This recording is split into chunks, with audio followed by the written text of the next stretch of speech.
What's going on, families? Make sure we get these likes up. Get these likes up.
Shout out to the sponsor, T. Chandler.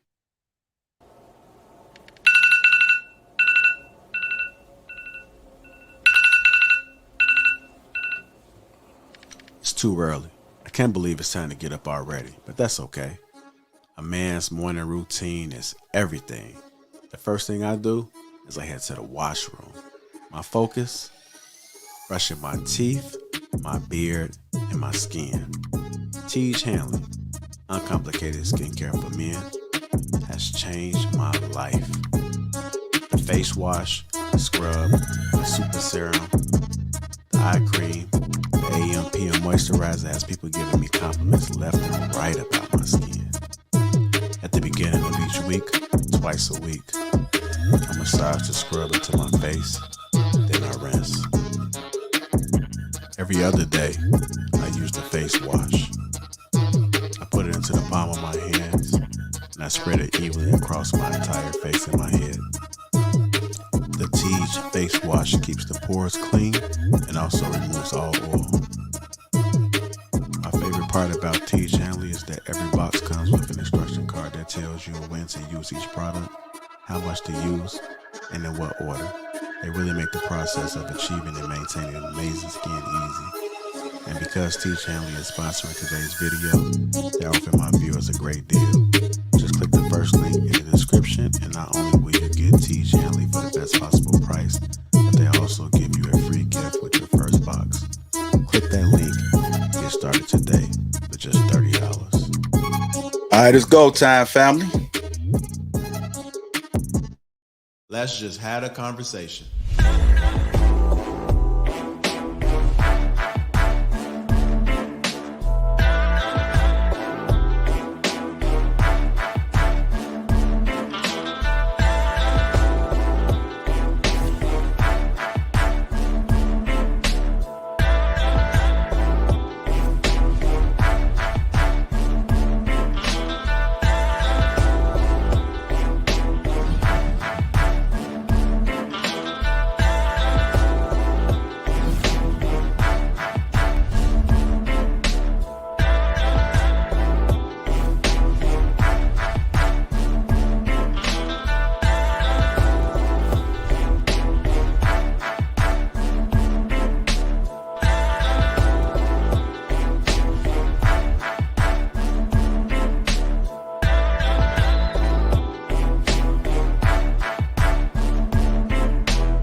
Doing, family?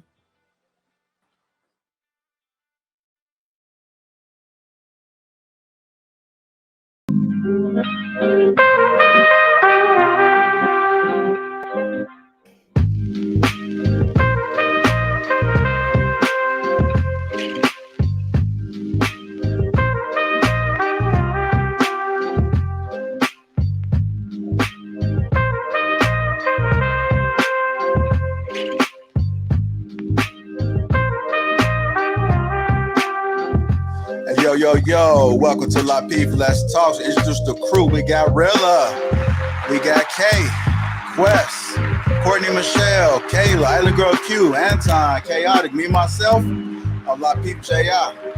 Welcome to Lapeef Let's Talk. How y'all doing, family? How y'all doing? What is up? What's up? Doing good.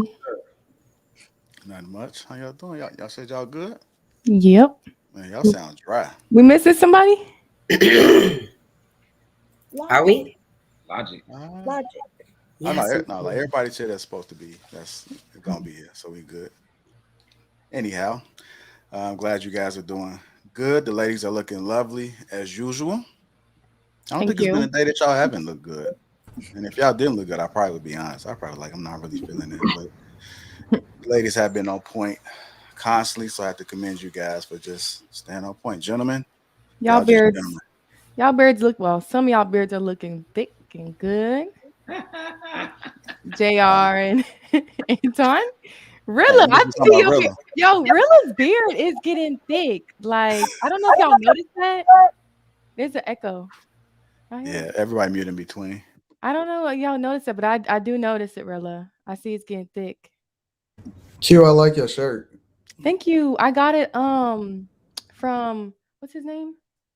Shannon. When you go to Shannon's show and you send a super chat, he gives you a code for a free. Shout out to Shannon. That's free dope. card.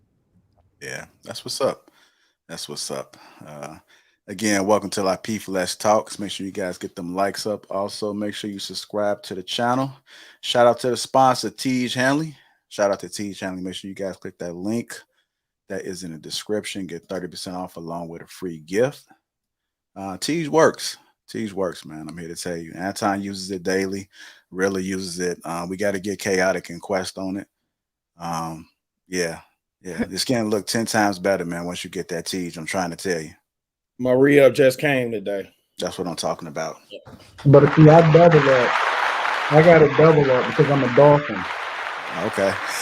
I don't know what that means, but I use it on my whole body. I'm a dolphin. Dolphins have no hair on them. Right. Oh, gotcha. It's only down here. I'm a dolphin down here, so I got a Tej up on my whole body. Questions like what? Yeah. I'm gonna leave that one alone. But anyhow, also we are live in Atlanta, August the 5th and the 6th. That link should be pinned to the top of the chat. Make sure you guys click that link. It's a 2-day event. Come out, show out, have fun, come vibe with the Lapeef family. And let's go ahead and get started. Are you guys okay? Like you saw a ghost or something. Yes, we're great. Smile. You guys' faces are tight up here. Hey, you got some special lighting, Chaotic? You over there glowing. You got that glow. That's just me, man. That's just my natural hue. That's so close. You know you got that filter. Yeah. Okay. Put us on to that filter, man, so we can start exactly. Yeah. Hey, I like your hair. Thank you. Yeah, I like it too. I think I might wear mine out tomorrow. Thanks for the inspiration. Yeah, I know. I'm gonna pick it out. Soul Glow. Let's all, that was a joke, but I guess y'all didn't get that one either. Let me take that one out, man. Y'all motherfuckers. Like that from the books. Yeah. You know what's crazy is I was talking to somebody and I had met them for the first time. And so they told me that they can tell I didn't have any hair because I have my hat to the back. And they just looked at me between a little circle. And they say, I'm like, no, wait, they got no hair. I seen it already. I said, damn, that's a dead giveaway, huh? Y'all just look in between that little circle when you wear your hat to the back to tell if, oh, that's funny, Kayla. You laughing hard as hell over there. Fam? It was a little funny. Okay. Well, I don't have a problem being bald, so it is what it is. Why would you have a problem? It's not something you can help. No, they got alopecia. The men. Alopecia? We was talking about it. We was talking about it last night, how the men get alopecia too. All right. Let's go ahead and get into our first topic. Gentlemen, really, you there? I ain't put it disappearing out. Let's go ahead and wait on Rilla real quick. Let's get the likes up right now if you haven't already. Don't wait on me, man. I had to get some air off in here. Some good air. What? Some what? Some air. I'm with sweating. In my face, I need some air. You hot over there? You heat? Am I over there having flashes? Come on, keep going, Q. Keep going. I done let you get two off now. There ain't gonna be no third. Oh no. All right, guess what time it is, gentlemen? It's Hoochie Daddy season. Hoochie Daddy. So according to this chart right here, the men are wearing shorter shorts these days. I don't know if you remember back in the crisscross days. Some of you guys may not have been born, but as we move into 2022, we have noticed that clothes have been getting tighter on men and the shorts have been getting shorter. So 5 inches is considered Hoochie Daddy. 7 inches is Hoochie Daddy Conservative. 9 inches is Hoochie Starter Pack. And 11 inches is just shorts. So let's talk about this Hoochie Daddy season. Gentlemen, are you guys shorts getting shorter? Come on, man. Show some thigh. Mine is like Isaiah Thomas from the Detroit Pistons, bro. Bro, I got my hoop shorts. They so short. They're so short, bro. That's like, not I cute. like my shorts. I do not wear long shorts at all. I want my junk short and fitted. Absolutely. That's a problem. If a man got shorter shorts than me and tighter, that's a problem to me. Sorry. They're never gonna be shorter or tighter than mine. Make it rain. Any of these shorts. Candy Lau. Like, I mean, when I go to the pool, I got on. I mean, I ain't gonna lie, I'm hoochie daddied up over here. like a Speedo? Hey, but everybody is at the pool. You said what? You be wearing Everybody is at Speedos? the pool. I ain't hear you, Kay. No, I said you be wearing Speedos. Hell no, come on, let's not get crazy. But I Why is mean, that crazy? I'm at the 5-inch inseam. But hey, real quick, before I even continue, I did want to say real quick I wanted to apologize to Chaotic for my comments last week. I went back and I looked at that shit. That shit was very passive aggressive. It was unnecessary. And I'm a man about mine, so I just definitely wanted to make sure I came and apologize to you, brother. You ain't deserve that. So. Request, thank you very much. But I didn't get offended, but thank you very much. If you feel as though you needed to apologize, thank you very much. I appreciate that. Yeah, for sure. Good But pun. back to Hoochie Daddies. So Hoochie Daddies in the pool. Hoochie Daddies in the pool. And I'm probably like, what was that third one? JR, what was the Hoochie Daddy starter pack? on the third The one? fourth one. Starter pack? Yeah, I'm like right at 9 inches on regular shorts. They fitted. They ain't like baggy like how our hooping shorts used to be back in the day. Them big ass and one shorts. I ain't like that. I'm fitted, but I'm just above the needle. You know what I'm saying? Yeah, but you know what? I have seen times change, and a lot of people are wearing tighter things, but some people just seem to be stuck in that baggy phase. I remember my guy; he just can't shake it, man. The jeans got to be baggy, the shorts got to be baggy. I look back at some of my pictures, and I don't even realize I can't even understand how I was wearing some of that baggy ass shit. The shit wasn't even fitting.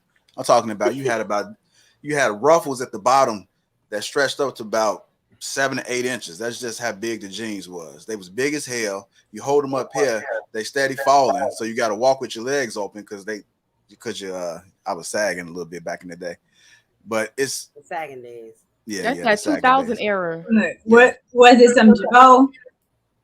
You know what? I probably had about maybe 1 or 2 pair of them Jabots with the straps on there. Yeah, These the are hard. go-tos back then. Shit, them and what's the other ones that had the little swiggly joints on the back of the back pockets? Oh, you talking about? Nah, you talking about True Religion? No. With True's later. No, before True. Before I know True. what you're talking about, Quest. You know what I'm talking about? I know what you're talking about. I can't think of the name of them. But yeah, nah. Strike that from the books too, JR. Okay. Oh, all right. Ladies, I do want to ask you about the Hoochie Daddy shorts. How do you guys feel about them? Do you enjoy seeing the men show a lot of leg, or is it just like, oh, they doing the most, they doing too much? I think there's levels to it. I don't mind. Show some thigh. I'm into it. But there's levels to how tight they should be.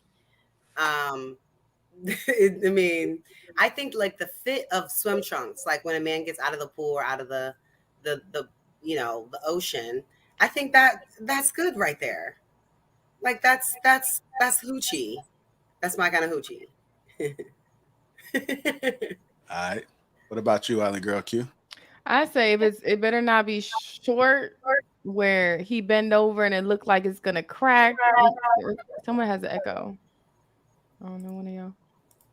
No, it can't be tighter or shorter than women what they wear now. Like there's got to be some type of boundary where the tightness, like you going a little bit too far now. Like go up. You don't need a medium, buddy. Get you that large if you need it. Like, but nah, they got to be some type of boundary. I've seen some tight, and I'm like, dang, how did he get in that? Because I know sometimes I gotta like jump into my jeans or leggings, and I'm like, I know they jump in too, so I don't know. Yeah. Right, really? Why you laughing? You be jumping in your pants too? Why are you laughing? He was laughing. Now that's the third one, Sideshow Bob. I'm finna get on your ass now. That's the last one you're gonna get off tonight. You was laughing. Why was you laughing? Because I'm literally picturing a man trying to jump in some damn jeans like a woman. But they doing it. Is they wearing the leggings now, right? They wearing their balls outside now. It's all good. What they balls outside? What? Really, you don't like short shorts? No, I don't do short shorts. I do the hot sauce and one short still. I know. I believe that junk too. You for real?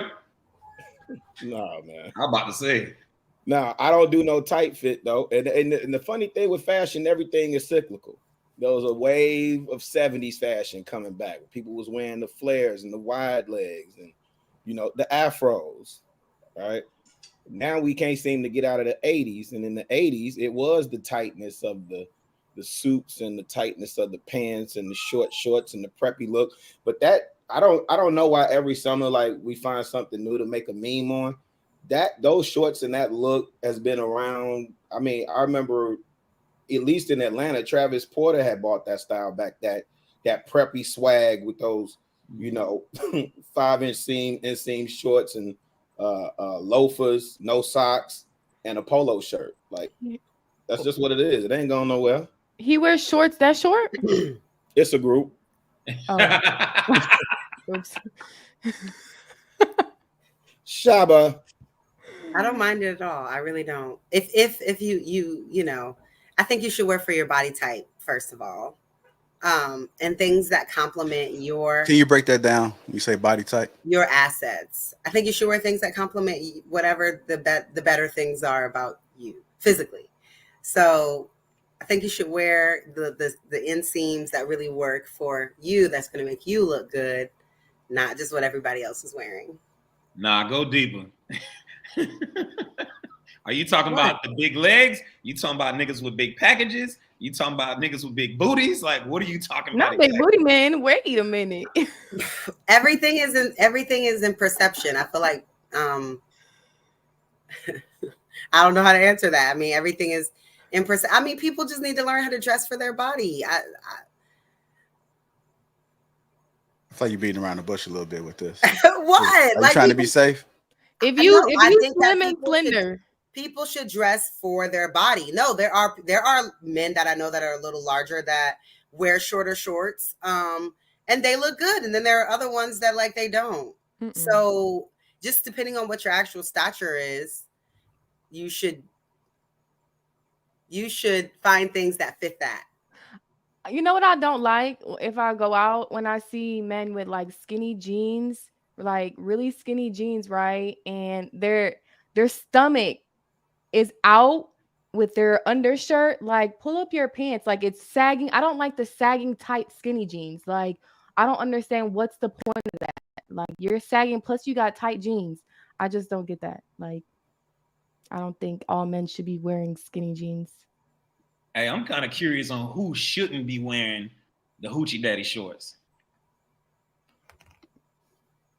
Miss Courtney Michelle, I think that question might have been for you.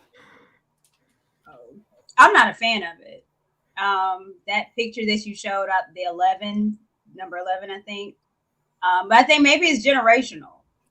So I'm not a fan of skinny jeans. I don't understand why I see younger cats with the skinny jeans and then they sagging. I'm confused. If your pants look like jeggings, that's trash to me. So I'm with the 11. I mean, I like a man to dress like a man. I don't like seeing all men thighs out.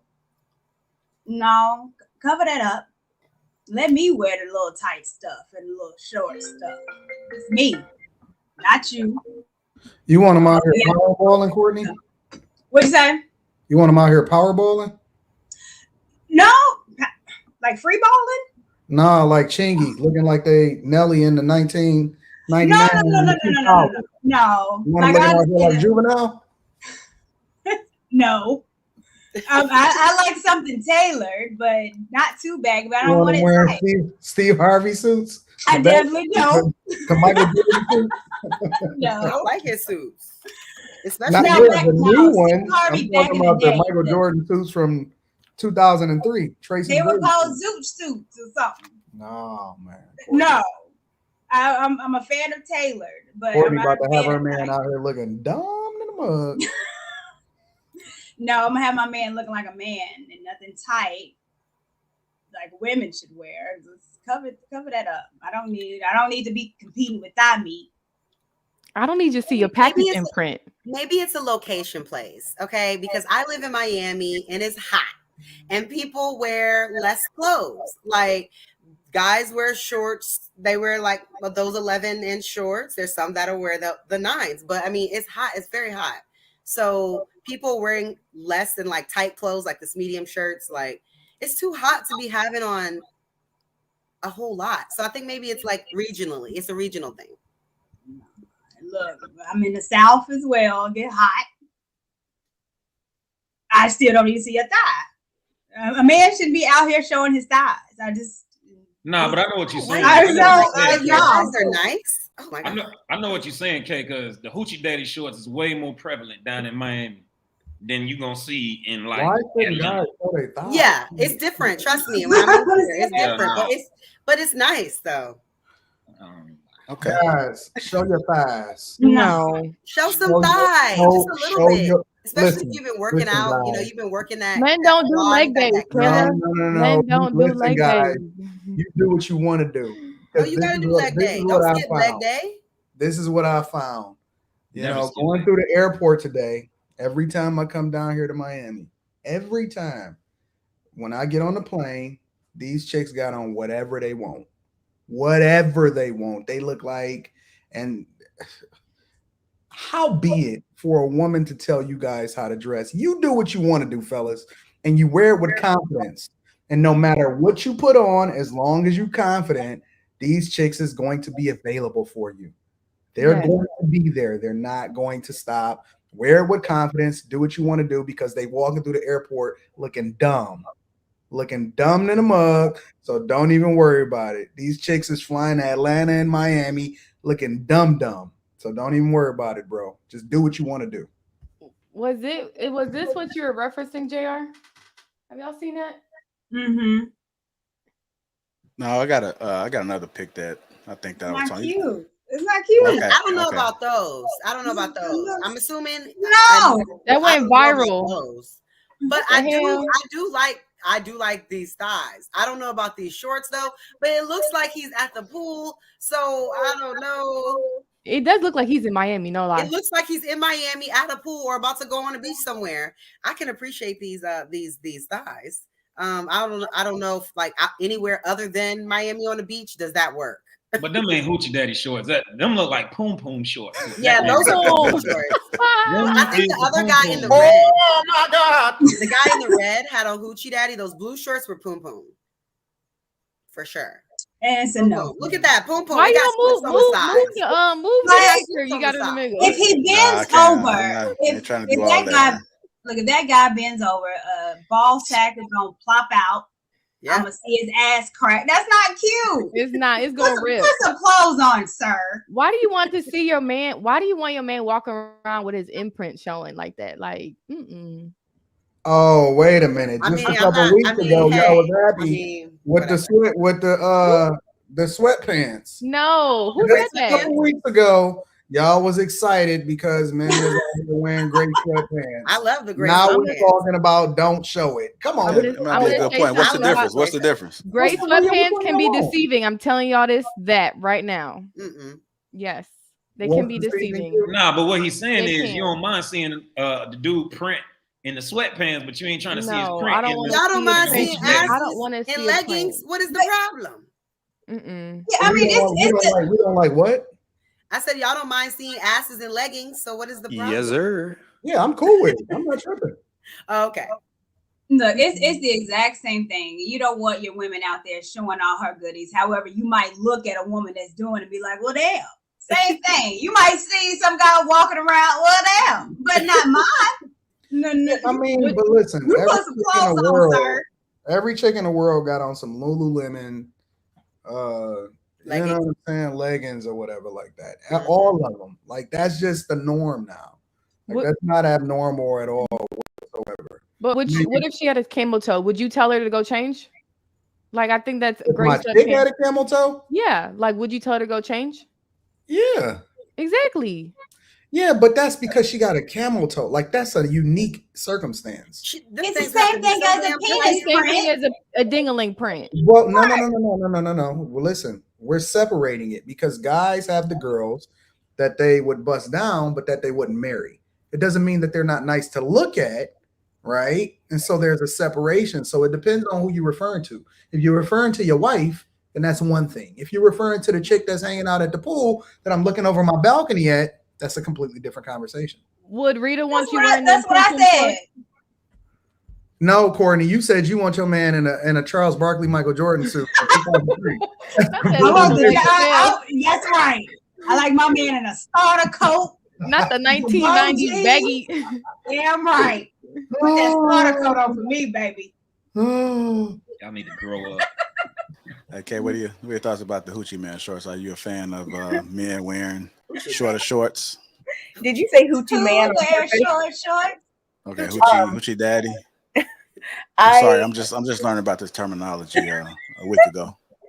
Hoochie Man. I think that people should dress however they want. I think fashion is one of those freedom of expression things. I like if I had to pick my personal preference for like how shorts look on people, I would say like above the knee.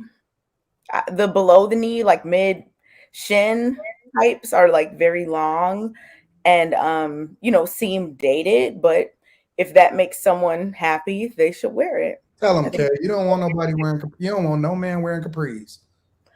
Yeah, the Daddy Mac Daddy of the crisscross era. Not really my, personal preference, but if it makes somebody happy, they should. The shorter shorts, I think those are cool too. I don't have any. Would you be okay if your husband wore the pum pum shorts? The ones like the blue one. The blue ones. The pum pum. The red ones. Which ones? Both of them pum pum. Damn it. That. I don't think the red ones are pum pum. I don't know. The blue one. Would you want your husband to wear the blue one? No, but there are very specific reasons for why. Exactly. But I we know. we putting it together. Yeah, but like the length of the shorts themselves, I mean, I think it's like what Kayla said about like, if you're at the pool or, in a certain setting, shorter shorts. But you know what? I don't know. I don't think anything if I see somebody. I see people with short shorts all the time. Like, and I've been seeing them for years. This is not even a new thing. And I don't know why people are making such a big deal all of a sudden. I think that the big deal is being made because of like the terminology of Hoochie Daddy. But like outside of that, I mean, we've been seeing this. We've been seeing short shorts, long shorts, different types of shorts. If you're on a boat, it's a different situation than if you're like at work. Like people wear different shorts, different places. You are absolutely right. And I don't understand why people acting like this is new. Like, oh man, this era is different than yesteryear. No, they was riding even higher up the crack for your daddy and your granddaddy back in the 80s and the 70s. They was out here looking just like they was about and to. They had crop tops with them. Yeah. No, they had crop tops. Yo, I uncovered a picture back in the day where a dude had a netted shirt on. Yeah, my dad has some of those. Yes. Men do that now. They mostly in Atlanta, but they do that now. In the 80s. Yeah, they had netted shirt on, bro. So shirts that look like tell me how much more feminine these dudes are. That's not true. Yeah, T-ball coaches, baseball coaches, T-ball coaches used to have a high-waisted Hoochie Daddies on. You know what I'm saying? They covering up their belly button with the Hoochie Daddies. So they coming back in style. Woo. So y'all saying in about 5 years, that's what y'all gonna be wearing, these crop shirts? I hope not. What's making it different now also is that 5 years. I'm like paid in full 5 days, B.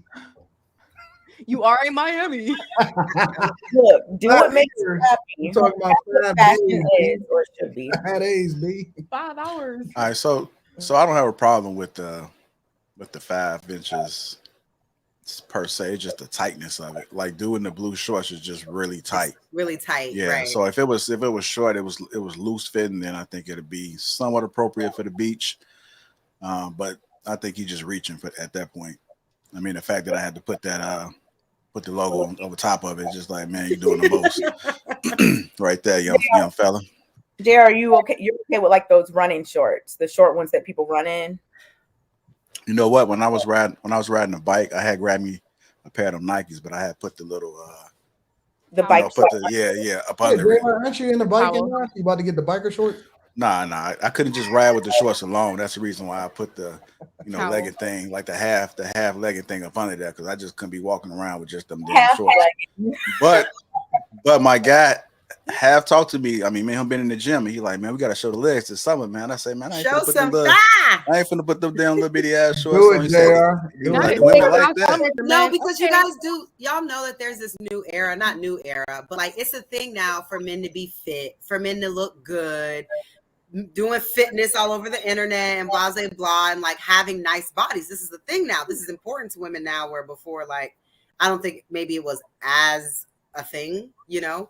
And now seeing that type of physique in these outfits is like, my God, it's like not new, but shocking, I guess, maybe to some. I don't know. Mm-hmm. Okay, I'm gonna get chaotic. You've been pretty quiet on this, brother.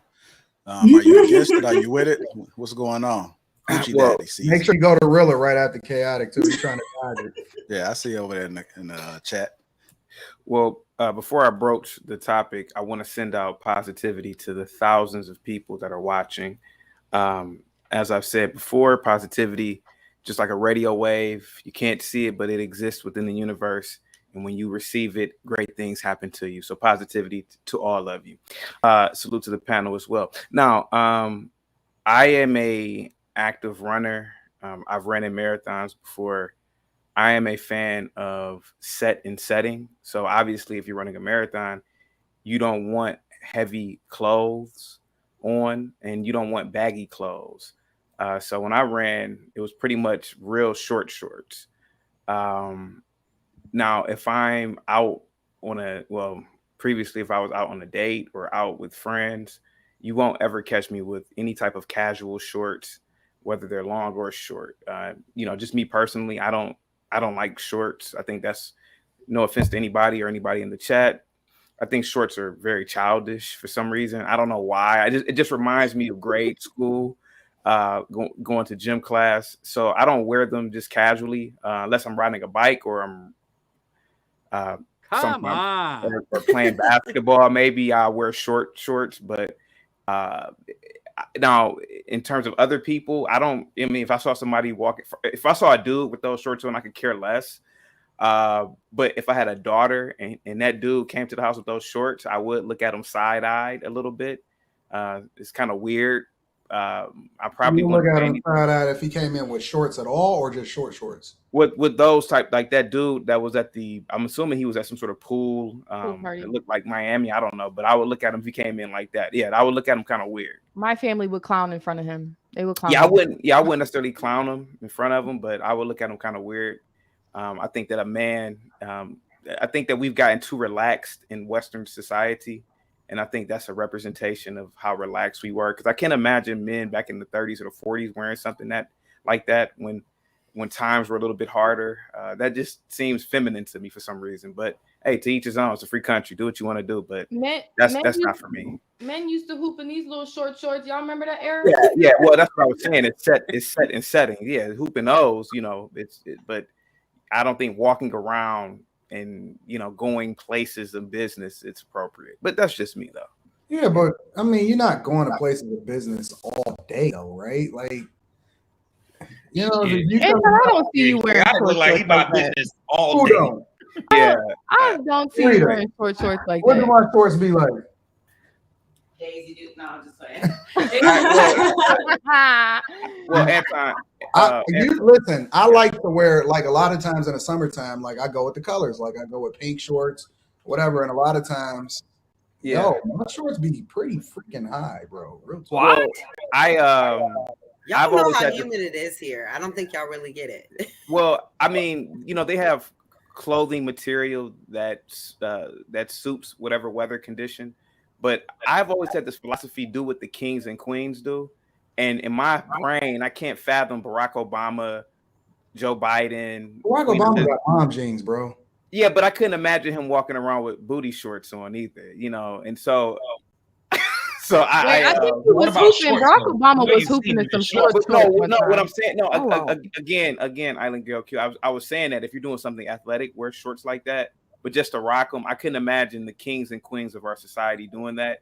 So I've always been a proponent of following the kings and queens, and I couldn't see these high-level politicians doing something like that, just walking around going somewhere like that. That's just me, though. That's just me. I feel you. Yeah. But I don't know. If I see a guy looking like that at the picture, I'm gonna be like, yo, bro, you ready to train me or what? Like, I'm just gonna be like, yo, you dope. I like giving people props all the way across the board when they do dope stuff. And I don't see nothing wrong with it. I mean, as long as you're not, listen, man, I can't wait till it's Christmas time. I can wear my onesie. Yo. That's a little different. Onesies a little different. Yo, I don't care. I think that once you get to a certain point, and that's why I like older people. They kind of do what they want to do when they want to do it. They don't really care about what nobody else thinks. And I think that people that are super secure in their masculinity, they don't worry about. Like, I know guys that say, well, I will never wear a pink shirt. Okay, well then, stay with your blues, your whites, and your tans, and that's cool. I'm gonna wear my pink shirts. Hey, I just want to put this out there. Most of the men that I know that don't wear shorts, the first time I've heard somebody say that they don't wear shorts, but I do see a lot of older men, but typically people are not comfortable with how their legs look or they're too small. Because they don't that's usually why they don't wear shorts. If you in Vegas, chaotic, and it's 120 degrees, you gonna go out there in pants? I've been to Vegas and it was hot. It was wearing khaki shorts. That dry heat.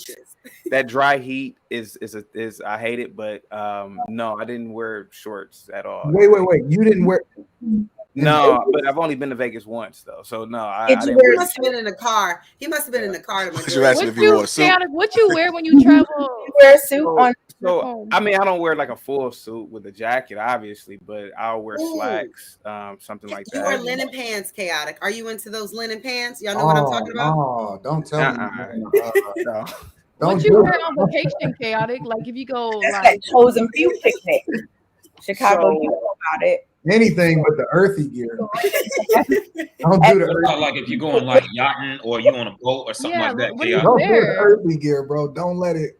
So if you on a boat, you got on hoochie daddies and no shirt. What y'all talking about? Come on. Yeah, I was about to ask that. Like if you're on a boat, chaotic, like what's your dress code? If you go overseas. Well, I mean, obviously there's and it's funny because when you go on a boat, obviously there's water, there's a smell of it, but I still will wear some sort of soft linen or something like that. I just can't do this. I can't do the shorts. Pants, soft linen pants. Yeah, I can't. Yeah, I have to do it. I can't do shorts. I don't know why. I feel like pants. I've been on. Most people just honestly wear their swim trunks and like a. Aren't you on the island? Sandals. I think y'all are not asking the ultimate question. So the ultimate question. So chaotic when you go swimming.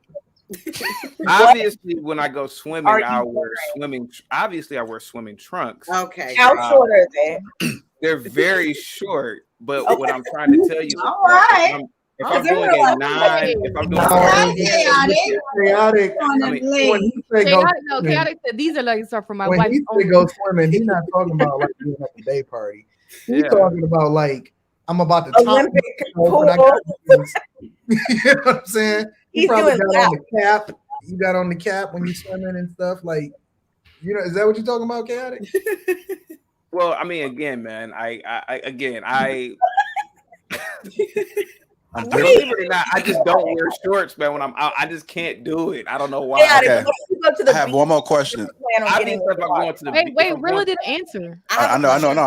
Rilla went first. I'm gonna go to Rilla. Chaotic's no short policy is just so interesting to all of us. No, I just had a question for chaotic. Yeah. Okay, you go ask your question, and I'm gonna ask mine. Go ahead. Yeah. Okay, chaotic. Do you skip leg day? I am a runner anyway. I don't work on legs in the gym. Okay, but my legs are not immaculate like those legs are that guy had. Wow. No, I have skinny runner's legs. Yeah.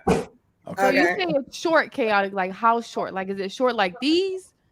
When I run, yeah, like those, yeah. Really? That random man. They're very comfortable. Yeah, absolutely. And it feels like you're wearing nothing. That's why I love just running. Yeah, it's that's how you're supposed to run. But if I'm not running, I'm not wearing shorts. I can't do it. I gotta wear slacks. Okay, I want to ask about your shoe attire now. Do you wear sandals? Hell no. Oh, chaotic, bro. No. You don't wear any I shoes? haven't worn sandals since. Do you But wear chaotic, at least some slides? no. Have We're not slides? talking about like we're not dress. talking about like Yeezy sandals.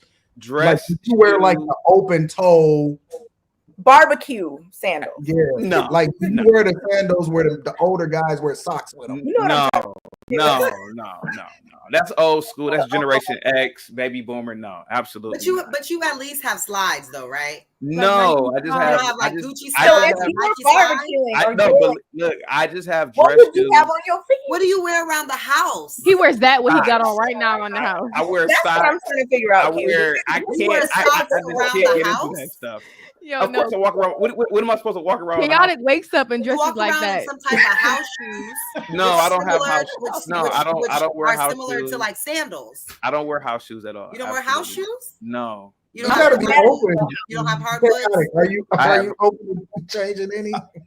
No, I've always been like this, and I'm not open to change. And thanks, Kayla. Wait, Chaotic, can you, if I buy you a hoodie and send it to you, can you wear a hoodie? I for would next never time? in a million years wear a hoodie. What is Never. your thing against hoodies? Is it the I material? think Is it too hoodies are for soft? young. I think, that's just my opinion. I believe hoodies are just for younger men. It's nothing And wrong. John with it. J.R. I just don't wear them. I just don't wear them when I'm out and about. JR, you have to let us keep asking a few more questions. Absolutely, keep Chaotic coming, about keep this coming. whole thing, because there are a lot of things that we have done. Nah, I knew guys like chaotic in high school.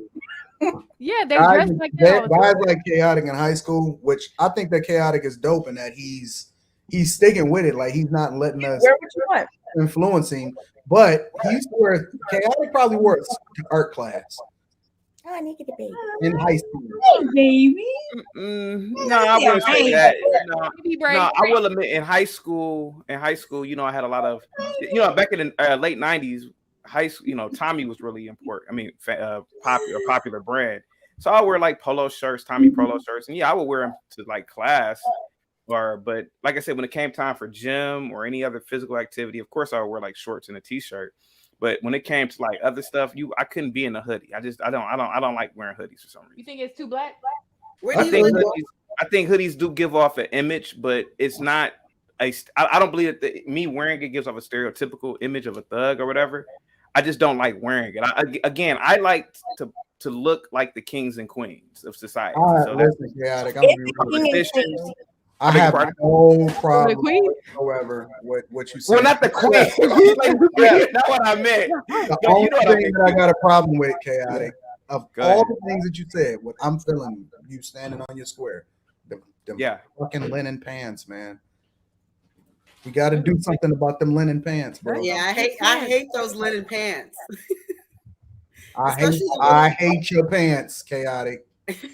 Yeah, I mean, like I said, I have to look a certain way when I'm out and about, man. I can't do it. Yeah. But what if you were like on your patio, throwing some things on the grill, or you don't do that?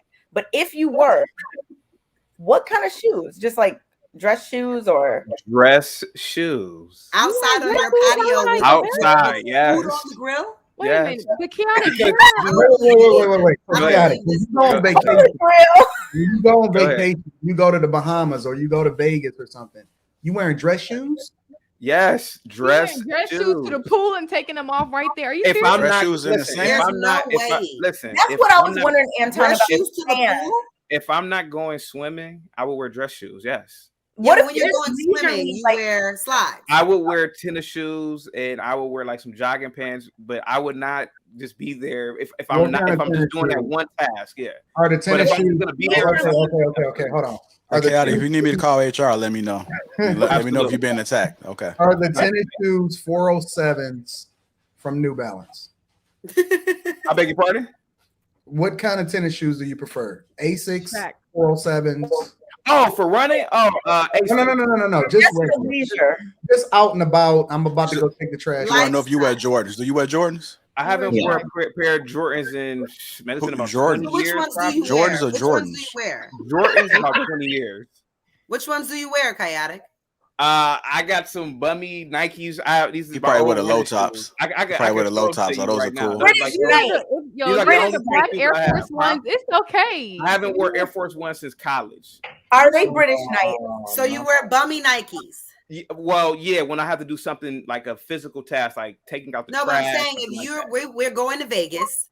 We're in Vegas. We I would all probably are buy some leaving tennis our shoes if I room go travel. to go to the pool. We have a table at the pool. We going to the pool. We I'm all wearing meet dress at the shoes. elevator. We all meet at the I'm elevator. wearing dress shoes. What kind of sports do you watch? Oh, he's If that we are guy. about to meet, What kind of I'm sports do wearing- you watch, Chaotic? I'm wearing dress shoes. Absolutely. We're meeting at the elevator to go to the pool in Vegas. I'm wearing slacks. I'm wearing I won't wear like a suit jacket or a button up. I probably wear like a V-neck. Chaotic gonna be at the day party looking like security up in Yeah, there. I can't dress like that for some reason out in public. Don't even I dress can't like do it. that. Yeah, I can't Chaotic gonna be in there escorting people. All to right, the y'all. day All party. right, y'all. I've been trying to figure out the ultimate question this whole time. What's the ultimate I thought question? it was the All right, that's the pool. last Got question. through it. What if you were going to mow the lawn? Oh, come on now. Come on. That's Now you know. Wait a minute. Red Wait a sneakers minute. with slacks and a button up. You know, That's where I Chaotic. will wear. All the That's things where. that you Yeah, can that's wear. where I will obviously. Chaotic has expressed to us. You how will he wear has- obviously. Anton, we have to know. I would Wait. obviously. No, when I'm on the lawn, I wear joggers, my bummy Nikes I have. I can't even think of the name of these Nikes. And like a t-shirt or something. Yeah, obviously when I'm doing like any type of yard work, landscaping, I'm wearing joggers or something like that. Yeah, I mean, Chaotic. I remember when you said that you used to go and cut other girls' lawns when you met them and stuff like absolutely. Yeah, if I was at a girl's house and she said, "Can you trim my hedges or cut the grass?" I'm like, "Sure, why not? Whatever." I don't know. Did you wear a suit when you were trying to impress her? No, I wore joggers or I wore something. Yeah. Sure, why not? Yeah. Sure, You know why what, not? Chaotic? Wear what makes you happy. I think that I just thought it was interesting. I just kept trying to get to Well, but it's not about what it's you have to realize this, man. We probably would never ever be the president or a state senator or federal senator, but at least look the part, at least look like a Fortune 500 CEO, in my opinion. So even if you're going to the corner store to get some Little Debbie's, at least look the part. I think that's my philosophy. Yeah. And remember, guys, I'm also a part of Alpha Phi Alpha Fraternity Incorporated. We it's a certain standard of but it is. It's a certain image that we have to uphold. I mean, it is. Talk about it, Chaotic. Talk about it. Honestly, ice, baby. Talk about it. If you sit back and think about it, right? Think about very famous alphas. I'll give you a famous alpha, Kwame Kilpatrick, right? Of he Detroit. just came home from doing a 18-year bid. Time, when he was the mayor, did you ever see him dressed down? He just got home from doing a bid. What you talking about? I know, but what I'm saying is that when he was the mayor of Detroit, did you ever see him dressed down though? I didn't, but he had on dad jeans. He wasn't the model of like. He wasn't the model of fashion either, though. Chaotic. I know, but yeah. Did you ever see Martin Luther King? That's a bad example. You shouldn't cite that. But he never. But hold on. But all I'm saying is that it's just that we just don't dress down like that. It's just we have to have a certain look to ourselves. Alphas dress down. I'm with you. I think that people alphas do dress down. I agree with that, but I just don't. No, I mean I'm with you to an extent. I think that people have to dress for the occasion.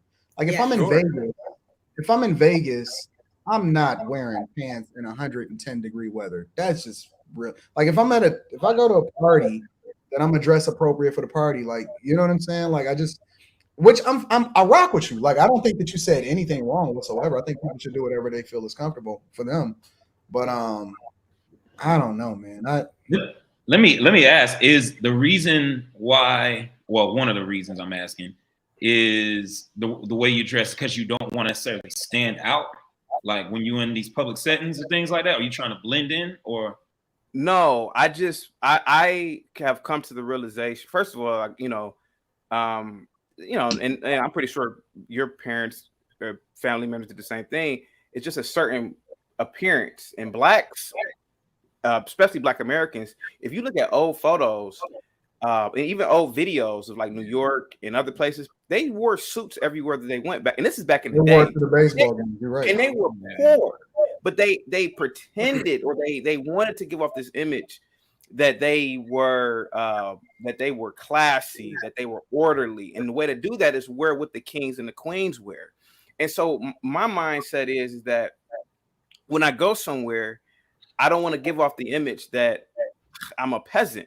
And I'm not saying that anybody on the panel or anybody in the chat is peasants, but you have to realize that the kings and queens of our society, like the royalty, like the royal family in England, Obama, the Bushes, they dress a certain way all the time. I've never seen these people dress down, or if they do, it may be occasionally or rarely.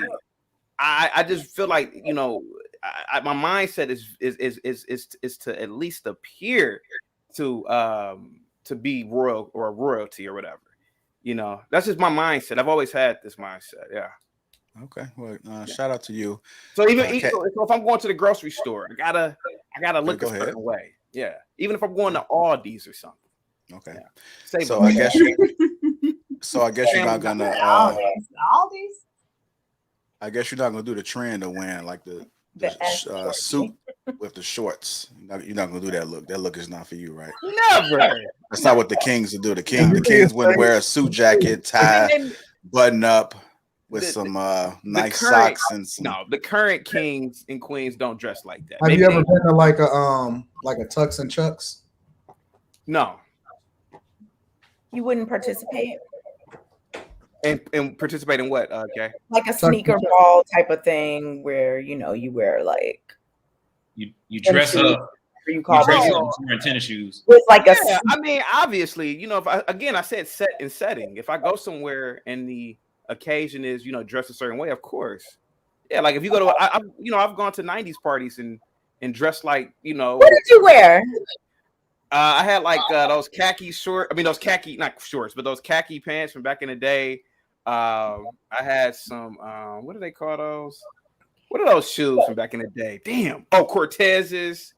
What else did I wear that last time? like that checkered shirt. But that was like the last. You mean plaid? Plaid, yeah, whatever, yeah, plaid. It was a long time ago, man. That was like the last night. All right, we gotta move on. He was gonna say houndstooth. We gotta move on. This man said plaid. Yeah. All right. Shout out to the men that do wear shorts. Chaotic is not one of those. But if you're just tuning in, welcome to Lapeef Let's Talk. Make sure you guys get them likes up. Also, subscribe to the channel. It looks like the likes are down a little bit, family. Can you take this moment right now to hit that like button and also subscribe? Subscribe to the channel. Again, we will be live August the 5th and 6th in Atlanta. That link is pinned to the top of the chat. So make sure you guys go ahead and purchase your tickets. Shout out to the people that bought the early bird tickets. All right, let's move on to our next topic. I'm hearing an echo too. Everybody be in between, please.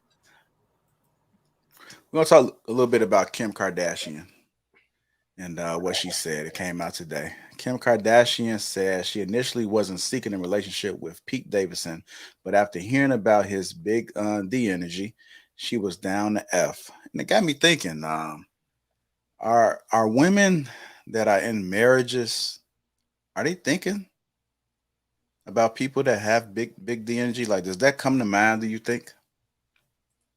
Did this come out her mouth or was just Yeah, it came out of the mouth. What is D? Women that are married or women that are getting out of the marriage? Big ding dong energy. I'm confused. Well, she said that she was up on SNL, and again she was like legally still married, and she said that it was a kissing scene and she got a little tingly feeling, and she had heard about that Pete Davidson was packing. And so, I mean, it just came out today, and she revealed it on one of the Kardashian shows, one of the episodes. So it just came out today. It came out of her mouth. I heard it. And she said that's what kind of drew her. She wasn't thinking about Pete Davidson, but because she heard he had big D energy. So I'm just asking, do women minds sometimes filter off a little bit, in your opinion? Is having big D energy the same as having a big D? That's what it's not. I don't think it's the same thing. I mean, the energy you're walking around, I think it's the confidence maybe that you have is big D energy, but not necessarily that you have. Was energy part of the statement or just? I think it probably was just big D but it's that's gross because but in her lifestyle, that's gross. But wearing Hoochie tight ass shorts is not gross. Okay. No, because it's Gross to me. what is gross to me is that you want to lay with a man that you've heard other people have been with, as if it's some type of like ride at Six Flags or something. That is weird. Like, but I'm saying in her industry, like, and with like some Caucasian females, I've heard that this is like a thing that happens. So I that don't doesn't think happen it's with weird. in my community. That would not happen in my community, but I hear that happens in other communities. What the heck is that? I mean, I Chaotic? don't. Wait. Hold on. I'm sorry, Courtney. What shoe is that? Chaotic? Did you just These show? What are those? these are my Air Zooms. I run in these. I bought them for like a couple $100 like 2 or 3 years ago. I've been running in them for years, man. They got maybe 50 more miles left on them for running. It looks like a 100K Toyota. This is what I wear when I'm like And it's on mowing its the last lawn, leg. running. I mean, that's all you need. Those are the shoes, huh? Say what? Those are the multi-purpose shoes. Absolutely. That's the only pair of tennis shoes that I have. Yep. Running, lawn mowing, just All right. I just wanted to show you. Are you wearing dress shoes right now? I'm not. Yeah. I'm not. No, he wearing sandals. Okay. He wearing some slides. I'm pretty sure. All right, Miss Courtney Michelle, go ahead. What were you saying? What was I saying? I'm sorry. was, You said you disagree with Kayla regarding the little big D. Oh, no, I think she was saying that it was nasty that she would be attracted if other women were saying that he had a big D and that attracted her. Is that what you're saying, Kayla? I'm sorry, I don't. Yeah, I would. Well, not attract. I'm saying like to want to sleep with a guy that you've heard lots of women have slept with. Like and that be the reason that you want him, not just like, oh, he's a high power guy. Like I want, more, but like specifically, like I want to try the D. Like it's like a Six Flags ride. That's the way it's appearing to me. Okay, so that's what I was disagreeing with. I think a lot of women are interested if they know it's a playboy or have had a lot of women and women are talking about him. It piques a lot of women interest. And I think a lot of women will be like, "Who? I heard he. That's why we say all the time, don't run your business, tell your man's business to your homegirl. Don't be like, "Who? He put it on me last night," because your homegirl is gonna be like, "What if he put it on me?" So it happens all the time. That's why you keep your sexual encounters or with your man silent. Don't run it off at the mouth because women will be interested. Women want to know, especially if it's good. Women are going to want to try. So I think that's a lot of women do that. That's a fact. Sure. So that's why some of these women go after men that got girlfriends already. Or that's married. Or that's married. Yep. That's the facts. I'm just trying to understand at what point would a woman feel comfortable expressing to another woman about her husband or her boyfriend that he has a big. Now, if you just fucked them, I get it. I understand why you may say that, but like, why would somebody that's? I mean, it's Kim K. Are you surprised what comes out? No, I'm not talking about. I'm not necessarily her, but we do hear about it because it happens. Women do talk to their friends and they close, and they may say, "Girl, he put it on you," or maybe they may tell him in the beginning, and then it wind up being something serious. But that friend may never forget, what you said. I'm just not interested in anybody that my friend's with. I just cannot. I am just not into it. That is just not. And I mean, when I talk to my friends, we talk about stuff, but we don't talk about like the details of what his dick is like. Like if it went down like last night, like I'd be like, yeah, like it went down, like he had me on the ceiling, We're not going into no details of like. That's still enough though, right there. That's enough. That's right there. That's exactly. That is very basic. That is very basic. We should all be is that not what's happening out here? Y'all need to get it together. That's not basic.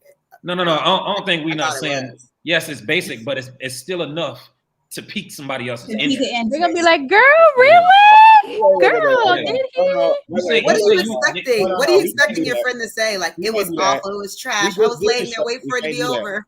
No, maybe you're talking about like real friends. I see right, I'm talking about my real friends. I don't see like Not in no damn interview. What the hell? Actual friends. Hold on, y'all. I think Rilla was trying to say something. Go ahead, Rilla. I'm saying, Kayla, you can't skip that. I get it. I know what you're trying to bring it back to is saying, like, hey, I'm talking to my girlfriend. Whoopie-woo. We see all these different types of scenarios where even if it's your the best of the best friends, you say something like, girl, he had me on the ceiling. Then you say that's basic. Like, that's not basic. We just had a conversation about how many women complain about how bad sex is with their man and all these other things. So I could see a scenario where if you're telling someone, and I'm not saying your best friend, it happened to you, but I can't see a scenario where a girl is telling, child, he had me scrambling. I was Spider Girl up that ceiling. I was hanging from the wrap. Like, that's enough to get her curious. It's people barely leave the bed. Yeah, Kayla, you can't skip over that and minimize that. Like, I can only speak from my own experience. I don't have these experiences. This is nothing that I worry about. It's never even been a thing. You've never heard about it with somebody else, tabloid or otherwise, real life, your friend. Oh, really? You never heard about anybody. Really?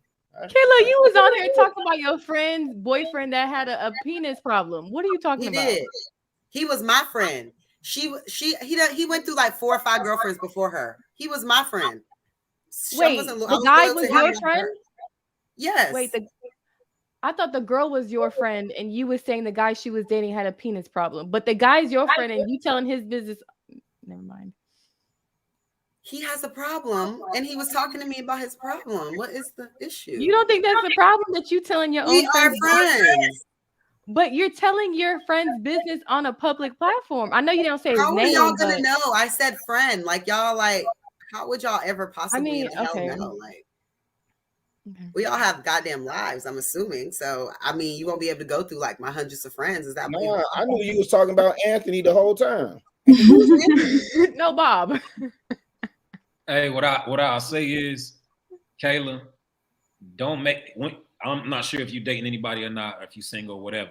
But if you do have a man, or in the future when you get a man, don't go telling your homegirls, yeah, he had me climbing all up the ceiling and shit like that. I'm just telling you right now. Hey, yo, Quest, you remember that scene in Love Jones when Nina was taking the taxi? I'm good. I only keep trustworthy people around me. And she's sitting up there. Did you see how excited her homegirl got? She's like, you fucking didn't you? Wait, from what? Really? What you said? No, really, you know that's my movie. Love Jones. What movie was it? Yes. Love Jones. Oh, okay. Really, she said. What she say? How'd the scene go, Corey? Do the T money. It spoke to me. What did it say, Nina? No, she said, what did it say? Nina. That was the part. Nina, the penis spoke. I just think that you should keep trustworthy people around you. If you even have an inkling that the person that you're talking, like you're someone you consider a chosen family, best friend, if you even have like an inch, or you think that they can do that, they could. I mean, to me, somebody like that would like steal from you. They would set you up. Like, I don't know why y'all think that that's like, oh, you just can't tell your girlfriends that because they might do it. Someone that would try to sleep with your man, like, cannot be trusted on any level, in my opinion. Like, but not only in my house, like, not only that, Kayla, that's nobody's business though. Like, that's not my close. That is not business. That is not details. Business. That is you and his business. Like, even if it might be whack or whatever, that's you and his business. If y'all are still together, like. So, I don't think my wife look at this. My wife look at it like this. Like, yes, she's got friends. She got friends from when we back in high school, all that type shit, like years and years, decades long friendships. You know what I'm saying?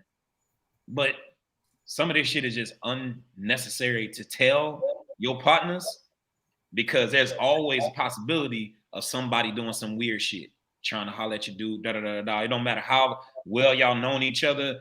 It's just always a possibility. So for her, she like, I don't tell none of these women no shit like that. Nothing even close to nothing like that. So, always a possibility. I can't picture men doing that. I was just about to say that, dog. Go ahead. I don't think you'll see any man. I don't think you'll see any man on this platform saying, "Yeah, man, I was with my lady last night. You know how much man. Yeah, and I told that man, she was doing this and the tricks and like I don't see no man. sharing Rilla, that on who any said level. anything Rilla, about giving hold on. details like You that? preference Rilla, you preference Love Jones, and Darius Hall did it in Love Jones when he was playing pool. She put the Santa Maria. He did say that. Yeah, Was that his girlfriend That though? was Or was saying that his, It was a bust down at it's that a bust moment. down. That's But different. said that, but he fell in. But He he fell in love tripped with into he tripped into it. Yeah, Yeah, okay, but that's different though. It started off bust down. Sometimes, you know, niggas just run their mouth about bust down shit, just communicating and ha ha ha, rah rah rah, you know, barbershop talk type shit. But I'd be a fool if you ever hear me say anything about what me and my wife do in our bedroom. Forget, not even like, I'll keep it low for what Kayla's saying, like, oh, she had my toes curled or some shit like that. Something basic. You don't need to say that. That Like, is basic. You don't need These to are say that. analogies. Hold They on, can mean hold on. We ain't gonna skip over the past. The fact you say your toes were curling now. These are analogies. They can mean anything. Right, but what? They're not okay. specific. So what I'm saying is that means a very specific thing to men. If you go into a barbershop and you say, man, this girl had my toes curling, niggas is assuming multiple different things, right? Like from top to bottom. Like they assuming all kinds of wild things, right? It's not like, well, you know, I don't know, something. We're not thinking basic. Oh, she had your toes curled out. Whatever that means. Nah, we thinking the worst possible shit ever. Thinking that. No, I get that, but I'm confused on like, isn't that what's supposed to be happening? Like, yeah, but why do I want to tell what another everybody dude that? should be saying, even if it's not? Isn't Why that do what I want to tell everybody should another be saying, dude or what that are you though? saying? Like, oh, it was cool, it was all right, like we were chilling. Yeah, but you don't want to tell another dude that because the same way we're talking about women. Go ahead, really, my bad. I was just gonna say this. Here's the thing, because I'm sitting up here thinking about what Court said in that movie. Though, Bill Bellamy winds up coming around trying to knock it down. Try it out. Okay, Yeah, right. he did. Right. That's exactly. So that's what we kind of saying. That's exactly what my point is. Like, and so here go my thing. Like, I got partners that I fool with, but nigga, I only trust you as far as I can throw you. You know what I'm saying? And I would not risk like the sanctity of my marriage just for conversation. Oh, she had me climbing the wall. No. Niggas is trifling. Okay.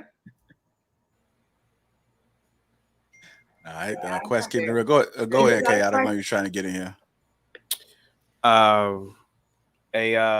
very good friend of mine. He's an older Jewish man. He told me this about 20 years ago. He said the reason why Jews are so successful in America is because of their culture. And he said that one of the things that Jews do best is they don't appear to be as rich as what they really are. And when I was a kid first getting coochie, you know, I would brag to my friends, oh, you know, I got some coochie, yeah, like most boys do. Of course, it's a psychedelic feel when you first get some cuckoo, and you start as an adult, right? You evolve to a higher order being. We're supposed to. And when I got a little bit older, like in my mid-20s, I even stopped telling my best friend about what I used to do in the bedroom. Because to be completely honest with you, sex is a very profound and sacred thing to me. So if you're smashing a hooker, stripper, or even your wife, you shouldn't really discuss the actual act with anyone, in my opinion. And listen, I don't have anything against the Kardashian family. I don't know them, but their behavior to me at 37 years old is vulgar. That the fact that all this kissing and telling and these sexual escapades and with this new kid Pete, we shouldn't know this as a society. And it opens doors for dramas, like you guys are saying, because you start telling people what you guys do, then people hear it and say, "Damn, I kind of want that. I kind of want her to make my toes curl," you know. And then it causes beef and agina. I hope I use that word right. And to a degree, I've been around different types of people, man. I could tell you, Jews do not kiss and tell. And obviously they have sex because they breed, right? But they just have a culture of respecting certain boundaries. And I think that's a boundary that at least I respect. So when somebody gets to telling me about a girl that they did in the car, I'm like, yo, man, let's talk about science. Let's talk about something else that's productive. I don't want to hear what you did with somebody, because the fact that you're telling me that, it opens me up to being a part of some drama that may come down the line or something, if that makes any sense. So I kind of like those types of conversations, man. Wait a minute, chaotic. I'm trying to learn a new word every day. You said Ajdana. I think I used it wrong. It's a Yiddish word, like a Jewish word. Yeah, Ajdana. Do you know how to spell it? Sir, absolutely not. Oh. What? I think I even said it wrong. Ajdana. If somebody's a Jew in the chat, please correct me. Hey, I caught that shit. We used to do that in the school. Ajdana. But yeah, that's what I learned from an old Jewish man. I'm still friends with him to this day, man. I've learned a lot from these people, man. I'm telling you, man, these conservative cultures, I've been around Amish a few times. They don't. I mean, I don't know where you guys, if you guys ever seen Amish people working on homes, things like that. You can hear their conversations. They're not discussing sexual acts, but you go into the barbershop, you go into the sports bar. She was sucking my. I'm like, what why are you openly talking about this? It's filthy. It's vulgar for men to do it, and it's vulgar for women to do it. And if you are both, I mean, I hate to say this, man, but shame on you. Keep that sacred. But that's just my opinion. So I think something that's really important with Kim Kardashian is really understanding all this is content for her, right? So when JR said that, I hadn't heard it, but apparently either the episode released or it's going to release. I don't know if you guys had a chance to look at it, but she was basically, to JR's point, explaining that she was on SNL. And listen, Pete Davidson, his resume, he got a solid bust down resume. He done had some, he done had a few of them. Ariana Grande, Kate Beckinsale, and some other model chick. Just immediately, that's what come to mind. But she was saying they did the show and she had heard these things about him, and then they had an after party and he didn't pay her no mind. Everybody else came to the after party but him. Now she's called. This is what she's saying. I don't know if this actually happened, but allegedly this is what she's saying on the show. So now she's calling the producer. Hey, do you have his number? Can you get in touch with him? He's not at my party, right? So it became a hunt for him, and she was saying maybe I need to try something new. Now, to your point, chaotic, and I 1000% agree with you, bro. Yeah, I don't even think she's 37. I think she's 40 something, 42, now. Something like that. She's an old woman. Yeah, with four kids, if I'm not mistaken. Yeah, and this is what you're thinking about. Yep. It's filthy. Never mind that this is immortalized, and your kids will see this at some point. Yeah. I mean, but that's the least of their worries about seeing. I mean, she got a whole sex tape. Well, the son saw clapping her cheeks. That's out there. Well, she's far gone. The son saw that. Yeah. So here's the thing: what JR was talking about earlier, are women thinking like this in their marriage? And rest in peace to the late great Kevin Samuels. Even on his show, you saw women call in and say, I got it all. I got the house, I got the kids, I got the 2 cars, I don't work, all these things, and they would still say, he's boring, or he's this, or he's that, and I'm leaving him. And so, man, what? Somebody was saying something? No, I heard a song. Oh, I got a question. So when is it appropriate to talk about sex? Do you never talk about sex? Are you asking me, Anton? I'm assuming you're apparently asking not. We don't talk about in general. When is it appropriate to talk about sex? I think it's okay to talk about sex, but the sex you're doing with your mate, it's not okay.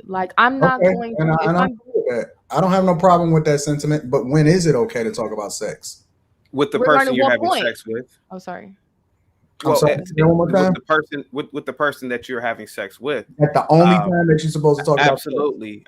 Yeah. I mean, like I said before, you open up a floodgate of drama, all types of issues when you start telling people what you're doing with another person sexually, And no, I didn't say you telling what you're doing with another person. I said to talk about sex. Oh, that's different. Okay. Yeah, that's different. I think that's okay to talk about sex, but if I'm talking to somebody or dating something, I'm not gonna be like, yeah, I did this, and then him, and it's current. That's not okay. That's not because I'm sorry. And so what I'm saying, so if you've been with someone for 18 years and you're talking about sex, we know what you're talking. You know what I mean? Like, there's no way for you to be like, Okay, oh, that's different. But you haven't been with generally. nobody. You're not speaking generally. You're speaking about the person you've been having sex with for 18 years. Like, yeah, but we're not. You're not. You haven't been with nobody for 18 years. but no, I'm saying in general, like if a person's been in a relationship with someone for years and we're having a conversation about sex, but you guys are saying I'm not talking about the person I'm having sex with. I don't really. I mean, if it's like a new relationship or something, but like for people who majority of the people that are up here have been with the person for years. Then I mean, what are you talking about from when you were 16? Like, come on. But besides Anton, what married man has been married for 20 years talks about the sex that they're having with their partner? I talk about it openly. I said besides Anton, because you talk about everything. About sex, and you've been married for 2 decades. Well, here's a grown 40-year-old, do you know, is talking about sex like that? Like, let me break it down. They speak about it. Let me answer the question. I think that there needs to be a balance, right? And I don't believe in kissing and telling, right? I don't think that a person should talk about every single person that they have sex with. I think that there needs to be a decorum, and I don't like pillow talking and messy betties and chatty patties and all of that. So, if you knocked it down, and you knocked it down. The other side of it is I don't think that sex should be so taboo, because what happens is you then get people doing things that they don't know what they're doing, or they don't know how to protect themselves, or they don't know how to appropriately, they don't really understand what they're doing. And so as a result, you get a lot of people making mistakes and getting themselves into situations that's not best for them. So I think that there's a decorum in a way in which you go about doing it, because I think that one of the problems is that sex is still a taboo subject. And because we're not broaching it appropriately, then, you got a situation where like people still think it's nasty. It's not nasty. Like, it's almost like two extremes, and it's no middle road.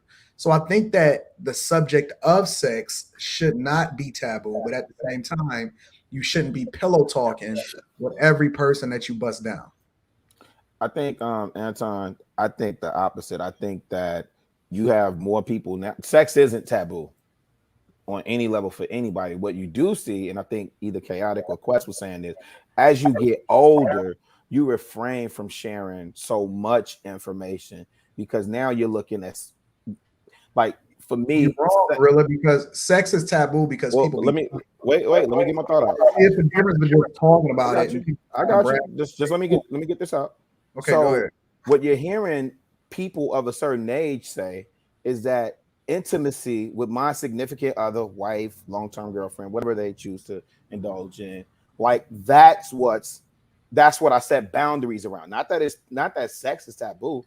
I could go and turn on the radio right now and listen to all types of, how to bust it down, how to get it 7 ways to Sunday, and how she gonna jump on it, spin on it, spit on it, and then at the end she's gonna run his bag up out of me, right? So it's not that, like, we've diminished. And I think part of the other piece of what you're saying is there has to be a balance to have the conversation, because there is a generation that had, like, not only are they not being taught, they just talking to themselves and doing it all wrong. Doing it all wrong. Sex is not, the act of sex is not taboo. That's not what I'm talking about. I'm talking about people having authentic conversations about things that they're curious about, versus just trying to go out and discover what it is that they, what it is on their own. Sex is one of the things that, for example, if you talk to people and you say, hey, what age is it appropriate to have a conversation with your kid about sex? There is no standard, right? That's something that's not necessarily discussed, because people kind of sort of keep that within themselves and they kind of make the decision for themselves, right? I think that that's something that should be talked about. I think that that's a subject that should be broached. That's not normal. Yes, sex is normal, but the only people that usually talk about it openly is the people that's reckless with it. So Anton, I think Anton, I'm sorry. I think Anton, you onto something, because, and I try to say this without, like, I'm not saying any names, nothing like that, but I know a person, Let's put it like that. And she was a virgin all the way up until she got married. She did not have regular conversations about sex and things like that. And I think we're married for 5 years and got a divorce. Now, me and this person had, a handful of conversations about like one of the reasons why they ended up getting divorced. And that for sure was one of the reasons. And it might've been, if I had to put it on a scale from 1 to 100, it would be sitting at that like 80% mark of the reason why they ended up getting divorced. She had no idea what she was doing. She just was kind of like lost with it. Wasn't comfortable with certain things. And it's because like she was like a real religious person, like, and the people that she surrounded herself by were all super religious people, and they never really had those types of conversations. I mean, I'll give you an example. Because I grew up in a church, and one of the things that we used to do is we used to go and travel and visit different churches. A lot of people that grew up in a black church used to do that. Like you would go and visit another church or whatever, right? And I remember hearing somebody say, and they were teaching what they thought was normal about sex. And I remember it was a woman. She was a woman preacher or whatever. And she was literally teaching the people. She was teaching the women, not even the guys. She was teaching the women. And the only reason we knew it is because all of the ladies came back and they was telling us like, this is crazy. She was teaching them. And a lot of people was taking this from her, that a woman should never be in any position except for on her back. She was teaching them that never do oral sex.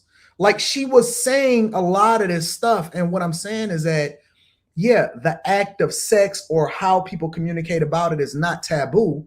But if you start to have more open conversations about what makes sense and let it be a conversation and mine it out, so many people won't be lost. And I'm not talking about what sex is, but they won't be lost with regard to what makes sense in a lot of these conversations. And when you leave it so siloed and taboo, it's gonna be crazy. And a lot of y'all don't think that it happens, but I'm telling you that it's a lot of people because they're not necessarily on the internet, they're not participating. And then when they get in a setting where people talking about it, they just because they don't want to be the odd man out, they don't want to seem like the lame, so they're gonna lie and they're gonna pretend like they're doing all of this different stuff or whatever, so on and so forth.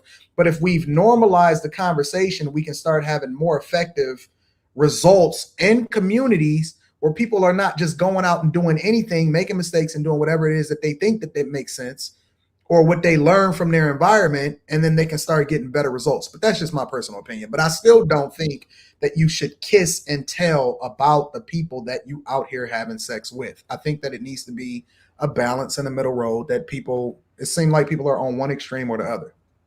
Anton, I agree with what you were saying about like the fact that the topic itself should not be taboo, right? Like people should be able to have conversations about sex education, understand certain things and, all of that. I agree with that completely. I think that, and y'all know, everybody in the audience knows, I don't talk about specific things about my life because for me, that's just not something I want to do. And I would not want, again, my dad, my students, my husband, my brothers, like there's so many people in my life, my mom, my grandma, whoever. The internet is forever. So for me, like there are certain things that I'm not going to talk about personally. But I agree with you, Anton, that like the subject itself in terms of education and openness in terms of things like that should not be taboo. AK, how good did you feel to say my husband? Really good. Yeah. You couldn't wait to say that. I've not been one of those like my husband saying people, you know what I'm talking about. But, when I say it, I say it. And I definitely been putting MRS on everything at school. All right, y'all. Guys, just tuning in. Welcome to Lapeef Let's Talk. Let's make sure we get the likes up, family. Let's get the likes up. Also, make sure you subscribe to the channel. Let's get to these super chats. Okay, you ready to read? All right. Oh no. Oh, School of Thought. I respect Quest. He's a real G. Big respect, bro. Malevolent Elephant. Come on, family. Let's get the super chats up. Support the show. Let's go. Dub Will 88. Shout out to the panel. Kayla, you look radiant tonight. Christopher J. Men be borrowing their girlfriend's shorts. No, I'm good. The Wealthy Broke Man. Let's get the likes up. Help promote the channel. Willie Handy 79. Island Girl Q. Are cigars and whiskey a deal breaker? Shout out to Chaotic for becoming part of the cast. I like whiskey. Chemo. Salute to the male Daisy Dukes. Double 88 again. Chaotic sponsored by Dockers. Iron Panther. 4-inch shorts for men that don't skip leg day. Nigel L. JR, you literally almost made me drop the barbell on myself while bench pressing with those clapping sounds.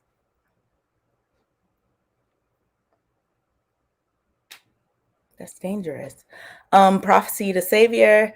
The problem, Kayla, is not that anyone may know your friends, but your friend may have told you in confidence his issue, and you use that as a talking point. That's how you break trust. SMH. Shaking my head.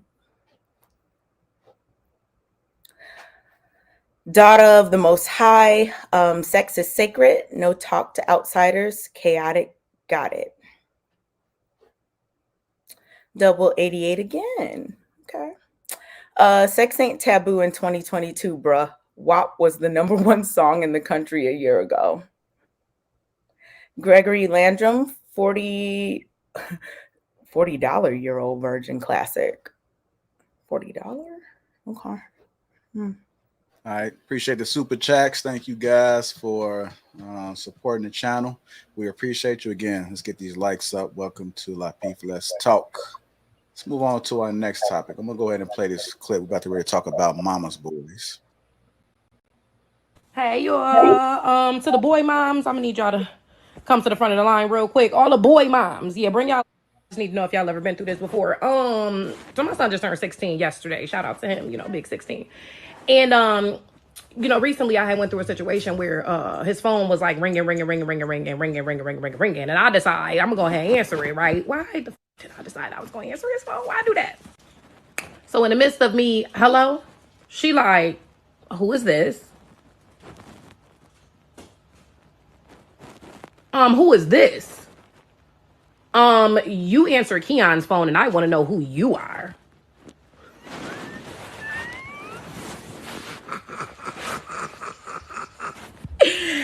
Nah, she thought I was one of his little girlfriends, right? She said something, because yeah, you're answering Keon's phone and I want to know who you are. I said, well, who are you? I ain't even want to drop it on her just yet, like as to who I was, right? Because I'm the HBIC and it's shorty and you just a little tag along at this point. But in any event, I digress.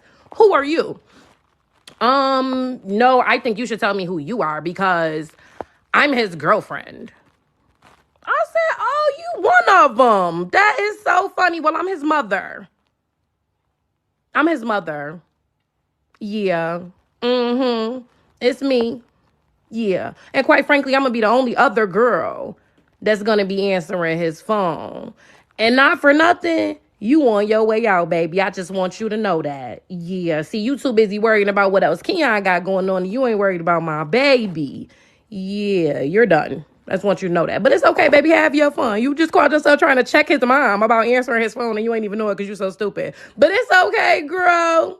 I'm going to tell my baby you called, okay? And I'm going to be sure to tell him that you tried to check me about answering his phone, even though you ain't know who I was. But you should have played it safe. And you probably wouldn't have to worry about losing my baby. But good luck next time. All right, so this is that's some ghetto ass shit. I ain't gonna lie. Yeah, like it's really ridiculous, honestly. Yeah, like it is ghetto, but we do know some women that are they play a huge role in their sons' lives. Obviously, I think we discussed it, and I believe Rilla really speaks on it about women being on their sons like this. What are you guys' thoughts about that? So just initially, just to make sure I got this information correct, that boy is a minor. I thought she said he had just turned 16. So I don't know why she was doing all of that. I'm answering his phone because I pay for this phone. And I can answer this phone when I want to answer this phone. Why does it have to be a big deal who's calling the phone? I don't get it. I don't understand it. Kayla, she's still 16. Just simply said, he's a kid. He lives in her house. Kayla, did you think that the mother was like being competitive almost? Yeah, I felt like she was being competitive. Because honestly, she could have just like, oh, this is his mom. Because right, this is his mom. Who is this? Like, any woman, I think, would understand. Like, oh, she's trying to check, blah blah blah, and it's like exactly. What? We know that ratchet woman picked up a phone with the attitude. We already know that. I could already tell that. Q, think about hypothetical son. You already know as a woman if someone's answering a phone what their girlfriend's gonna think. Exactly. You understand that. You're not gonna be like, you know what I'm saying? Like, what's the point of doing all of that? What's the point? Like, I was distracted, honestly. I was like, she could have literally picked up the phone and said, she was like, well, who is this? This is his mom. I'm his mother. Exactly. That's it. She could have. But instead, she crawled back into her high school days. Competitive days. Who is this? Yeah, I was trying to. Who is this? It was weird. All right, let me try to get some of the guys in who want to chime in on this. If y'all Go ahead, Chaotic. the phone like that, how would y'all how would y'all? I totally disagree with everyone. This woman did not go back to her high school days. This woman is literally living in her drama right now, and and I don't want to generalize, but assuming that she's a single mom, she hasn't vetted her son's girlfriend because she should know who her son's girlfriend is. So it just shows me a dysfunctional household, that the boy doesn't tell the mom that, mom, I have a girlfriend. The mom doesn't know the girl. They're probably having sex. What if a kid comes about? The mom is arguing with the girl. She's like there's an ancient African American song called "Second Childhood" by Nas. I love that song. He talks about this. He talks about she's 34, 35, and she can't give her youth up. So it's not that she went back to high school. It's that this woman is in her second childhood. I mean, you guys could be right. She probably did go back to high school, but it's I see so much dysfunction within that 12 or 15-second clip that could go on for hours. I could make a live stream about that. And the fact is that I'm assuming she's not married and there's no vetting going on. And the boy's going to continue to cycle. She's going to continue to cycle of being a single mom. The girl on the other end is going to continue to cycle because her parents haven't met the mom or the boy and all this. So who knows what the kids are doing at 16? And it's shameful. It's a shameful thing that I just saw. And if the lady's listening, shame on you. And I do have to point this out. She has some big ass nostrils. But I'm just pointing out the obvious. Yeah, no, but right. I was distracted. That's why I was distracted. I was just looking up her nostrils most of the time. It was just weird to me. It was just strange. Right. Hold on, ladies. Hold on. Is that what Hoochie should look like? Oh, go ahead. Go ahead, Rilla. No, actually, I think Quest was he was adding to you. I think he was thinking where you was about to go, and I don't want to take away from him, but I agree with what you was about to say, Quest, in terms of that she never left. And we see this. And see, this is my thing. We could dissect the mom. I'm gonna let the rest of y'all cook on the mom. You know who I'm concerned for? Keon. Because that's who I'll see when I'm out doing what I do in the city. Mother raised male, son husband. See, that's her son husband. She's competing with his girl. Oh, you one of them. She done reduced herself. She the side chick mother. You just one of them, Bookie Boo Boo. I'm the HBIC over here. You know, how am I supposed to know you, ma'am? I never met you. I don't know who you wooty woo. I'ma let you know. You just lost my son. I mean, you probably saved that young lady. You probably saved that young lady for being from a pump and dump scenario, right? And the challenge is I don't see these scenarios, and you know, me being back at the crib, okay, everybody knows your profession. You know, you see this stuff, and you see the impact that parenting methodology, like that mindset, that ideology in terms of parenting, we see the effect that has on boys, and that's why it's important for fathers to be a part of their kids' life. This ain't even like I thought you was gonna show me something that was equivalent to Baby Boy, to Jody. This ain't even nowhere near that. At least with Jody, she was trying like to get him out and like do something with your life. Yeah, I mean, she had to bring Melvin in and shock him. See Melvin cooking eggs. You can't equate naked. Jody was a grown man, bro. But that's what I'm saying. He's a minor. He's okay. So wait, because we do this. So listen, the conversation is nuanced. We talk about maybe a 6-year, 7-year difference. The point that I make is kind of still stands in terms of the impact and the idea of how these mothers raise. So if you want to say maybe she was treating him, let's say we take the movie and we dissect that, and you say this young whoever the mother was for Jody, she was treating him maybe the same way, right? It's still the same result is what I'm saying. And what doesn't get taken into account, Anton, and you know this, is the impact that it had, the impact of these types of mothers on mother-raised males, and these mother-raised males get out in society, wreak havoc, and then nobody cares.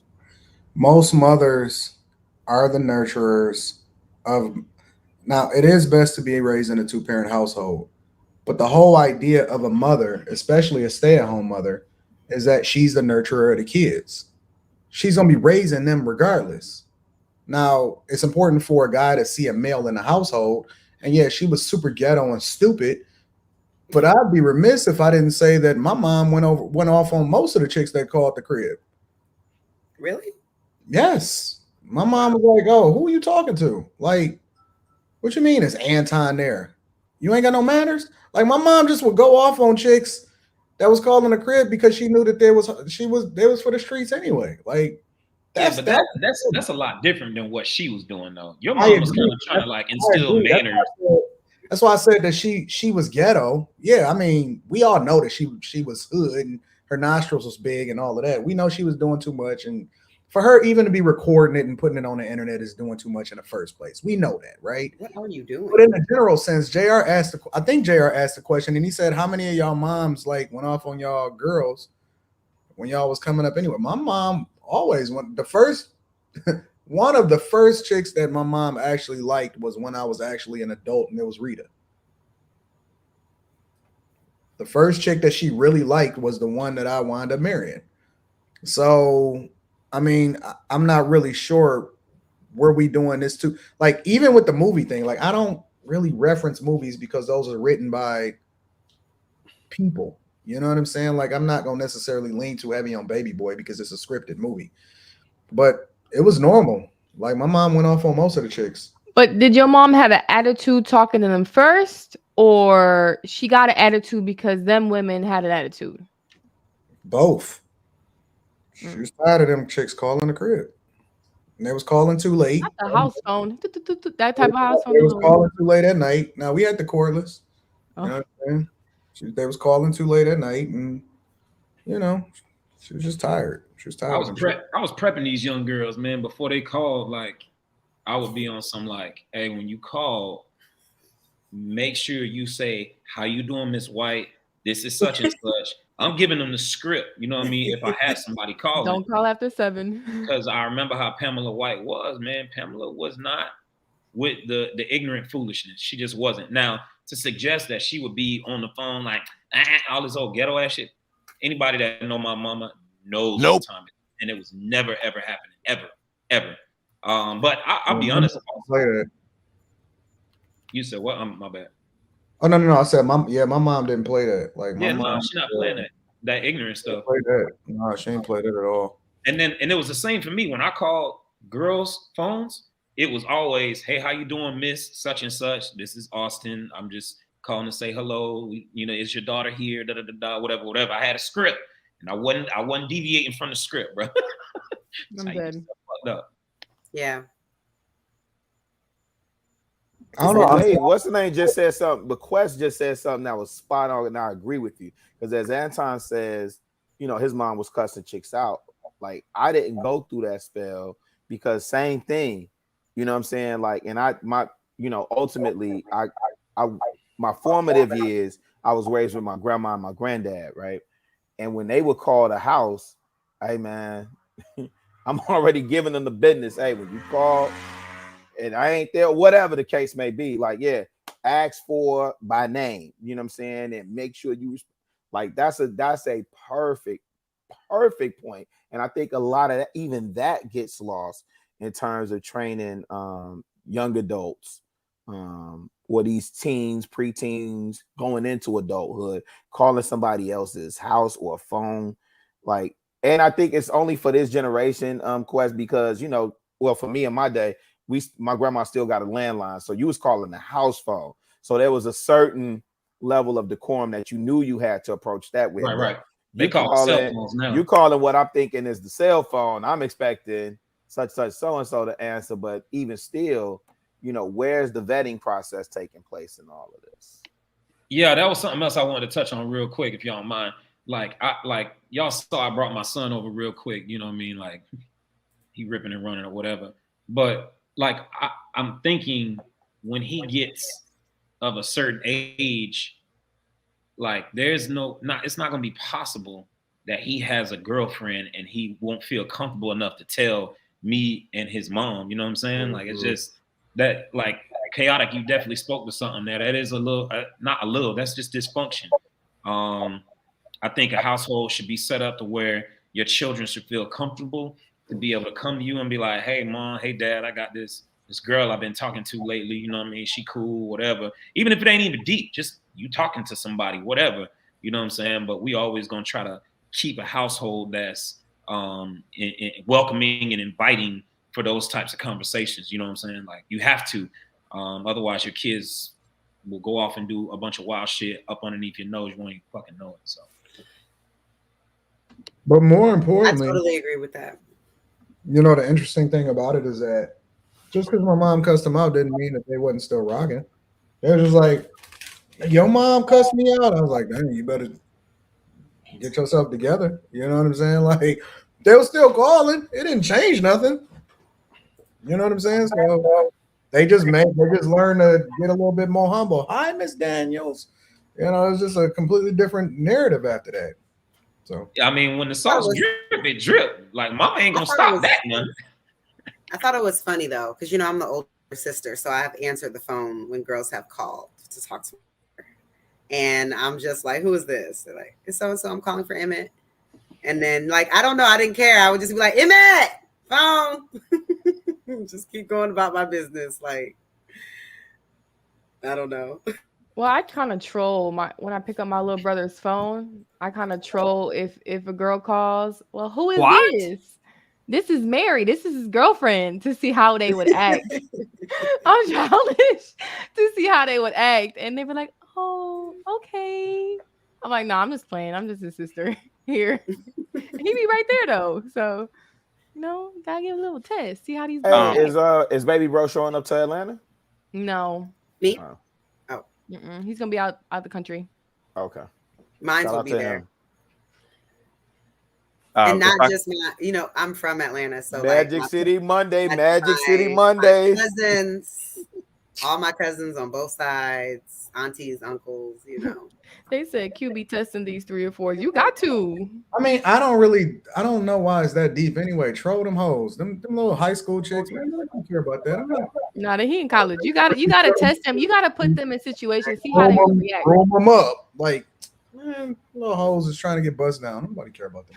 Why not just have a conversation? I don't know about in college though, Q, because like for my brother, he would find that disrespectful for me answering his phone. Like, I would never answer my brother's phone as an adult man. That's just not. We don't answer each other's phone unless I say, Emmett, can you pick up my phone? Or he asked me to pick up his phone. If his phone's just ringing and I don't see that it's our mother calling, that's the only person I would pick up the phone for, because I'm like, hey, mommy, but I'm not going to answer my brother's phone as a grown man. I just don't think that's. Kayla, did you see them interacting in Houston? You see Q and her brother? Exactly. We got our family's a little weird. Yeah, like, they different. We got that play thing, like, And them girls know they place, so his little girlies know. I don't know. Yeah, I mean, cool. Not me. But we're super close. We're best friends, but like. Yeah, I think that just goes back to just upbringing. I'm pretty sure it's a lot of weird shit in each one of our households that we probably might be like, damn, like I can't believe y'all did that. So, were you saying something, Kay? Are you talking to me?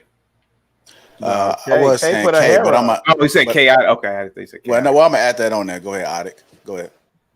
All right. You know, I really forgot to say this, but me being a former teacher, and I saw this a lot. I'm trying to not generalize tonight on race, but I'm seeing this a lot, particularly in Western culture, and particularly more and more in Black and white households. The culture is preaching this "we are all equal" nonsense to the point where I see it in school. Oh, you can't talk to me like that, Mr. Chaotic. You can't. And then the parents come to the school and they back the kid up. And so what I saw in that clip was an example. Here goes a woman, probably 37, 38. She's talking to this little 15-year-old girl like they're the same age. And for the life of me, you're supposed to look at a kid as a subordinate. Until they turn 18, no child is on your level. So the fact that she's talking to this kid like what his girl one of his girlfriends, you better, and it's not it's mind-boggling that that this scene right here should be really studied. And I see this so often that these 40, 50-year-old people now, like, she should look down. I mean, not like look down upon her, but she should look at her as what she is, as a kid. Excuse me, sweetheart. Are you looking for my son? Oh, okay. Well, I'm Mrs. Such and Such, and that should have been it. But this back and forth, like they're in like second period, it reinforces a poor pattern of behavior on that lady's part. And I agree. Yeah. Mm-hmm. Yeah, I totally agree with that. My nieces actually go to a school in Atlanta. It's kind of like they actually have to audition to get into this school. And one of the things that one of the first things that they talked about when they came home, they got into this school was about like how, we don't call our teachers Mr. Such and Such or Mrs. Such and Such. They all on first name basis. And you're right, it does creating it's creating a rift in our culture, I'll say for sure. Mm-mm. No. I just think that no adults should be like testing kids like in a certain way. Like conversations and teaching are what need to happen, in my opinion. Because if you're an adult and you're like doing this with a kid, this person is 12, 15, and somebody's 30, 40, 50. Like, of course, you're going to have the upper hand. So, like, it becomes an ego situation. What's the point of going back and forth in that type of way with a child? Are you referring to me? I was testing the little girlies because they. No, I'm talking about in general. Okay, there wasn't kids. The video. Actually, you know what, Q? You testing your brother? I mean, that's your brother. Mm-hmm. I don't know. No, I don't test my brother. I test the girls. I mean, your brother's girlfriends, whatever. I mean, I wouldn't be doing that, but you have brothers? Want to do? Yeah. Do you see how these girls are acting nowadays? I do. So, who's best to let him know how these girls are acting? I mean, but coming up like, I'm his other girlfriend. I just think that's weird. But if that's what you want to do to test them, I mean, that's what you do. That's fine for you. But for me, that wouldn't be the thing. Like, I would much rather talk to my brother's girlfriends or whatever, like, versus like trying to trick them and put them in this situation where I'm pretending to be some other woman. First of all, what? For me.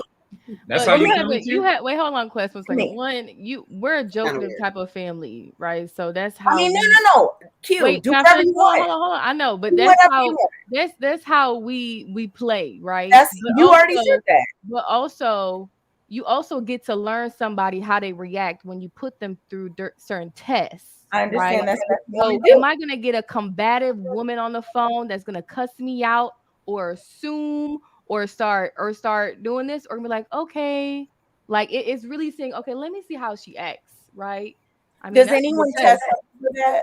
I mean, You not can you, test me, I'll pass. not you, but like a man for you. Has a man tested me? No. Does anyone like answer your phone and be like, I'm her other man? My dad has done that. How does it My work? dad has been like, no, as a joke. My dad has been like, Oh, a this? joke. Oh, this is Tim. Like he Well, was for like like, pranksters on this is- YouTube, that is like a regular thing to like Yeah, pretend like- that, you know, blah, blah, blah. But I mean, at the end of the day, while it's a prank, it's still deception. And you're making the person believe that something's going on when something's not going on. So, I mean, I don't know. I feel like 2 minutes, y'all about to blow a gasket of a joke. Y'all are really, really stuck Y'all up. so sensitive. See, this is if somebody is gonna get I mean, people are in their 30s, 40s. It don't matter. You don't care if the joke in your You 30s. would think you would stop testing like one at a time, one at a time, Oh one my at a God. time. Y'all see, One this at a is why time. this is why I'm not sensitive to stuff. Like we joke, we troll in our family, we goofy, and we drink. We can have fun. If you And can't, if y'all can't be part, if y'all can't accept that in our family, trust me, our family's gonna look at you weird. And I know we weird, but that's okay. Like I just think it's weird to answer another grown person's phone. it's my brother, but you go ahead and It tell your doesn't friends matter we that, come like, I here. don't know. Oh my God. I just think it's girl. weird to think that it's okay to ever answer a grown person's phone. But Kayla, It's it's just my not you never your went through a man's place. have you went through a man's phone, Kayla? Brother, sister, cousin, mother. Kayla, have you went through a man's phone, Kayla? What? No, have you when went I through answer his phone. No, unless have he you asks me ever to. went through a man's phone? Years Didn't you say in college. okay. So that's okay to As go a through your grown woman, no. I have never gone through a Yeah, phone. Kayla, I how don't go were through you? How phones. old I'm were not about you? to go 'Cause through I your remember phone or answer your phone. Kayla, how old were you when you went through your man's phone? I was like 20. You were 20 years old. That's an adult to you. That's an adult age. But it's not okay for me to pick up my brother's I was in phone. college. I don't know. I don't really feel like I was like really doing adult Okay, things. but guess what? My brother is right there standing beside me. All right, so I'm gonna it's not put something out okay. there. JR, it's not okay for me. I still don't see the reason why No, you I'm was gonna put answering I'm gonna put something out there. Hey, I'm gonna put Kayla, something out hold there. on, darling. It's not I okay just for don't me see to it. answer my brother's phone and he's standing right there. But it's okay for you to go through your boyfriend's phone and he's not there. Make that make My sense. man and my brother are two completely different things. But who are you closer with? Your what? brother? Well, if you get a pass for What? if you get a pass for an ex, right? My brother's still in my life. He's blood. So Well, make I that had make- suspect that there was something going on, so I went and found what I knew was going on. Ladies, That's y'all totally going different circular than right now. me All right, hold answering on. another Let me grown get man's Courtney. Let phone. me get Courtney in here. Go ahead, Courtney. Well, I was just gonna comment because I have brothers. I have 3 brothers. They're older, but I never did that to my brothers. I never picked up the phone or played back. I mean, I joke with my brothers. We roast 24/7. But with his females, I never really joked and did that because I wanted to have still a level of respect. I wanted to make sure I'm sister and they knew that's mom. So I always, any woman in their lives always had a level of respect for me and treated me as such. And I always kind of held myself as I'm his sister, little sister, you respect me. So I never was joking and doing that to my brothers. And plus they're men. There's no reason for me to have to test all the women out. They do something crazy, then, little sister and me, I'm going to where they at, with the fade. But, they're men. They know how to take care of themselves. They know how to vet their women. I trust them. But I never did that to my brothers. And I have Hold on. For anybody else say anything else, hold on. I just want to say this. I hear everybody what everybody is saying.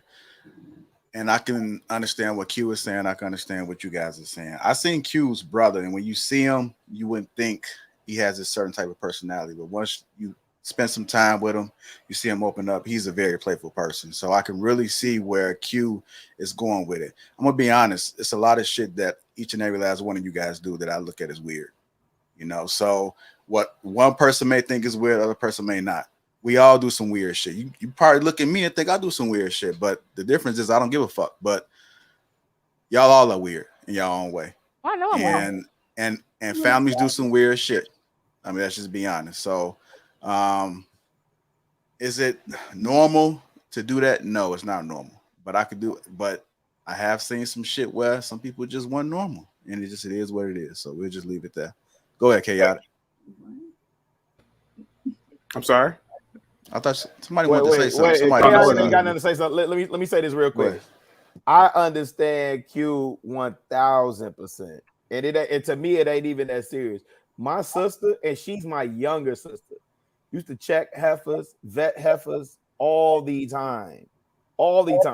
And again, Q came on here saying, I'm a troll, I'm a goofy, I'm silly, you know. And then when you meet her, to JR's point, when you meet her and her brother, and I don't want to belabor the point, because I don't think anybody is making the case for, and I don't think she was making the case for what she do is the standard. I think she was just sharing, like, this is what we do in my family. But if you meet them in real life, Youngblood hella funny, and to see him and Q interact, it's hella funny.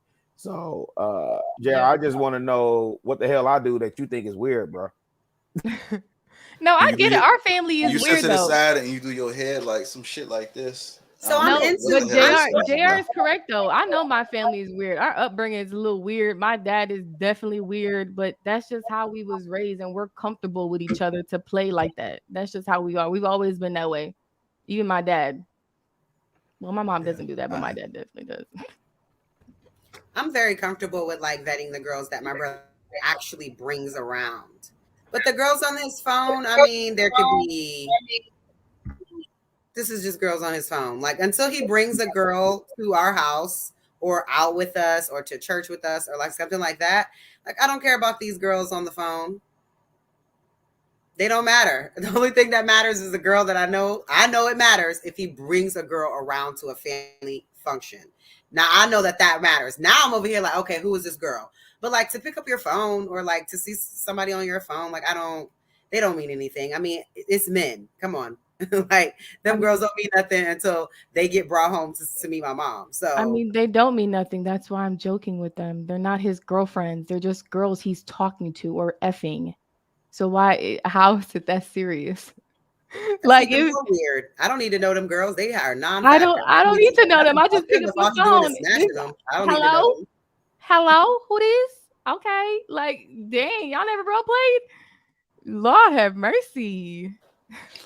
Go ahead, Quest. Like you trying to say something, brother, and we're gonna move. No, you good? Okay. I mean, I mean, the only thing I was gonna say is I got a handful of female cousins, like a lot, and they just, if they were gonna be doing a vetting of sorts on any woman in my past or whatever, it was always respectful. You know what I'm saying? They ain't never try to come with nothing crazy or nothing like that, because I mean, they know I'd be quick to be like, hey, what the fuck are you doing, bro? Like, shut the fuck out. Like, if you asking questions and just being, respectful or whatever, like, got it.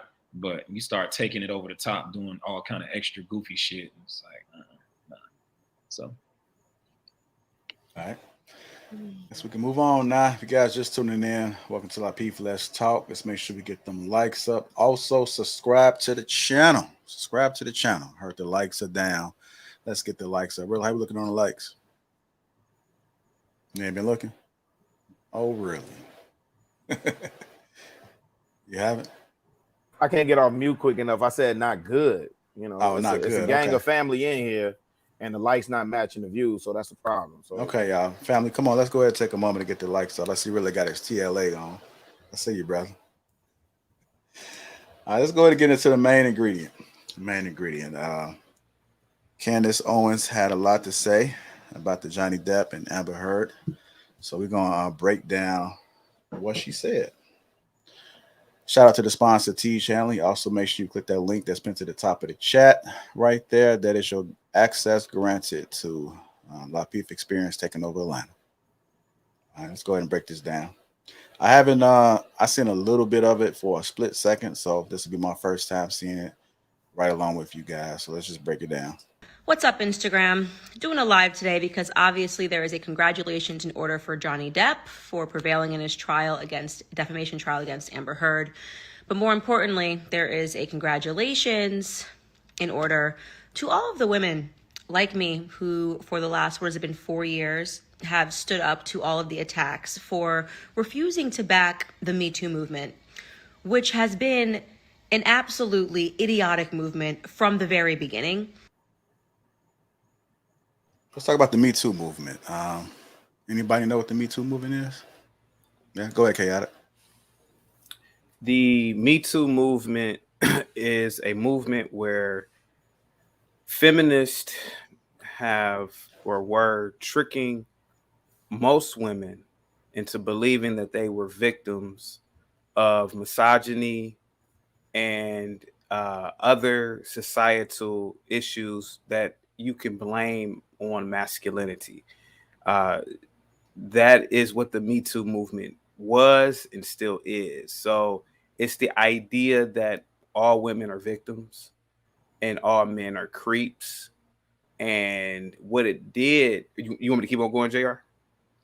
Yeah, go ahead. Okay. I think you've given a little bit of clarification as far as what it is, because I had to ask somebody what a Me Too movement was. So it is very interesting to hear. And what it did, it allowed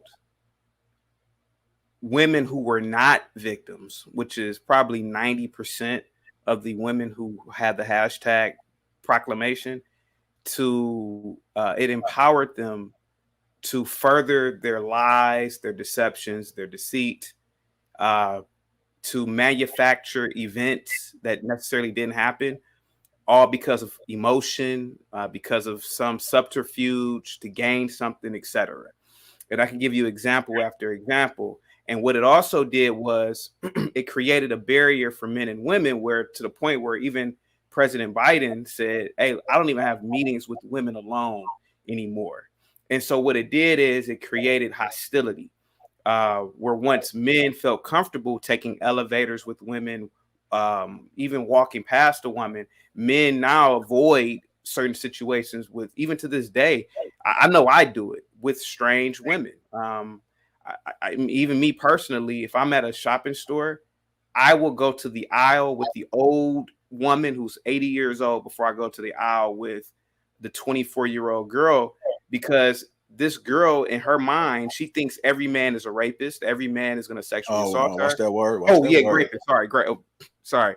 And so the Me Too movement is a very destructive movement, in my opinion, in my perspective. And it'll even allow me to be even aware, because this, again, me avoiding certain cashiers, it probably has kept even me safe, because you never know, when you leave out, that girl could say, he looked at me weird, I think he was thinking of something. And so that's the hostility that has been created because of the Me Too movement. That's just my opinion. I'll leave it to the rest of the panel. I'm about to put you in. I'm about to put you in timeout for using that the R word for a second, sir. Sorry. You avoid certain cashiers? I beg your pardon, Anton? I said you avoid certain cashiers? Anton, I try my best now, because of the Me Too movement, to avoid any interaction with any female that I do not know when I'm out in public, because the Me Too movement is a movement that literally is destroying the lives of men, and innocent men. And that interaction with the cashier, that could be a life or death, an imprisonment interaction. That girl probably is mentally ill, and these hashtag movements and social media have created an atmosphere where this girl can say, he looked at me weird, I think he harassed me, I'm going to complain about that guy, and the next time he comes in, watch out for that guy. These things happen, and I'm telling you, it's to the point where, again, even President Biden himself said, listen, I don't have meetings with women alone anymore. And this is the president of the United States of America. And he's a liberal. Yeah.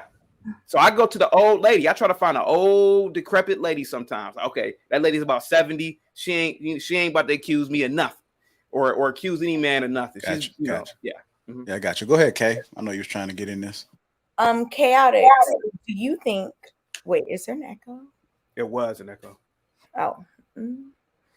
Chaotic. Do you think that more men are falsely accused versus women who are just not reporting?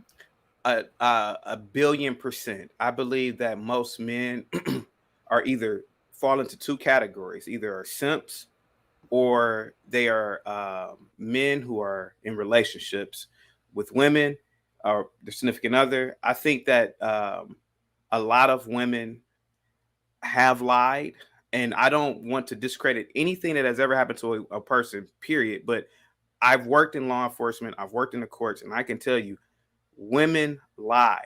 And Candace Owens, that beautiful Black woman, she goes into depth in that 9 minutes of video, and she's a woman that says, I'm a woman. I know that we lie. We lie about men lie? No animal on this planet is perfect, and we are certainly. Do you think that like the 1 out of 6 or whatever it is? I believe that a lot of these cases, these very famous cases, the majority of these cases are false. Let's not talk about the famous. Okay, just in general, do you think that women in general are lying when they say they've been like assaulted? I believe that there are unique situations. Each situation is unique. I believe that there are facts and evidence that should be looked at. And I don't believe that most women are randomly walking down the street and something has happened to them. I just don't believe that. Well, that's not what anyone is saying. Okay. For the most part, these attacks are happening at the hands of relatives, people that someone knows. It's not drag you into the alley. So I'm asking you, sure, do you think that a woman is lying if she says someone that she knows has assaulted her? Like, do you think that okay, let me ask you this question, Kay, before I answer you. No, just answer my first, then ask. No, I don't believe it. And I don't believe it because can I give you examples real quick? Just a few examples. Go ahead. Okay, so the ladies on the panel, you guys clearly have said that you've gone to college. And if you've gone to a liberal college, you know how liberal schools can be, particularly PWIs. They're wild, party wild. When I was in college, girls used to get blacked out wasted. They used to dress half naked, get blacked out wasted. They have all the fun in the world. And then the next day when they wake up, they want to accuse the football team, the fraternities. They want to accuse them of something, you know, and they don't want to take responsibility. Kay, let's not do this. I have to. Okay, let's Kay, let them finish. I've been quiet and I've been letting everybody talk. I have to. I am telling you as a man, from what I've seen in college, from what I've seen in the work world, from what I've seen when I worked in law enforcement as a probation officer, women will most likely do something, and they will willingly do something. And then when they feel embarrassed, when they feel emotional, a lot of times they will talk to their friends, and their friends will put something in their ear, and then that's when, oh, well, girl, you know you were assaulted, girl. Or she wants to get something out of the man, or she's angry at the man, and she will blame the man and say the man has done something to her, whether it's harassment all the way up to assault. I'm not saying that this happens all the time. I'm saying that the Metoo movement has ushered in an era where every man is guilty before any facts or any evidence are presented. So chaotic. Yes. Based on the definition of grape, right? If you are blacked out, as you just mentioned. Sure. You just mentioned that. Sure. That falls under that. So if someone is incapacitated, they are actually correct. If they say that, you just mentioned blacked out drunk. If someone is blacked out drunk and someone does something with them, they are not in the mindset to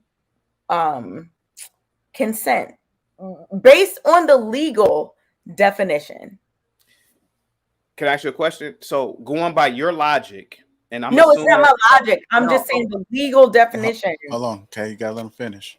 Yeah, but it's not my logic. It's going by what you are saying. The legal definition. Going by what you are saying. The legal definition.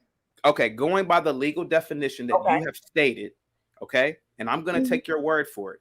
If what you're saying is true, well, isn't the man blacked out? And is he? You didn't mention that. You said if a woman. Hold on, can he finish? Kay, you gotta let him finish. No, because he. It's not. No, you have to let him finish. He's not cutting you off, but you'll keep cutting him off. So let him finish. Again, Kay. More like a discourse. Kay, again, I am not discrediting anything that has ever happened to a woman. I believe that certain things do happen to women. However, you went to college and you know that women or girls on college campuses, they get drunk just as much as the boys do. They are both blacked out, wasted, and they both participate in an act. And that's how a lot of these assaults happen. Well, then the man should advocate for himself. But I'm going based on what you just said when you said women get blacked out drunk. You didn't mention the man. Now, if you're talking about a man getting blacked out drunk, he should press charges too. If he feels like he was taken advantage of, he was blacked out, absolutely hold that woman accountable for grape. Do it. Okay. I agree. Hold on, you guys. Hold that thought real quick. Let me get some other people in it. Anybody else want to chime in about the Me Too movement? Yeah. So, I mean, I think chaotic, just to go back on how it started from this woman, an advocated lady in New York back in 2006. Then it started the hashtag Me Too movement back in like 2017 or 18 from when Harvey Weinstein. And it was, the idea was to give women that was sexually assaulted a voice or a platform, and to kind of rally women, supposedly men, but it was majority women, to say, hey, me too, this happened to me. So to give a voice to it, to quote unquote the voiceless. I think what has happened is that particular movement turned into something where people used it against men, used it for attention. It became a social media thing. Everyone was hashtag me too. And so it turned into something that maybe it didn't start off to be. And then I think there was a Harvard report that was done a couple years ago that shows the effect. So now men are scared to have one-on-ones on the workplace with women, don't want to hire attractive women. Now, when you have a male doctor, you have to have a nurse present when he's giving you a physical. So a lot of things that happened that transpired actually was a downfall to the Me Too movement, because now it's, it was against men. A lot of men were saying they got Me Too that wasn't, hence the case that we are really talking about today. And then even hiring women. A lot of men don't even want to hire women now. So again, it had an adverse effect. And to Kay's point, and also to logic, I don't believe in what Candace Owens said, believe all women. No. In the words of Yo Gotti, women lie, men lie, numbers don't lie. So I stick to that. But there have been cases, in Nashville, the Vanderbilt case with the 5 football players that are all doing prison time, 15 to 17 years. And it was sad. These are amazing boys, but the woman got drunk, passed out. It was a girlfriend of one of the star players, but however, he allowed his friends to come up there in the dorm room, sexually assault her, all 5 of them. They peed on her. They took videos, put stuff up her butt. So it was a whole lot of stuff. She was passed out with her boyfriend, but he did allow other boys to do that. So it's a case by case basis. But Me Too movement turned into something that I don't know if it was supposed to be, but it turned into something. Now it's for clout. It's for, a lot of it's for attention. But I don't want to take away that it should be a case by case basis. Don't believe all women. Don't believe all men. Let's get the facts of the story. Let's not cancel anyone because someone said they got Me Too. No, we're not canceling. We're going to give them their due justice, innocent until proven guilty. That just doesn't happen. And it's unfortunate, but it doesn't happen. Once someone says you did this to me, then you lose your job. Could lose your family. Get kicked out of school even before the due process is done. So, I just wanted to give that tidbit on the Me Too. And again, like I said, the blackout and stuff, that huge case in Vanderbilt was humongous. And the people, honestly, what's interesting was that I guess I was supporting kind of the couple of the other guys because I didn't really believe her story either, but they were backing the football players. So it was a really sad story here. All right. I want to comb through the video real quick. Chaotic, you want to say something before I go ahead? Okay. Oh And no, I then think we'll just leave it at chaotic. Then we're gonna go ahead through the video. Yeah, I know. You should play the rest of the video. I mean, you should play more of the video. I'm done about the Me Too part. But yeah, it's Okay. a very All right. video.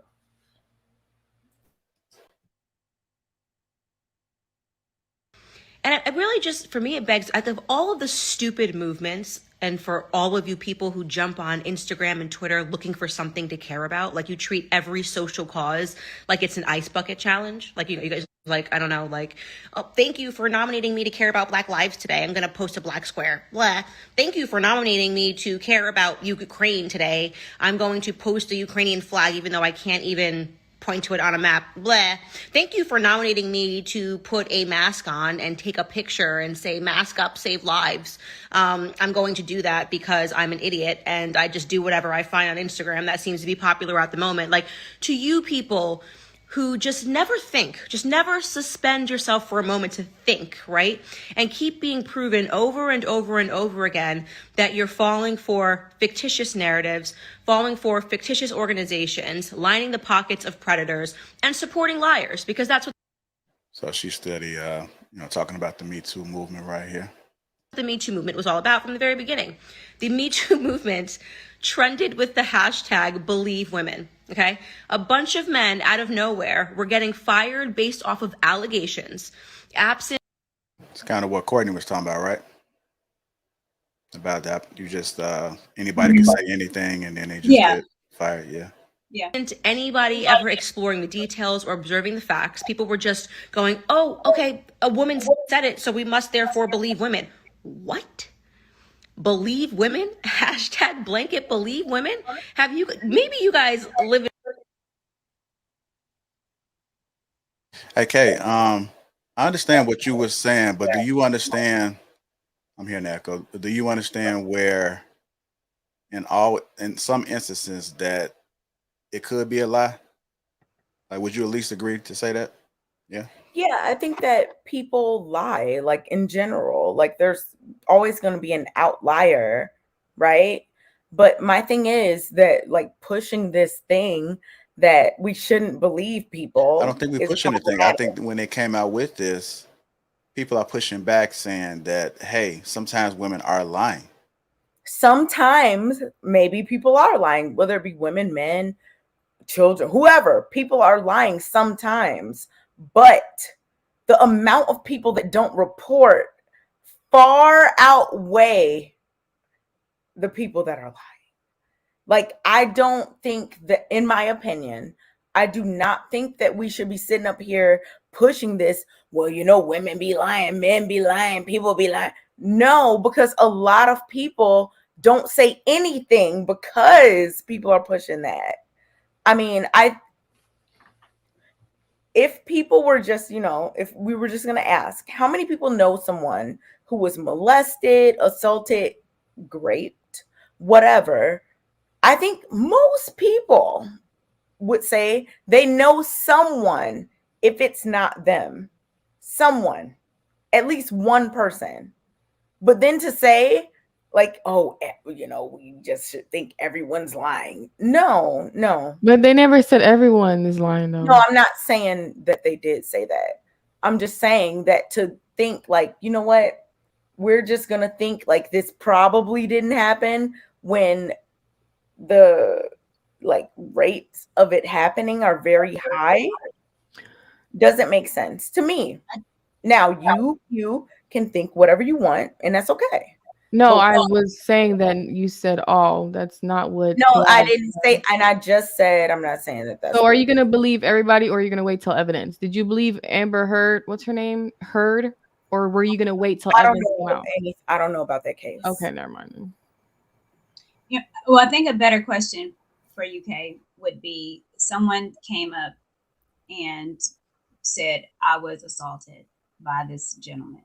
What would be the next steps that you would do, or what should be the next step taken? I would listen to what they were saying. I'll be a safe space for them to talk. Let's just say this was happening in a collegiate environment, and you were the dean.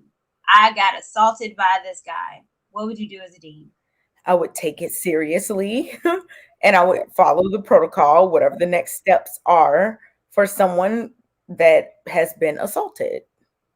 So I think usually the protocol is go ahead and kick the guy out of school, and then I think the protocol. I think the protocol. It happens a lot.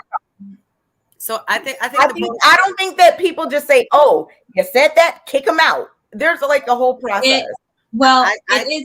It is a process, but it does have a lot of times they get kicked off the football team. Courtney, if your daughter said something happened to her, would you be like, I don't know what she's saying, Kate. That's okay. No, hold on. I'm asking her. Okay.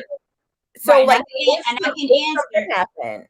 Yeah, I can answer it. My reaction as a mother is going to be different from my reaction of. What would your reaction as a mother be? I mean, I go in blazing. But okay. I'm a mom, and it's going to affect me differently. But I'm talking to you as a dean. How do you think the dean should happen if your daughter came and said, "This is what"? If your daughter went to the dean and said, "This is what happened," what do you think the dean should do? Well, it depends on the protocol, but I think it should be an investigation. So I agree. Right. Okay. I think what people are saying that a lot of times they are canceled first. They lose things first before it's an investigation. Exactly. Before it's proven. Which people lost things first? Name some of them. Reputation. Who's jobs. Come on.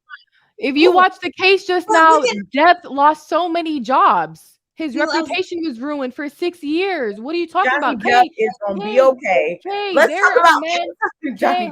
Hold on, Kay. There are men going to jail that have been falsely accused for years, coming out, and nothing happened to the women. What are you talking about? What are they losing? I agree that people get falsely accused. I know that for a fact. I think that those people who make those false accusations should be prosecuted. I'm not against you for that. But I'm just saying, name a few people canceled. You use that word. What are they losing? You said, what are they losing? No. We're talking about canceled. Who was That's canceled? not what you said at first, ma'am. You said, what are they losing? Canceled? You said, what are they losing? And I said, they lose their reputation. They lose jobs. What? Okay, let's recalibrate. Maybe we forgot. So just really quick. Who was canceled based on false accusations that were never proven true? Johnny Depp.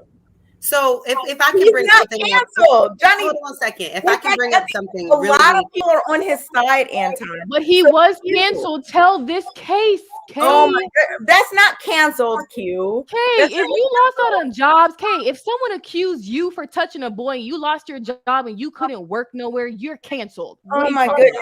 Okay, Q. So if is Johnny Depp the trailblazer? Well, no, that's an example. No, okay. So somebody besides Johnny Depp. Okay. Hold on, we gotta do one. Hold on, Courtney. Hold on. I want to answer. Hold on, because Kayla was trying to talk. Go ahead, Kayla. Besides Johnny Depp, because he wasn't canceled. Hey, what about the 5 men? I don't remember their names. The 5 men that got accused for rape. Oh shit! I'm sorry. Doing that stuff to the woman in the park, and they got a year later. Racism case. I agree with you. Kayla, the racism situation. I agree with you. All right. So there was. Hold on, ladies. Hold on. Q. Where men go. The Central Park 5. Ladies. So there was. Hold on, Courtney. Hold on. Let's go to Kayla first. Go ahead, Kayla. Okay. So I just want, I know it's a lot going on. I know it's hot. Okay. Let's cool it off. Okay. So I think we all know that there are multiple cases where there are people that have been falsely accused, where the media, not any protocol or procedure that they've been kicked out, where the media has dampened their reputation. However, we also know that there are instances where there are people who have been accused where their reputation has not been affected, i.e. people like Trey Songz, who has been accused for years and years and years and years and continue to work and continue to make music and sell music and do concerts and all of these things. It's finally coming up after like the 20th girl or something. So I think that we cannot sit here and act like there isn't validity on both sides. There are people that have been accused and they've been destroyed in the media, and there's people that have been accused and people act like it's nothing and continue to keep it moving. And that is the facts of the matter. So ultimately, I think the argument is that people that are making false accusations, or people that have been accused and aren't being held, people that are guilty and haven't been held responsible, is the issue. Not either side. Kay's issue. Who's lying, who's not lying, who lies more, who doesn't lie. That wasn't Kay's issue. What was my issue? We were not talking about the men that are not being held making my own responsible. comment. What was my issue? But we were talking about something else, and I think Courtney had some evidence to back that up. What was my issue? Did you Hold have on. We're going to Courtney next. Go ahead, Courtney. You're muted, Courtney. Thank I you. got you. I was bringing up the lacrosse team at Duke a few years ago. That the lacrosse team, the team got suspended because of her allegations of being raped. Found out she was lying. So, and that happens in a lot of schools, or even football, basketball players that get that. It's because it gets media, it's known, and it doesn't look good on the school for that. For those allegations. And so what they do, it's a PR move. They remove them, they suspend them, get them out the way until things calm down and there's an investigation. A lot of times these investigations are years and prolonged. So therefore, players that could have in high school gone to college with a scholarship can't, because of the prolonged, they're out of school. Vice versa in collegiate, vice versa in NFL. I mean, I'm just using those as an example, but it does happen. People get excused from jobs pending on investigation. People get excused from schools pending on investigation. So it does happen too. It happened. Okay, right. So again, you were asking on specific cases on whether it happened, and that was one particular one where that lady was a whole stripper, completely lied on these men, but they were excused from school, suspended. You don't know what could have happened on the lacrosse team, or what money or anything they could have lost because of her lie. Yeah, I think that people that lie, again, should be punished to the fullest extent of the law. I don't think you should lie. And you know they're not. For the thing liars. is, these women, and also Courtney, hold on, Kayla. Hold on, Kayla. She can't hear both of y'all at the same time. Courtney, you also know that people who do these things are not punished to the fullest extent of the law. That's all I'm saying. Yeah, I agree with that. I do know that. I am not saying that someone should just be able to make an accusation and be just punish these people. No, there should be an investigation. I agree. But I'm just saying, we're not going to sit here and act like there are more people that are in prison wrongly accused than people who are out here victims that never had their attacker prosecuted.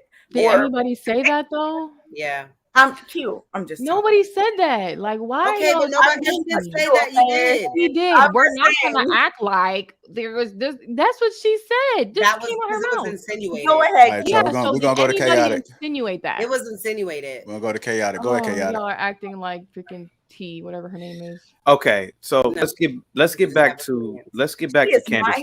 Leave her alone. Hold on, you guys. Hold on. I would like to get back to Candace Owens and the whole breakdown of Metoo. Okay, so I'm going to name two football players, and I'm pretty sure all the men know. Darren Sharper and Kellen Winslow Jr. If you follow their track record, their modus operandi, their patterns of behavior are both similar.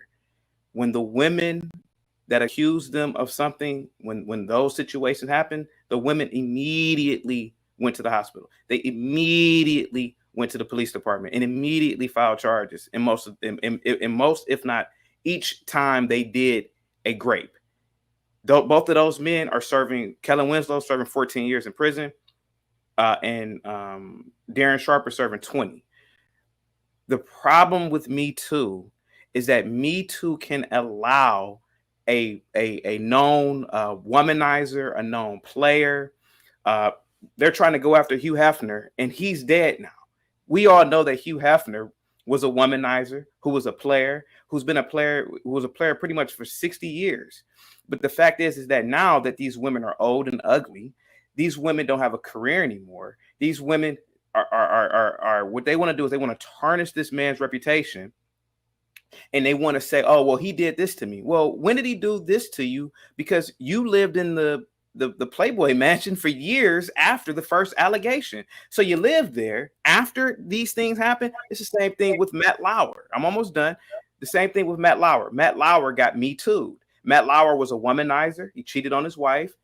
Those aren't criminal acts, but his assistant accused him of something 2 or 3 years after the fact. But within those 2 or 3 years, it was known for them to be around town, hanging out, going to hotels, etc. So she said, well, this happened on this date. And people say, well, wait a minute, you guys have been seen together for 2 and 3 years after. So you're hanging out with the person who supposedly SS'd you. So that's the problem with Me Too.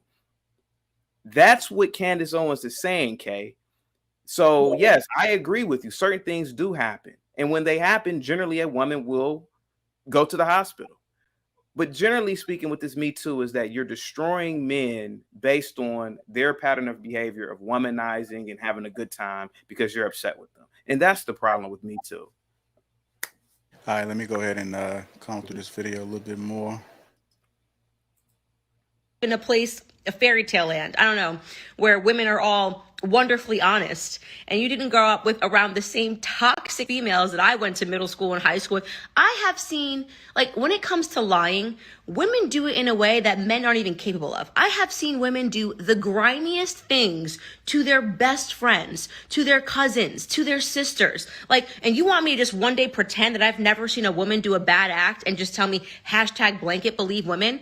Half of the stories that were coming out made entirely no sense. I mean, Amber Heard is the first one, but do you understand how many men have been accused of being rapists and abusers that on absolutely meritless claims that actually...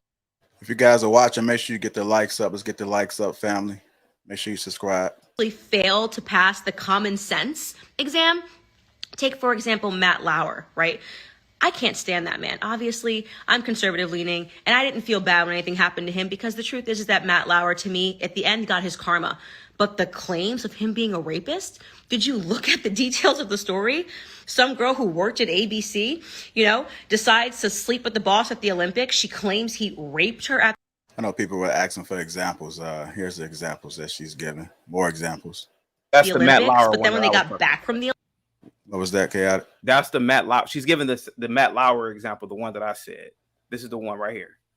Okay. Olympics, she proceeded to have a year-long affair with him, going all around the city, going to his apartment. You just decided to date your rapist for a year? Oh, but then Me Too started trending, and suddenly she wanted a check from ABC, and she got the check, and that's it. Blanket, just believe her. I don't know, people, I guess, just start dating their rapists, I guess. Like, let's not ask any questions. Can't stand Matt Lauer, but that's a case that needs to be examined. Kesha, honestly, she's number one, okay? Kesha, the girl who jumped up in the morning and brushed her teeth with courtroom, like, obviously she's telling the truth because, like, she's crying in the back of a courtroom and no woman could ever make this face unless she was telling the truth. Like, how basic are you? Kind of interesting because women will, well, some women, we don't say all women. Go ahead. Because I can cry. I would like to respond to that real quick. So for all of you who don't know who Kesha is, truth be told, I don't really know who she is, but I knew about this incident that happened. Kesha is a pop singer. Kesha's she's over-sexualized like a lot of women in the pop singing culture. Kesha tried to approach Jerry Seinfeld. Do you guys remember this? Jerry Seinfeld said, don't touch me. No. He didn't even know who she was. But the fact is that Jerry Seinfeld, being the Jewish man that he is, listen, he's a conservative, and he said this woman who's dressed like a whore, she has her breast out, she looks like a Jezebel. You cannot touch me. She said, all I want to do is hug you. You guys could go watch it yourselves. She said, all I want to do is hug you. He said, no, no, thank you. No, thank you. Because he knows, being in the entertainment industry, and I got to say this, their culture, the Jewish culture, which is very conservative. They're not perfect. It instructs them on behavior. And this is why Jerry Seinfeld, he's not caught up in any types of allegations. But now here goes Kesha accusing Dr. Luke of sexual assault. And this woman, she sings about sex and everything. So can you believe Kesha? No, in my opinion, on anything she says. So this is what Candace is talking about. But I'm going to let the video play. Okay. Is Harvey Weinstein Jewish? Harvey Weinstein is Jewish, and I believe. But Courtney, again, he got Me Too. We don't really know what happened with those situations. Yeah, he did. A lot of those women slept with him for movie roles. They probably did. I believe that. Yeah, and I believe that, and I believe that. Yeah, and I believe there's a certain level of deviancy to him, sure. But the fact is that I don't believe everything that was said in that case. I just don't. I believe that those women came to his room at 2 a.m. for sex, to get a role. That's what I really believe. I do, and I believe two things can be true at the same time. I believe he took advantage of women, and I believe women took advantage of him, of who he was. When you have a status, sometimes that happens. You use your status to your advantage. Women look at the status and use it to their advantage. True. I just threw that he was Jewish because, again, people are going to be people. Black, white, Jewish, Muslim, Catholic. Evil lurks in everybody. And I don't believe no one. I don't care what race, ethnicity, religion. It's look at the facts. And that's all I want to say. Well, Courtney, can I address you real quick? And I agree with what you're saying. But what I'm saying is that the one thing I could say about the Jewish culture and about the Japanese culture is that these cultures are more of the Jewish culture. They're very conservative, and they set a standard of behavior. You don't see Jewish women getting sloppy drunk at the bar. And I'm not saying that, because a woman is sloppy drunk, it's her fault of anything that happens later. But what I'm saying is that there's preventive measures. Same thing with a lot of Arabs. There are preventive measures like being sloppy drunk. They don't do that. Most Arabs don't get sloppy drunk. And so you don't hear a lot of these cases that you hear that are in Western culture, particularly with blacks and whites. Oh, I was drunk and I woke up. You don't really hear that with Jewish women because they're not getting sloppy drunk. You don't hear that with Arab women. And Courtney, you said you went to a university, I'm pretty sure at PWI. No, I did not. Oh, okay. Well, I went to PWI and I didn't see the Arab girls getting pissed out drunk and falling all over and wearing and dressing half naked. So they didn't put themselves in positions to even be in a situation like that. So that's all I was saying. But no culture's perfect. I'll agree with you on that, Courtney. I'll agree with you on that. But what I'm saying is that there are cultures that allow promiscuity and all types of behavior. And then when something happens, it's like, that shouldn't have never happened. Well, maybe there should also be preventative measures too. That's all I'm saying. All right. Mm-hmm. Look at that beautiful conservative black woman. But she cried in the back of the courtroom. It's very simple. Men lie. Women lie. Right? Both sexes lie all the time. Both of them do terrible things. You should never blanket believe women. You should never blanket believe men. You should never blanket believe anything but facts. Okay? When somebody makes an allegation, you should demand to see the facts. And then you should just do a little common sense test. Ask yourself if the facts line up, if they make any sense, Johnny Depp just didn't pass the smell test to me. You're telling me you got a man who's been married for over a decade. He's had all of these top, these girlfriends that are in the public eye. And just like at the age of however old he is, 50, he decides to become like a crazy abusive person. Like, wouldn't his wife who divorced him, divorces are never pretty, right? Wouldn't she be like, no, there was that one year when he was drunk that like he used to whoop my butt all the time. Like, there was just no one in the history. Johnny Depp strikes me as a drunk pirate. Really, honestly. I look at him and I think this. So that's kind of what we were saying in the beginning about hearing the story, hearing the whole entire story. And I think you was kind of hitting to that, Courtney, right? About like, what would you do when it comes? And I do understand from a parent's perspective, you may feel a certain way. Is it the correct way to feel? No, because your child could be lying. You don't think they're lie, but some do, right? And so you kind of want to hear both sides if possible. But I know sometimes it's impossible. What are you guys' thoughts about that?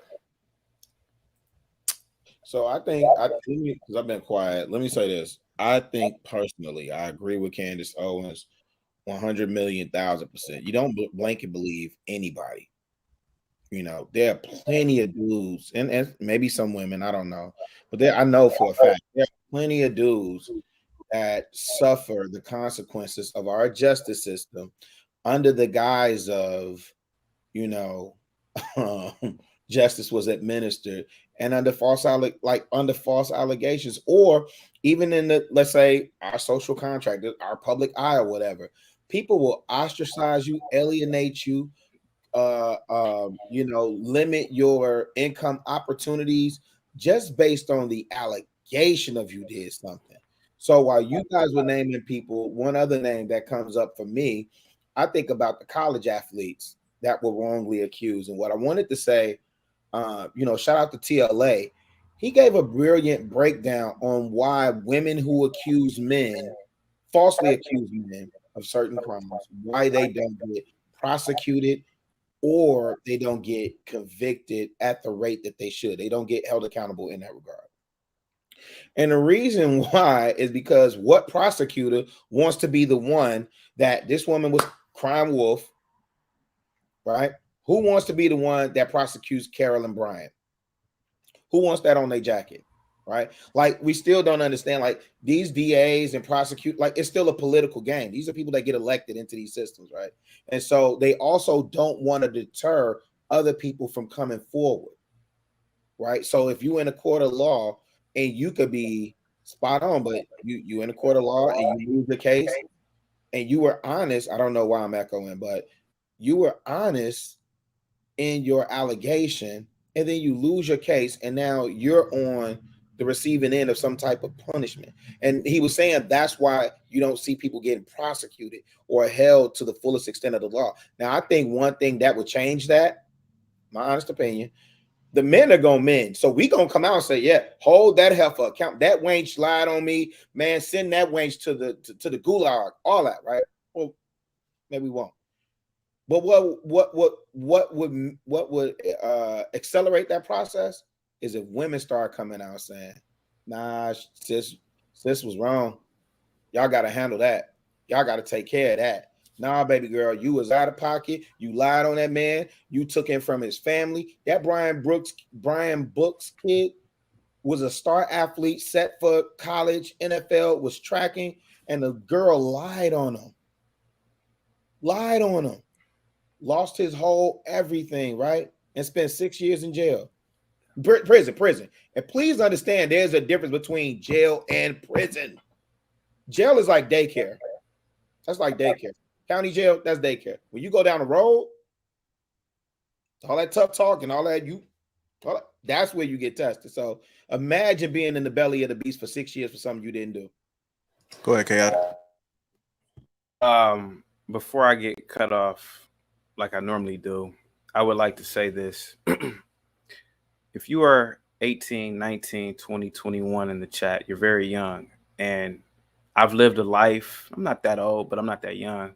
But I lived a life of experiences through working in law enforcement, through working with the courts, and working in schools. If you are a man, especially in this generation, you don't get on an elevator with a woman you don't know. Let the elevator go. you don't go to, if you're shopping, go to the ugly old lady who's in her 70s or 80s if she's working, or go to a male cashier. If you are out and about and you see a random chick, man, listen, try not to make even eye contact at this point.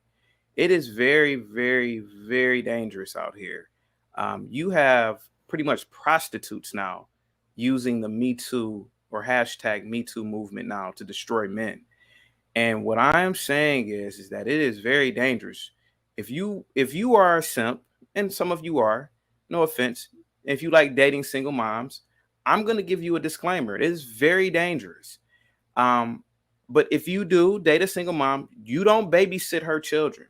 You don't put yourself in a position to be accused of anything. I've worked in law enforcement, and I can tell you a lot of men were caught up and were lied on by children because the children were taught to lie, or the children's imagination was broken. If you are a man and if you are teaching, I would suggest you quit, because you could be accused at any point of anything. And just like how you, and no offense to Kay, but you have women like Kay that will literally get emotional when they hear certain things, and you will be blamed automatically. So if you are a man listening to me, if you have a business, don't let that woman in your office alone. Don't do it. It is very important. And this is and I'm going to finish here, and I'm going to let the panel go again. If you are a man, you don't go out there and invite, if you are with your friends, it's three of you dudes at a house, you don't invite one girl over there and she's drinking. I would even go as far as to say, don't even associate around women who get drunk. That's why I've preached conservative talking points, because I've seen a lot in working, and I've seen a lot just in society. And I am telling you, man, anything can happen to you as a man. I have a story to tell real quick, and it's kind of like a morbid story, but please follow me. When I was 12 years old, I went to a public junior high school, and there was another junior high school that was maybe half a mile down the street. On the news, there was a kid who was for the same age as me. A family of a girl stoned, this is in America, stoned him to death on a street, an urban street, because some girl lied on him.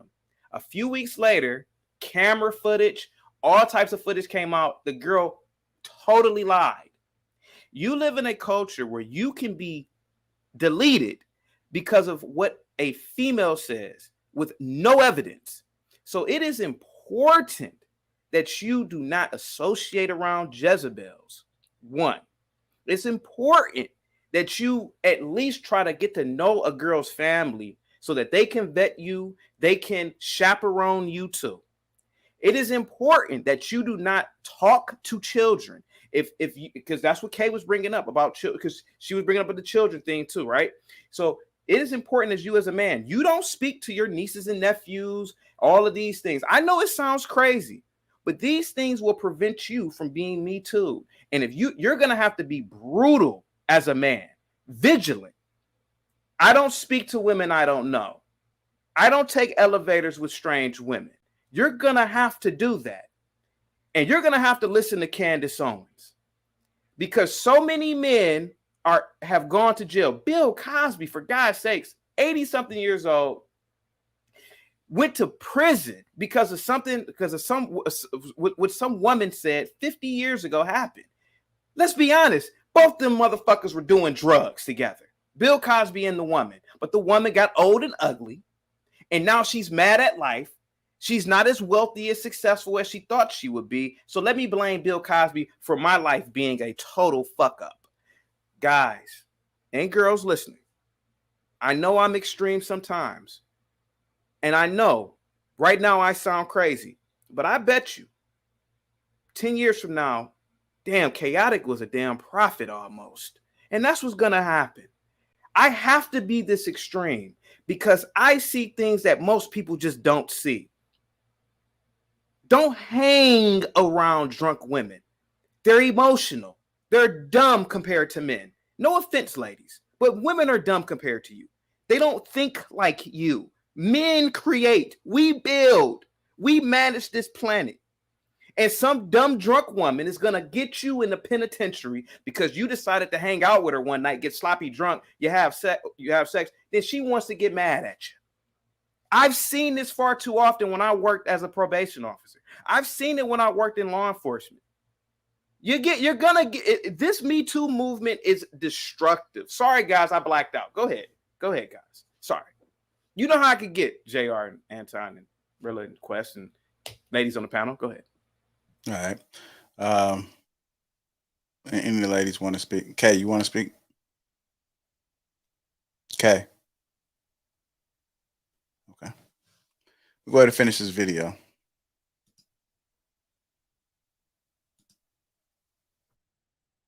This brand is actually who you might be. I totally buy that he wasn't a sober person, but a violent person. He just was getting away with it forever.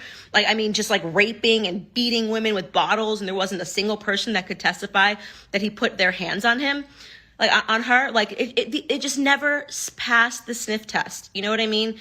And I just am really saying this because I hope that going forward, as these various movements collapse, like Black Lives Matter, and we're seeing now where that money went. Certainly didn't go to Black communities, but darn if all your friends didn't post Black squares and demand that you do too.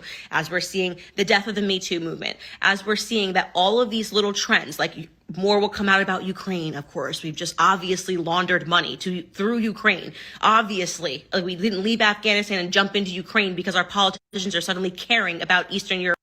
We're almost done with the video. It's not too much longer, you guys. Europeans, right? As all of these narratives fall, I hope that you pause and you consider the fact that you don't have to jump on a trend. Like, it's actually cool to be an individual. You don't have to do what everybody else is doing. You don't, like, it's actually super, super dope to not do what everybody else is doing. It's fun to say, like, you know what? I actually don't know anything about that, and so I'm going to keep my mouth shut. Like, maybe you're like me, you just like to garden and, like, I don't know, make some soups at home and watch your kids. You don't have to post a Black square. You don't have to use the hashtag #MeToo. And if you're a guy and you're going, we could take it down. I think I might have skipped over the part that she said, but you guys get the picture. So let's talk about it. Do you guys disagree? Who disagrees with what she's saying? Does anybody disagree? Is she telling any lies? No, I got you, chaotic. I heard. I just want to make sure that we have an equal conversation. Is there anything that we need to be, anything that we may be possibly saying wrong out here? Can you give a summary of what she? I just played the video. I know, but like, if you were to do it, if I were to do what? Give a summary. I played the video. Why don't you go ahead and speak on it? No, I mean, go ahead and speak on it. If you don't want to, then what are your thoughts? If you don't want to, that's what are your thoughts? On what? The video. What about it? What are your thoughts? On what? The video. What about it? Kate, you weren't even watching the video. Let's just be real. Played it a couple of times. Quest, if you could give a concise summary. No. You should have been listening to the video. So what? Okay, well, I personally don't think said anything wrong. We know you weren't watching the video because he called your name multiple times. Anyways, we watched it before that, and we watched it again. I don't think she was wrong in any way. It's not about watching or not. It's just like, what do we think? I think I asked if you wanted to talk, and okay. Go ahead, Kay.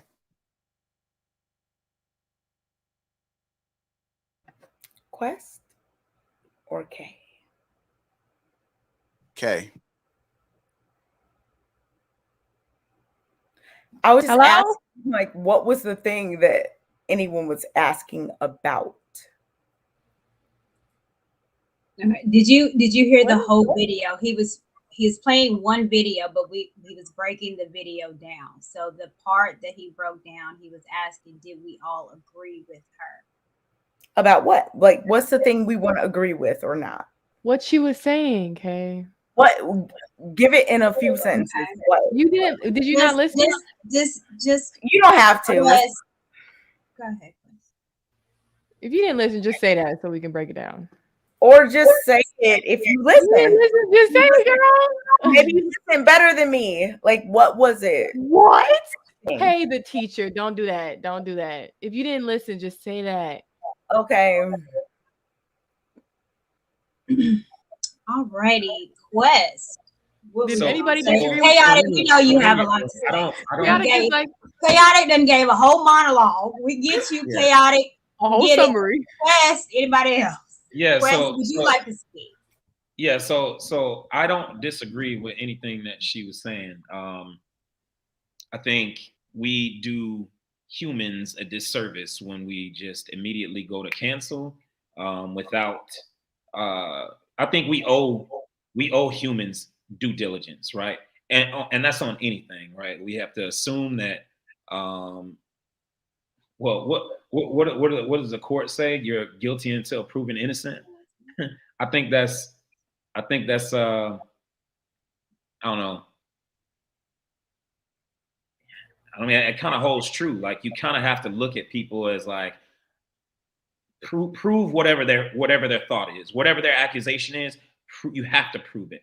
I'm never going to just be like, you know what, you said you were raped, and watch the R word. I'm sorry. My bad. You said you were that thing. I'm immediately going to believe you. It's not. Yeah. I can't, not now, right? Because we've seen too many times where, like what we talked about earlier, where someone has said they were and find out that they weren't. Even if that has only happened, your wife, your daughter, your mom. Even if that has only happened one time, it's still enough to make people think, oh, people are lying about that thing now. Oh, well, I have to look at all of this as, all right, well, you got to prove it. You have to prove it. And I understand if you don't want to answer. Well, here's the thing, Kay, that you're trying to conflate someone personal, a wife, a child, to court of law, or even public. He just said he wouldn't believe it. Well, but he did not say that. He did not say that. He would need evidence and whatnot. But how you treat your family is going to be different. Obviously, you're going to have. Let me address that. Hold on, y'all. We got to do one at a time. We got to do one at a time. She's talking to me. She's talking. She's specifically directing this to me. So let me, Courtney, if you don't mind, let me jump in here.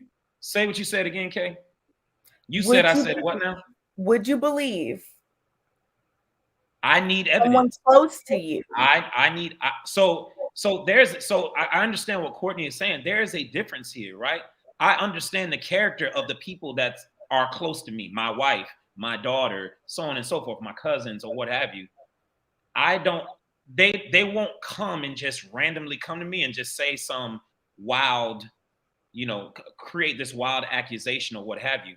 But even if they did, I would immediately be like, this happened? Okay. I still want to dig into it and find out what happened. I have to. So, I think it's important that we do that shit. But would I sit there and be like to my daughter, okay, baby, I don't believe you. I want to dig some more and find out. No. I'm going to talk to my daughter. I'm going to reassure her and all these different things. But in my head, I will be going to find out more information. I have to. Yeah. And this is what I was trying to say as far as conflating. How I treat my daughter and my mom and how you might treat your mom, like we're emotionally bonded with them and we know their character. However, I'm not treating every woman in these streets like my mom. There are women that lie. So I can't say, well, I would believe my daughter, therefore I should believe every woman. Aren't those women someone's daughter? I don't give a damn. There's men that are out there doing the trifling shit, and I have brothers. So I'm not treating every woman like my mom because they don't deserve it. Every woman doesn't deserve that. Every woman I'm not saying treat everyone any kind of way. Hold on. I'm just saying I think that it's problematic. Hold on 1 second. Go ahead, Anton. I hate to say it, but Kay has a point. If y'all really listening and paying attention to what she's saying, she has a point. Everybody is somebody's daughter, and everybody is believing their daughter. So I guess the point that she's asking is, do we automatically take your daughter's accusation for granted? No. Come on. That's why I said I will still dig and find out for myself. Hold on. Because we got to put our listening ears on, because we're also looking to combat the conversation instead of paying attention to what's happening. Because I don't agree, and I mostly align with what Chaotic was saying, except for the cashier thing. I think we got to have a little bit of balance in there. I'm not going to walk away from a cashier, okay? All right, so I'm a little different than that. I'm not crossing the street when I see a woman walking down the street. I'm not going to walk on the other side. I'm a little different. However, we listening to what Kay is saying. Do we automatically assume that we know somebody's character just because we know them, we related to them, or whatever? Because I've caught my own daughter in a lie before. So I can't automatically just assume because we got somebody's life on the line here. If we gonna be objective, do we automatically assume that these people are telling the truth regardless of how close they are to us? Because if somebody is going to tell a lie and they're going to enable you to be able to do something, then usually they would do it to the person that's closest to them. So is Kay entirely wrong by asking that question from people that make this stance? So I agree with what you said, right? I too have caught my daughter in a lie about something, right? Which is why I said I would still do, if it was one of those things where I just completely believed her, I wouldn't go and do my due diligence to find out what happened, right? I wouldn't go digging anymore, right? So I don't know, maybe it came off fucked up or whatever, but no, because my child has lied to me before, like I'm gonna take her complaint seriously, but I'm still gonna want to find out the full-on facts, everything. Because it's not just my child. Go ahead. I'm sorry. You're not the only person that answered that question, though. Okay. All right. Yeah. So I'll answer it. And this is actually a personal story. I won't get too deep, but my daughter when she was in pre-K, and there were some kids, they were saying some stuff. And my daughter was involved. And of course, I'm going to have my daughter's back. But then again, I went to the school to find out, okay, did my daughter do this? Was she involved with these kids? And it's like someone was kissing somebody. Was my daughter involved? I talked to the kids' parents. So again, I'm going to have my daughter's back, period. But again, I'm still going to try to figure out all the parties before I start blazing. Pop, pop, pop. So I have her back. I'm going to support her. Even if she's in the wrong, that's still my daughter. It doesn't say that she's not going to make mistakes. So how does that change? Fair enough. But how does that change anything in society when your first instinct is to believe? And I'm not saying that you're wrong for believing your daughter. Let me be very clear. But what I'm saying is that this same narrative is what people at large adopt in society, because one way or another, we still look at women as a weaker vessel. Okay. And what our instincts tell us to do, regardless of whether they lying or not, and that's not necessarily me, it's not necessarily chaotic, but society at large want to believe a weaker person when they say somebody of authority did something to them, which is one of the reasons why this whole Me Too thing came along in the first place. So all I'm saying is, how can you be consistent with saying that, yo, I got her back regardless? Because that's like saying, from my perspective, what I'm hearing is saying, I got her back regardless of whether she's lying. I'm going to believe her first and then try to, and then see what happens. I said, this is what I'm hearing. I'm not and I'll clarify. But all I'm saying is, how is this any different from what society does at large, because how can we take that position with the people that we closest to, but then we not objective enough to then we say, well, we shouldn't do that in regular society? Because I believe how you are first within your own household is what then you do with society at large. And even that's even what the Bible says. Be faithful in little, and then I'll make you rule over much. It applies to everything. How you are in one thing is how you generally are across the board. If you late for church, you're going to be late at work. You're going to be late to your funeral.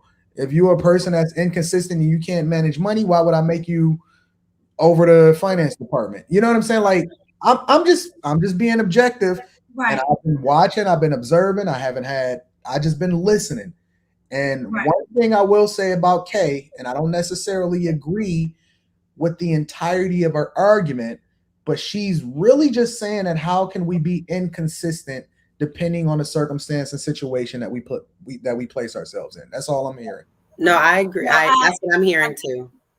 So as a parent, and as Quest said, he called his daughter-in-law, and you have to, and me having going to the school, me having my daughter's back, I understand if something happened and she's in the wrong, I'm going to check it, but I'm still going to be her parent. If she needs to get help, if your daughter needs to get help, your son needs to get help, I'm still going to parent my child. So me wanting to be there for her doesn't negate that she's going to be in the wrong as well. And like Quest said, you need to find out the whole story. That's why you go to the school. That's why you talk to the parents. You get all the information first. And that's with any situation, whether it's a little boy try to kiss on her or she try to knock somebody out, you find out all that information. And I think sometimes we forget too with the Metoo movement, the other side. Like, and I told Kay, I have brothers that was lied on. They have sisters and moms too that love them, that want a thorough investigation. You're not going to just say something about my child either. Let's figure it out. We forget about that side. We forget about these men that are getting talked about, and you're the character of your husband, your boyfriend, your brother, your dad. And you're like, no, he's not like that. Let's figure it out. You're not just going to say he did this and then you cancel him, he lose his job. And so it's vice versa. You got to be balanced on both ends. Courtney, but again, I'm not treating everyone. I'm not believing every woman. But Courtney, what you I agree I agree that people. Second, Kay, I'm gonna let you rock. And there should be a whole thing. But Courtney, honestly, wait, Kay, one second. You say, hold on. Hey, let me just say one thing, please. 5 seconds, please. It's only gonna take me literally. Okay, go ahead. Courtney, somebody got to beginning is the first thing you coming out with is guns blazing. You said I'm coming out with guns blazing in the very beginning.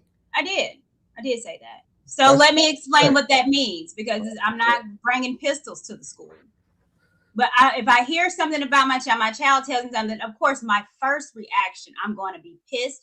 Who did it and why? That's a first reaction. That's any parent's first reaction is going to be, especially as a mom, as a nurturer, which you said earlier in the show. But then also I got to think as an adult and what's best for my child. And it's first to figure out what happened, who did what and why. Now, after I find out if I still get the guns a-blazing, then it's on and popping, but it's not, and it's on my child, then I need to work on her to see what's happening, what's going on. Do you need therapy?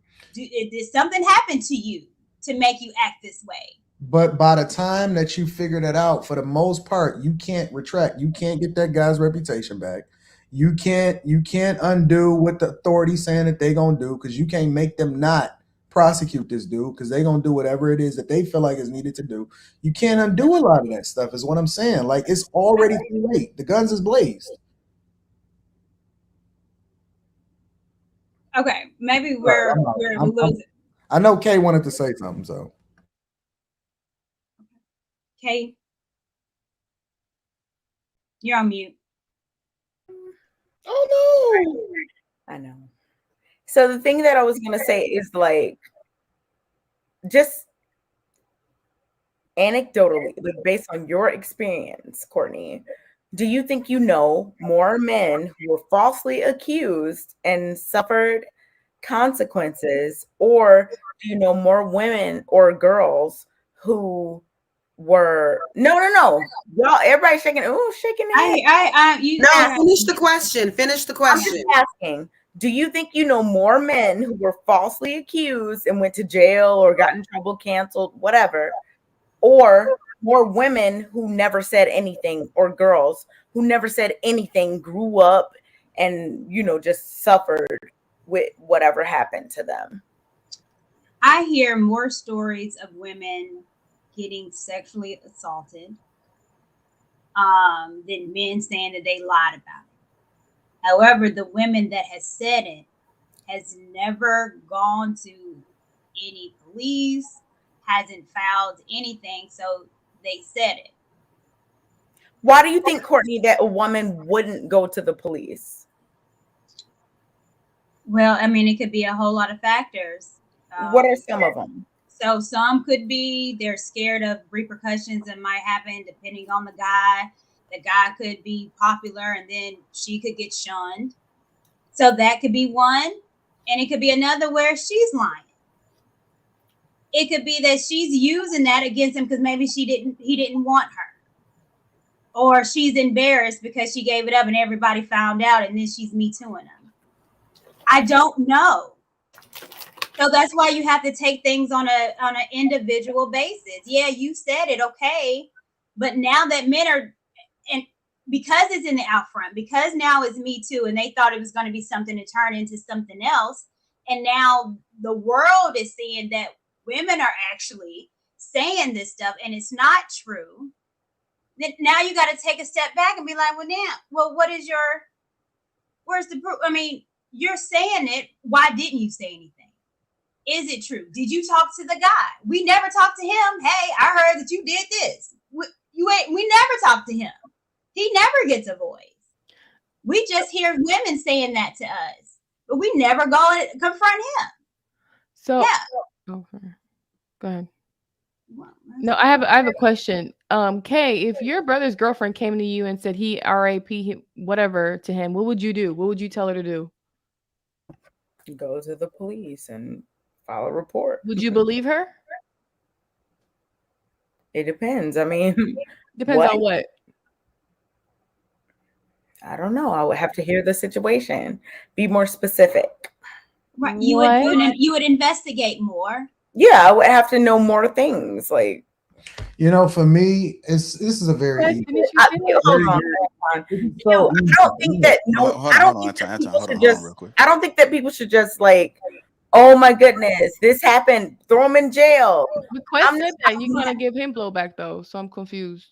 I don't know what you're confused about. Well, I just said it. Quest did the same thing, but you give him blowback, so I'm confused of how you answered it a different way. I'm confused too.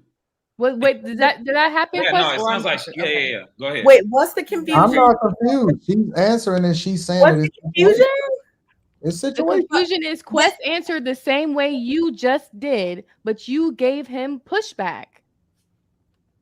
So how is it that you can do it that way, but when he said it, he gave his answer, you said okay, I get it. So if a woman, now we're thinking about like the world, and many people, especially in this space, think men are more aggressive, men are more this, men are more that, men are more likely to do this and that, blah, blah, blah. But people in this space believe that. So if that's the case, and there are people that are saying that a man did a thing and a woman is this, whatever kind of person, then yeah, I mean, I would think that if generally men are more strong, men are more capable of overpowering a woman. Is that not true? So if a woman says like, this man like did this to me, I'm gonna be more likely to believe it, me personally.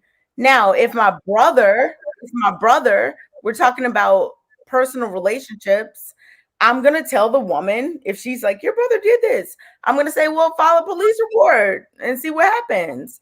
I think that people should absolutely get a trial. People should absolutely, get their due process of the law. I don't know what else should happen. Q, you're yawning. I'm not sure what else. Hold on. No, I'm yawning because I'm tired. But what do you hold on. happen? Hold on one second. Yawn or laugh on the Hold on panel. one second. No. Hold on one second. I'm just wondering. What do you? Hey, hold on one second. Hold on. Kayla, you were nodding your head yes, agreeing with Kay. Oh my goodness, JR. What is it that you happen? specifically agree with her? What should happen? What else besides? Hold on, Kay. Kay, hold on. I'm talking to Kayla right now. Hold on. This topic, I'm really not that keen to speak on, because I know people personally that have been sexually assaulted, haven't been believed. Nothing's happened to those people. They filed the police report. They did all the steps. Nothing's happened. This person has done this to other people. Nothing's happened. So I'm not up for a debate on people lying, because the numbers show that people don't report because people aren't believed, especially people that are in power. It's been like that for a long time. And now that a couple of girls started taking advantage of a movement, now all women are out here lying. I don't have the energy to, I'm not going to do it. Respectfully, we're nobody saying that all women are lying. We're not saying that. I'm saying, I'm gonna speak for me. I'm saying that everybody is owed due diligence on any particular issue. It doesn't matter if it doesn't matter if it's this subject that we're talking about right now, which you want to say the R word or whatever, or if it's somebody stole something from out of a convenience store down the street. You have to investigate everything. It doesn't matter. And I think, I'm gonna just leave it at that. What do you think? I think that when somebody was asking you a question, you was deflecting. Oh my goodness. Okay, it's not no. Oh my goodness, it's the truth. Okay, JR. Now you agree. This is what I know how it goes. I've been here long we've enough. been saying for the past 30 minutes. It's the exact argument. We've been saying the same thing, but now you agree. Okay, yeah. Mm-hmm. Go ahead, Chaotic. Thank you. I have to ask Kayla and Kay a question. When they answer, I would like to give a response, and I'll be real quick with it. Kayla and Kay, you don't have to have any stats, nothing. I just want to ask you a question. So since a lot of women, and let's just use American women, black, white, whatever, so you're saying a lot of women don't report. What percentage of men have committed sexual assault that you believe? Just your own opinion. I'm curious to know. And then I would like to say something afterwards. I have no idea. Let's look it up. Just give me a number. Just your opinion. Please give us a number. I don't know. Kay, you just said a lot of women don't report, right? So there are hundreds of millions of women in the country. I'm not going to do that. No. Okay. Kayla, do you mind giving like a number? What percent of men have committed sexual assault? Anybody over the age of 18. Since a lot of women don't report it. Okay. Well, since you guys won't give me an answer, if you're 18, 19, 20, 21, if you're a man, these right here, Exhibit A and Exhibit B, these women, and this woman right here is a teacher. I rock with Kay, but come on, this is a teacher. This is why I stopped teaching. These women are nuts. Hold on, chaotic. There's no data, there's no stats, and again, this is why a lot of men have been in the penitentiary and dead, because women. Hold on, chaotic. Hold on. Chaotic. Hold on. So let me ask you a question. Sorry. Can I ask you a question? You asked me 1,000. I'm sorry. I blacked out. I'm sorry. I've been quiet. I'm sorry. How many people do you think, because there's tons that go unreported, of sexual assault within our own families? I believe this. This is what I wholeheartedly believe. I believe that there is no data to substantiate the claim that family members are doing these things in numbers that are perpetuated by. Hold on, because I'm answering your question. I know, but at the same time, you're dodging the question because you asked them to give you a hypothetical number. 10%. Okay, 10%. Okay, so if that be the case, right? 10%, because I believe it's higher. I believe that most people know somebody or people in their families or someone that either has had things done to them, men and women in their own families, or we know of that uncle, that auntie, or stuff that did not get addressed earlier in their lifetimes, and it goes unreported. So are you saying, Anton, that the majority of are we using black people or just Americans in general? I didn't hear nobody say black people. Okay, going by your logic, are you telling me in the audience that the majority of American households, the majority of the people are rapists and have been molested? That's what you're saying. Okay. I am definitively telling you that the majority of American households and families have had some experience of that in their household. But there's a number. I'm not saying definitively, but if I had to guess, I would bet money on it. Yes. Okay, Anton. So what number do you believe that the majority of men are doing this? If I had to guess, slightly less than a third. 33%. So that would lead me to believe that there is a pandemic or an epidemic, one of the two. We could be using the wrong word. That means that there is a crisis going on. If that amount of people are committing these acts, which I don't believe. I believe that a lot of these acts are over-exaggerated, flat out lies, and there are preventative measures, again, that I keep on saying. Stay away from drunk women. Stay away from children. If you are a man, I'm telling you, man, this is Exhibit A and Exhibit B at the bottom. Are you telling me that almost 50% of men are committing these acts? That means that 50% of slightly less than a third. Okay, so 33%. That is a large number. And I think that it's a real number. And I don't think it's just men. I think that it happens in families and in households, and it goes unreported. And this is what we do. We protect the people that we have a close relationship with, and we sweep it under the rug. And it's not addressed the way that it needs to be addressed, which is one of the symptoms and the foundations that we have this wrong. I agree with you. This whole Me Too movement is wrong. But we sweep so many of the real problems under the rug, and we don't want to talk about it, and we don't really want to address it, because that's the root and the foundation behind why things are happening the way that it's happening in society as a whole. So if we don't want to really, really have a real conversation, and we only want to lean on talking points, then I think that we're really doing ourselves a disservice. I think that what is being said tonight is absolutely egregious.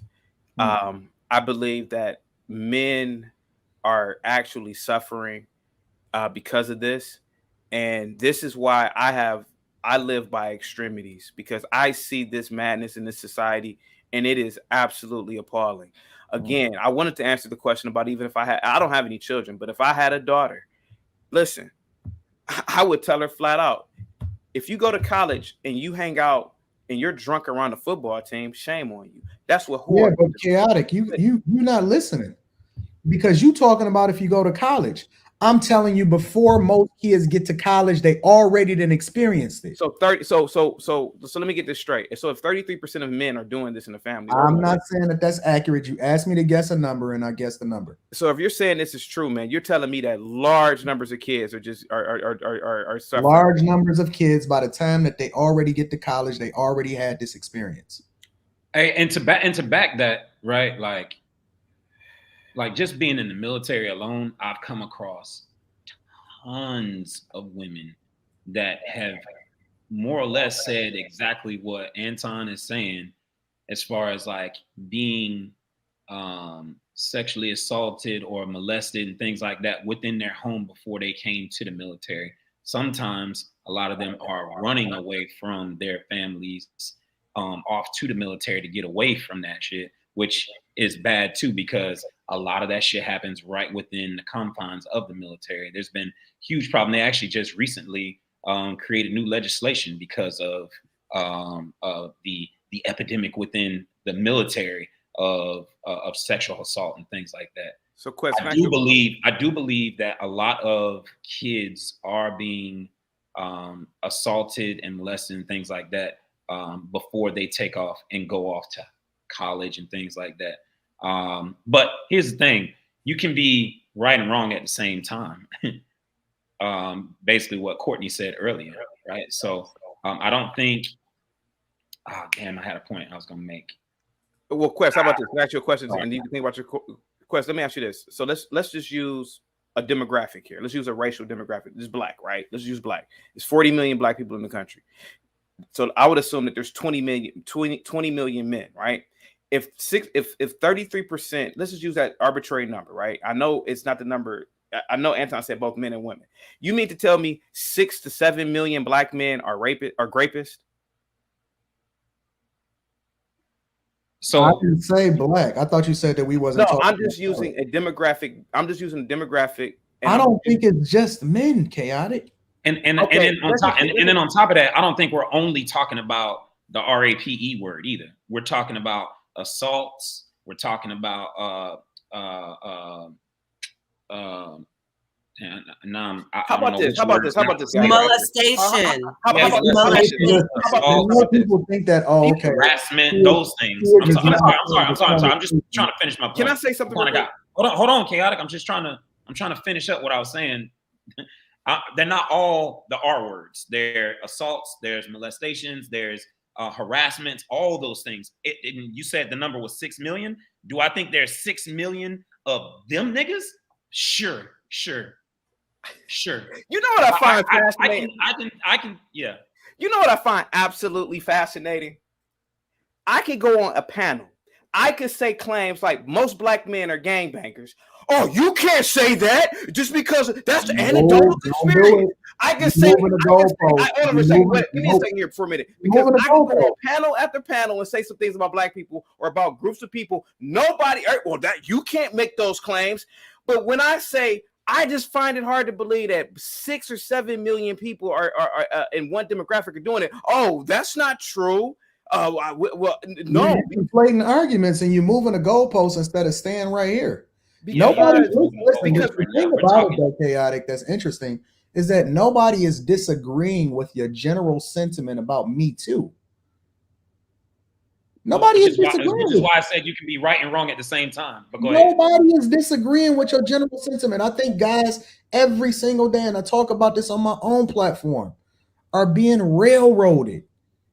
And they absolutely are being used, and it's egregious what's happening.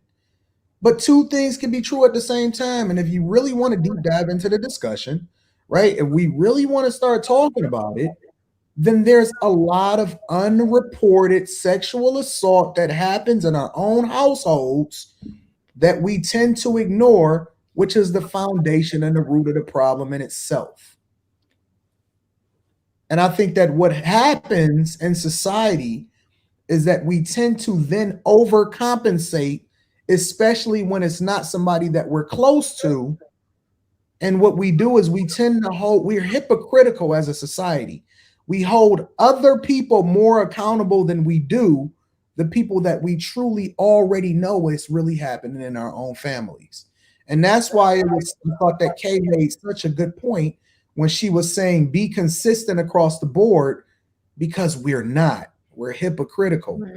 And it's not just black people, it's not just white people, it's Jewish people that you love so much. I do. Asians that you really adore. Don't forget the white people. It's those good pure white people that you love, chaotic. I'm telling you that it's some demons in them households that get swept under the rug, and it's not something that we should just completely sweep over in order to be able to substantiate our point because you and I both like Candace Owens. But I don't think he's sweeping it under the rug. Anton, you're right regarding your point, but there are also cases where women are lying and vice versa. So all those points y'all are saying are right. Like there's definitely cases out there regarding each of y'all's points. So I don't know. I agree. Yeah. I think that it's a lot of women lying. Absolutely. I do think it's a lot of women lying. 100%. And just like there's a lot of women or men not coming forward, there's a lot of men not coming forward that they got beat on themselves, right? And just there's a lot of kids being touched. And I've worked in an abuse shelter, and I know that's definitely the case. Yeah. So in all these cases, and there's I'm sorry, Q. I was agreeing with you to the point that there's a lot of men that are getting molested and won't say anything. Because again, they're men, and so they have to hold the trope of "I'm a man, I'm good." Like even Anton, I know you want to agree or disagree with it, but your first sexual experience was molestation, and it was, and you didn't report it because I don't know if it gave you some clout or kudos with the 11-year-olds, but it was, and a lot of those they don't get reported. So and to Kay's point, I think that she is an advocate of trying to say men get molested too. These happen to boys, and you should say something. And then I think she also gets pushback. Well, I'm a boy, I'm a man, I'm a man. But if we're going to solve the problem, we have to realize or try to figure out a way of why is it not a safe space for people to say first that they were assaulted. We have to figure out why when they do, are they really getting investigated? Why when women say that they are assaulted and it becomes a lie, why aren't they prosecuted? I.e. Emmett Till. I'm still waiting on that 80-year-old woman to go to prison. But she's not, and she should. Why not? Exactly. So it's a lot of stuff that I think if we're going to take it serious and make it a safe space, make it safe for boys and girls to say this happened. And then also prosecute the parents that ain't saying nothing. If you know your child has been molested and you want to sweep it up and run because it's Uncle Grady, then your ass need to go to jail too. So it's a lot of things that I think need to happen that hasn't been. People don't feel safe speaking out for whatever reason. And flip again, women do lie for whatever reason. But I think it's easier for women to tell a lie because they know that nothing happens to them. That's a fact. It's, oh, you lied, and then they get to go home. They get a slap on the wrist, like Heard. Like they don't get the same blowback if it was a man and he lost stuff. Like I definitely believe that if women lie on certain circumstances, they should get the same result if that man was found guilty. Like, but that the system's effed up. I think the system is in favor of women. The court system's definitely in favor of women. But yeah. Which is why I don't know if you remember a couple weeks back when we were talking about like men being groped in the club and things like that. Like, and I was trying to explain, I'm like, yo, ain't nobody getting ready to go and press charges on this woman because she walked by, and that's just not. It's cops would probably laugh at us if we tried to do that. Yeah, brother. That's true. Yeah, you know what I mean? Your partners, everybody, like it just. Ain't that big a deal, you know what I mean? Like, in some people's head, it's just like it ain't that big a deal. We'll just keep pushing. But that's society. I'm not suggesting that it's right or wrong, but that's society right now. Like, yeah, that is true. Yo, listen. You know what the funny part about it is? I'll do you one better. Months ago, I said on this very platform, do not go into a woman's hotel room that you do not know, that is not your wife. I don't care how close she is to you. And I got so much pushback on this panel. Oh, you meant family too. I got so much pushback on this panel. I said, do not go into a woman's hotel room unless you know that this is something that you really trying to. Like, I got so much pushback and heat on this panel. Now, after the Amber Heard trial, they like, you know what? We forgot about that, Anton. No, I didn't forget that. No, you even said even if you're friends with this person and your wife knows her, do not go up in the hotel room. Hey, hold on, Q. Hey, never mind. Go ahead. You good? Go ahead. I said I was giving him pushback. I can definitely say that because I have friends that it and the chat came after me. They said, Anton, you wrong, you off, and all of this other type of stuff. But okay. See, I don't forget. I just pay attention. What if you know them? What if you they best friend and all of this other type of stuff? That conversation is going a little bit different now, ain't it? No, because that's what I said. I definitely said if it's I have 2 male friends that have wives and I know their wives.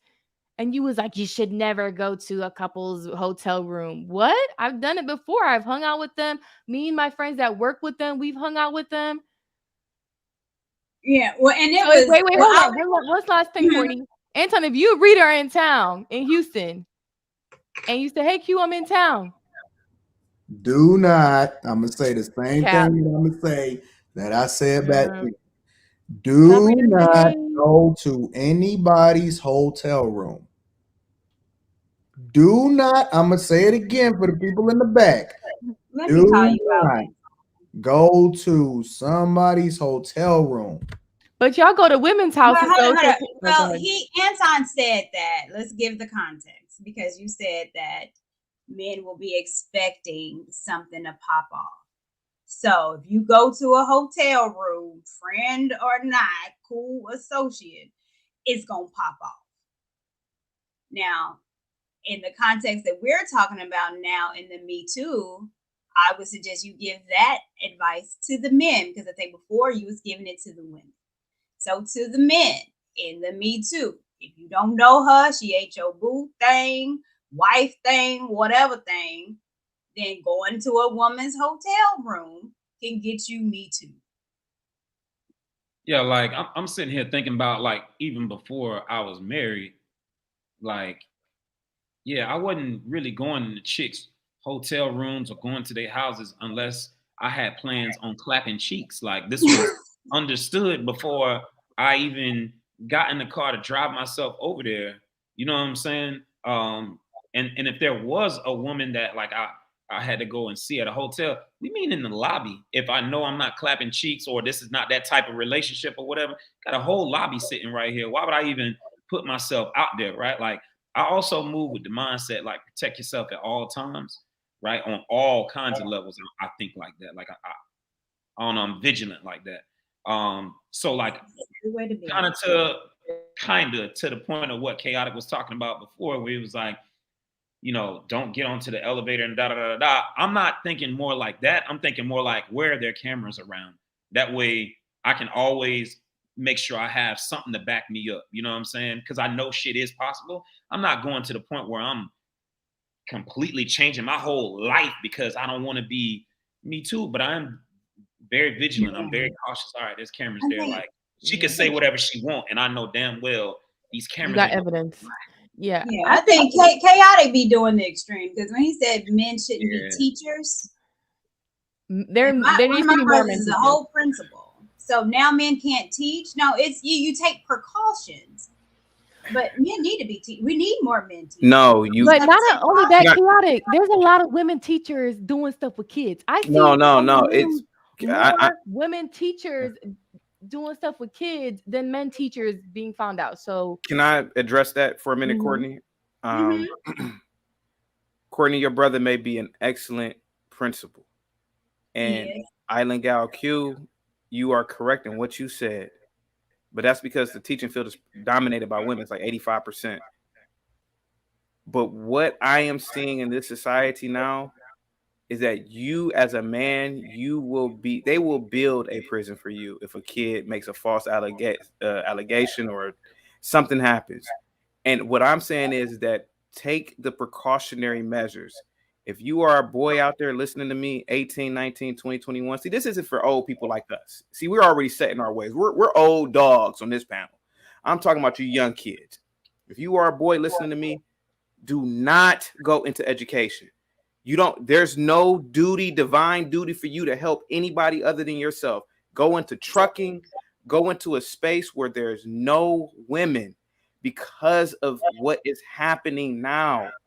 And what I'm saying, I'm telling you, man, if what Anton and them are saying is true, supposedly, then you don't have a Chinaman's chance. You don't, and that's the truth. Because if what these people are saying is Chinaman's chance, yeah, you don't have a Chinaman's chance. And so what I'm saying is that yes, Courtney's brother probably is a principal. I mean, is a principal. I'm not gonna say probably. I believe her. But listen, if what they're saying is true, somebody could just say something about you, and that's that. So at least you can go into a field where it's dominated by men. Trucking is one of them. Something. But so again, what do you think that will do to them kids? Hold on. We already have a take lack care of your thereof. own damn kids. That's what I say. We already have a lack thereof educated as far as with men. So with men not educating, especially with these little boys that don't have dads, that need some kind of masculinity in their life, what do you think that's going to do to the school system or kids? Nothing. Listen, I taught for years in the public schools. I have come to the realization when I look in that mirror, that person reflecting back at me is the only person who cares about me. At the end of the day, my mom and my dad can say that they love me. I just saw them the other day, and my dad said, "I love you," and I said, "Okay." Here goes the thing: you have to protect yourself as a man. Nobody cares about you. And what I am telling you is that there are men in the penitentiary right now. There are men in the grave right now that have been. Told you love you. You said okay. There have been men that have been falsely accused of things, and I am telling you, man, there are preventive measures. Do not go into teaching. Do in America at least. Dude, it's no point. First of all, the public schools are like hell every day. And then you have a situation where people on this panel are even saying that the majority of these kids live in these fucked up households. They come to school with this fucked up mindset, and you never know what type of position you're putting yourself into as a mentor to these kids. You know what, chaotic? You might as well tell people, tell men, chaotic. Tell men not to date because it was Amber Heard that's doing this to Johnny Depp. So tell men don't date women. You know what's so funny? Let's just go that route. Okay, Courtney, how about this? Men don't be around women, period. Courtney, what I would tell young men is this, and a lot of men in the red pill and the man in MGTOW are doing this. If you have to date a foreign woman, a woman who is not from America, because this Me Too shit has, like, I'm telling you, it literally, I have seen ugly females. I mean, hideous. He harassed me, girl. I have seen it firsthand. I have seen the attitude. This Me Too thing, it's like a virus or something. Hold on, chaotic. Let me bring it full circle for you on the real though, on some real type stuff. I don't know if anybody else has seen this, but back when the pandemic hit and everybody had to stay home, one of the things that I read and one of the biggest things that officials were concerned about is the things that happen inside of people's households while they were cooped up in that house, and that nobody had any kind of visibility into what was really happening, and the kids didn't have any kind of protection, or they didn't have any kind of outlet to get away from what was happening. I don't know if anybody else read that, but that was one of the biggest things that I read during the pandemic, is that kids were basically prisoners in their own household based off of what was happening in their households, hidden, that nobody was aware of. I don't know if you was familiar with that, or if you missed that, but I'm telling you, that was a thing. You can literally go back and research it and Google it. It's happening at a crazy level, bro. I'm telling you, it's real. A lot of divorces happened during the pandemic also. So that should Yeah, show it said reason why. I'm telling you, bro, domestic violence went it's a up. big deal. Mm-hmm. Nobody, it's kind of like the biggest open secret that nobody really talks about, but it's real. Yeah. But chaotic, to your point of you saying not women, I mean, men shouldn't be teachers, are you going to tell men not to be doctors? Because they're surrounded by women nurses every single day. That's right. I am friends with doctors right now. And listen, you guys know this if you know about the medical field. They have to have nurses present in rooms and all types of things when they're dealing with female patients. Well, a good thing about a hospital, there are cameras everywhere. So you don't have to really worry about a nurse. But what I'm saying is this: if there are no other men around, do not be alone with a woman. It's even if you're a doctor, but I would never tell a man not to be a doctor. Would you tell him not to be a teacher? A teacher is in a classroom by themselves. A doctor is with Doctors are by themselves too. And Teachers are in a nurses. classroom with dozens of other with students. You know what I find? You know what I find fascinating? I will sit here for 20, 30 minutes and I will be quiet and listen to everybody talk. As soon as something comes out of my beautiful mouth, people have to cut me the fuck off. I sit here and I'm so I honestly don't understand. I don't care. I really don't care though. And then I think you'll get over it. Wait a minute. Taylor, you literally had a 30-minute monologue. No, I did not. Taylor ate popcorn. Courtney, hold on. I ate my entire bag of popcorn while he did that fucking monologue. I literally in the back chat was like, he over here giving I have a dream speech. The whole thing. Wait, ladies. That's how long you were going. All I hear ladies. 1 second. And shout out to OG. I see you here. And so this is what I want to say, just really quick. Not really with the headphones in now. Yeah, because I feel like if I'm talking over my computer, for some reason y'all can't hear me. But I feel like y'all can hear me a little bit better when I come in this way. Yeah, it's loud. So let me say this. Like, if you don't turn that computer down. I hear you. So let me say this. Because I respect chaotic opinions and maybe his position when he says, he doesn't advise men to go into teaching. I'm going to also say I respectfully 110 million thousand motherfucking percent disagree, right? And no disrespect to you. But I know Mr. Jones down there at Lake City Elementary, I know what it meant for me to walk in with my boys, taking them to school, dropping them off, and to be able to have conversations with him. But I also know what he meant to my boys, for them to see a reflection of themselves in him at that school and have him instructing them.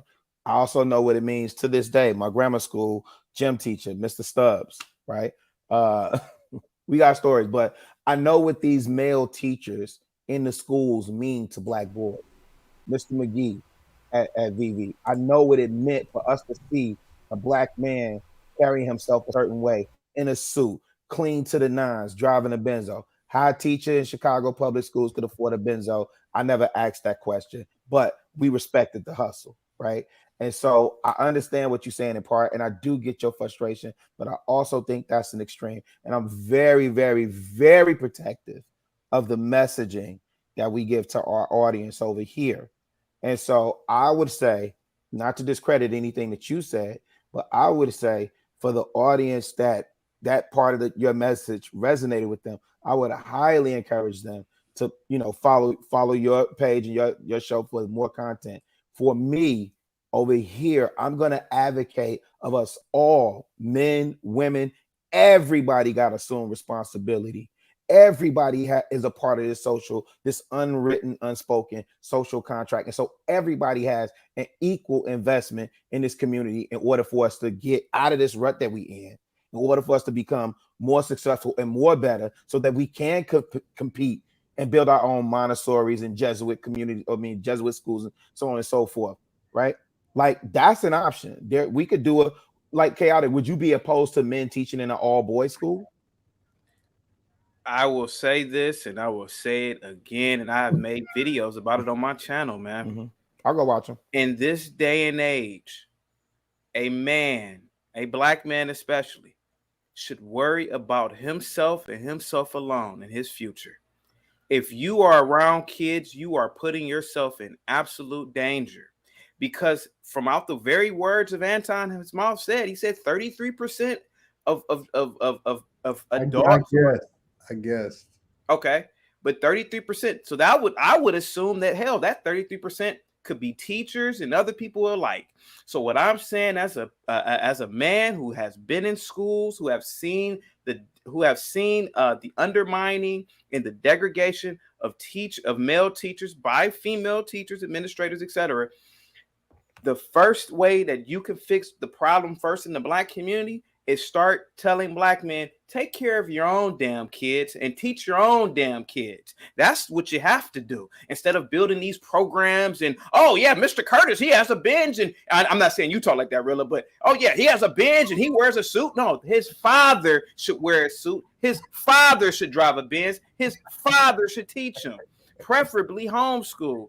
And so what I'm saying is, again, if this Me Too movement is what it is, a man can get accused of something, and it doesn't have to be any facts or evidence, and that can destroy his reputation. Stay away from kids. Stay away from women you don't know. Wait, so and go ahead. So hold on a second. Wait, hold on, Kayla.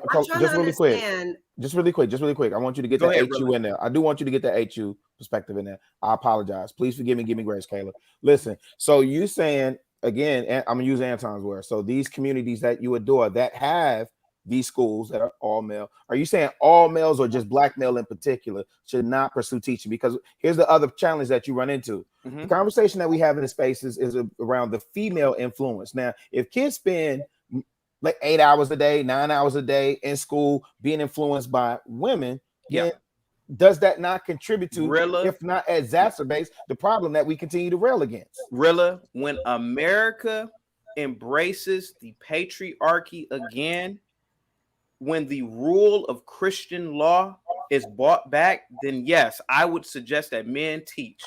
But when you have these dizzy females that occupy these spaces that are teaching these children and all of this, you're setting this society up for failure, which we see now. So if you are a man and you want to teach, go to Qatar, go to Saudi Arabia, go to a conservative country where first the kids care about you, where a country where there are rules and guidelines on behavior and dress and communication, etc.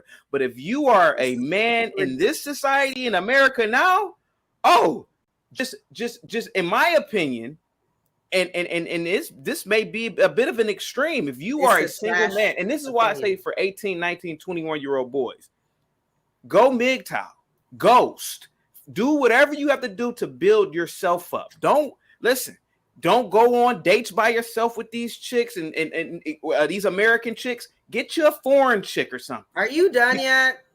No, he's still on a monologue. I'm sorry, Kayla. Go ahead, Kayla. You want to ask me something, Kayla? It's a little Kayla. I was waiting for What do you want to ask me, Kayla? Go ahead. I was trying to think, should I go a popcorn or what? So it's just so disgusting to me how you want to say the main problem is that the solution is that men need to worry about themselves. And not once tonight have I heard the solution is that men need to hold other men. Well, Tom spoke on it a little bit, but men need to hold other men accountable for their behavior. It's not that you need to stay away from children. You need to learn how to fucking act. You need to learn how to control yourself. You need to learn how to stop this devious ass behavior. That is the issue in the community, not to stay away from children and isolate myself and only worry about myself, as if half the Black men are out here that are really doing shit would even be there if it wasn't for somebody there along the journey giving them that encouragement, whether it was a Black teacher, a male teacher, or not. But I'm sure if it was, that would have contributed. So I just think that it's just like really crazy. A lot of the stuff you said tonight has been completely trash. It's been ignorant. It's been it's been perplexing how you are sold out to it too. I just don't understand. It's really crazy. I don't know if it's because we don't wear comfortable clothes or what, but this perspective is highly offensive to our people, to our community. And it really is dangerous and going in the opposite direction of progression. Well, Kayla, can I respond to you now?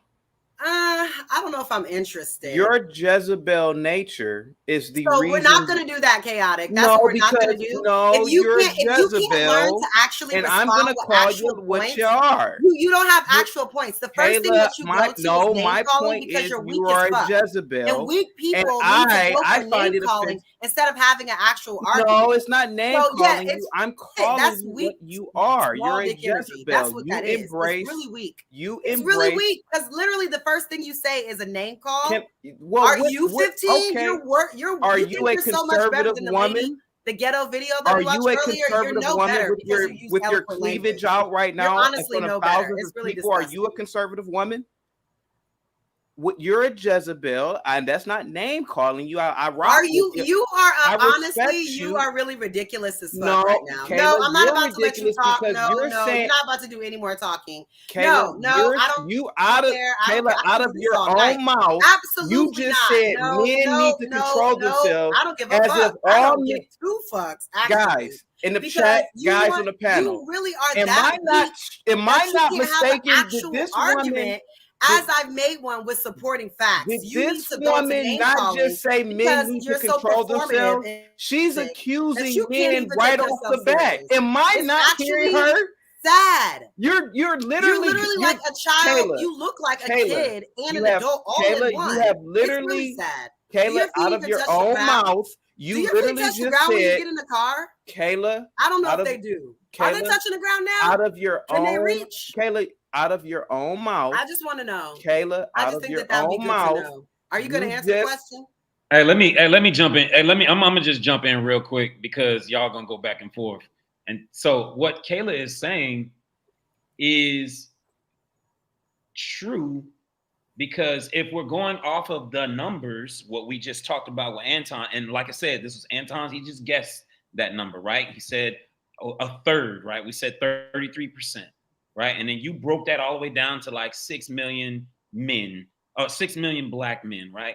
That's still a number of people that we're saying need to control themselves. Right. To suggest otherwise is kind of foolish. Right. We know that some of this shit is happening. Like, even if chaotic, I'll play with you. Even if you said that, even if this was happening at 3% of our entire population, or 1%.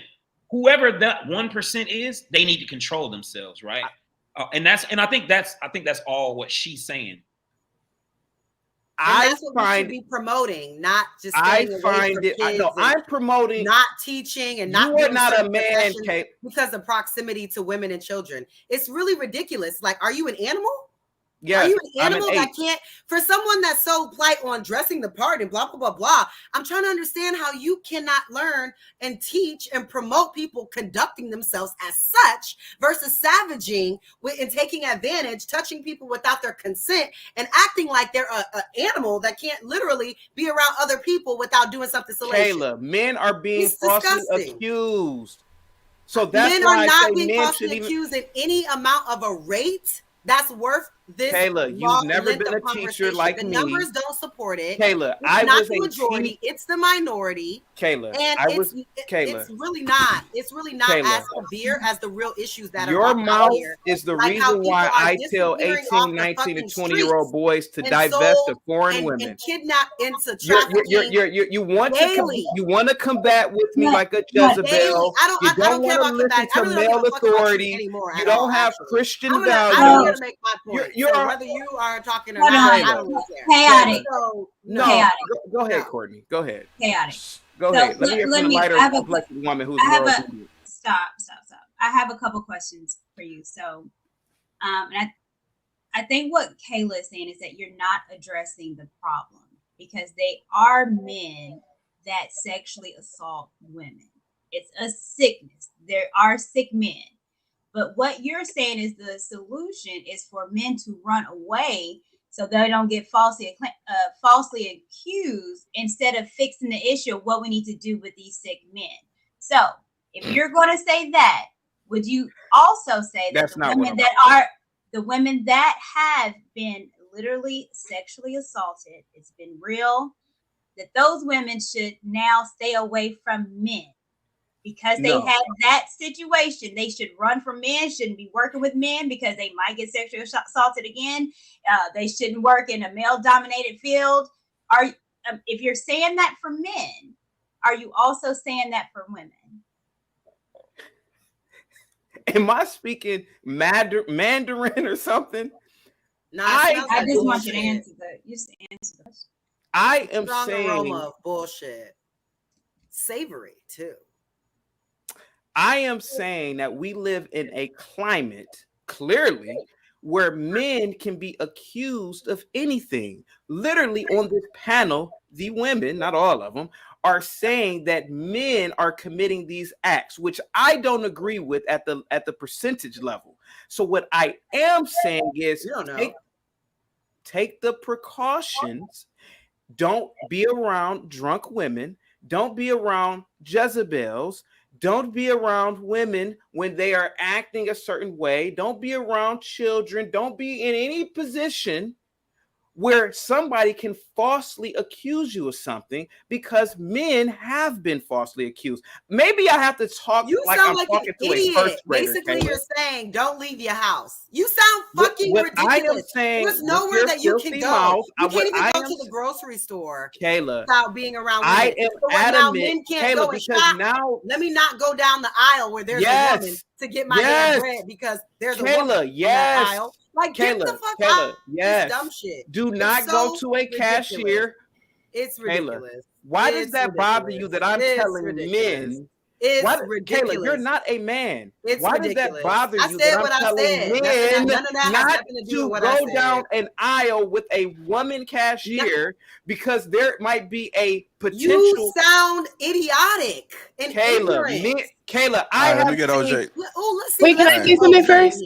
What's Can I say something? Can I say something first, real quick? Go ahead, Q, then I think, of course, I understand where Chaotic's coming from. He might be taking it to the extreme, but in today's society, just like us women, we take precautions when we go out. Well, you should take precautions when we go out, or we might encounter a man on a date. You might send your friend his name, his number, and stuff like that.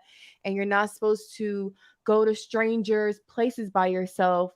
In today's society, men should be doing the same thing. I mean, I wouldn't avoid a woman in the grocery line, but in today's society, men should definitely be careful on how they're moving, because a woman can say anything and it can mess up your whole reputation.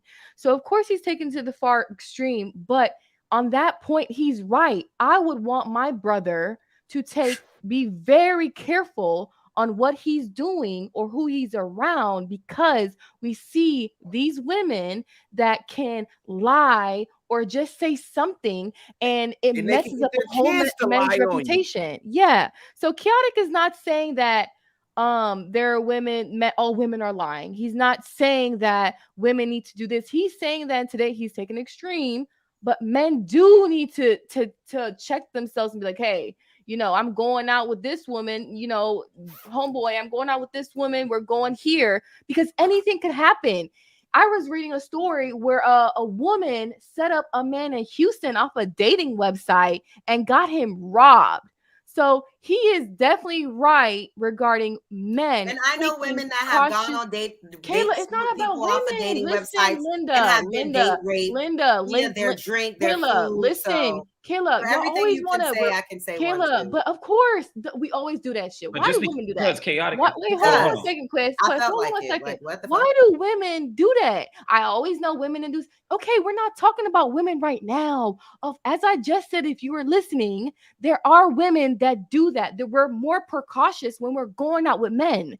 That happens with us. We're definitely, but he's just saying men should be more precautious and put themselves in environments where they know women can't do something for them to fuck up their future. Right, that's all he's saying. Correct. And him saying that doesn't mean Kayla is incorrect. Exactly. And Kayla, hold on. And Kayla, you saying what you've been saying doesn't mean that Chaotic is incorrect. You guys are both correct. I do think Chaotic is stretching it. I'm not worried about no fucking cashier. But to the same sentence, I mean, to the same point that I made earlier, I am looking like, all right, there's cameras here. I know I'm straight. I move like that. I'm vigilant like that, right? So it is a bit extreme. Can't walk down the same fucking grocery store aisle.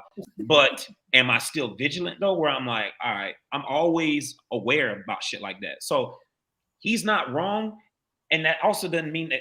I'm sorry. He's not wrong, and it doesn't mean that you're right versus one back. You guys are both I right. got you. You guys are both right. Okay. Let me get OG in here. I'm only taking this call. Go ahead, OG. Hi, OG. Oh, hi. How's everybody doing? Mr. JR, I'm going to just say Chicago with my brother next to him. And I'm going to say chaotic, sometime true, Quest, Mr. Anton, Daniels, Kate, Alan, Courtney, and Kayla. I've been listening to the conversation. And one thing I found out about this conversation, y'all been having conversations inside of this conversation. There's a multitude of issues y'all been talking about. And I think that's how it's getting twisted. I understand Kate. This is the business I'm in. I'm in the business of taking some of the people who've been abused, used, either themselves or others. And I can tell you on this panel right now, probably in my numbers, 3 out of the 8 people on this panel been molested, assaulted, or know somebody who's close to them. And I mean sister, brother, mother. That's what I mean when I say close to you. I looked at the motions as the conversation, and I can pick out 2 people on this panel that I know this is dear heart to them. Either they've been touched, didn't report it because maybe it was a family member, not some stranger. The family member was probably popular in the family. And that's where the fear came in at. So you got to understand when you're dealing with people with these types of subjects, if you're neutral to it, you can have a conversation with it. But if it's personal, it's different. And you got to understand that.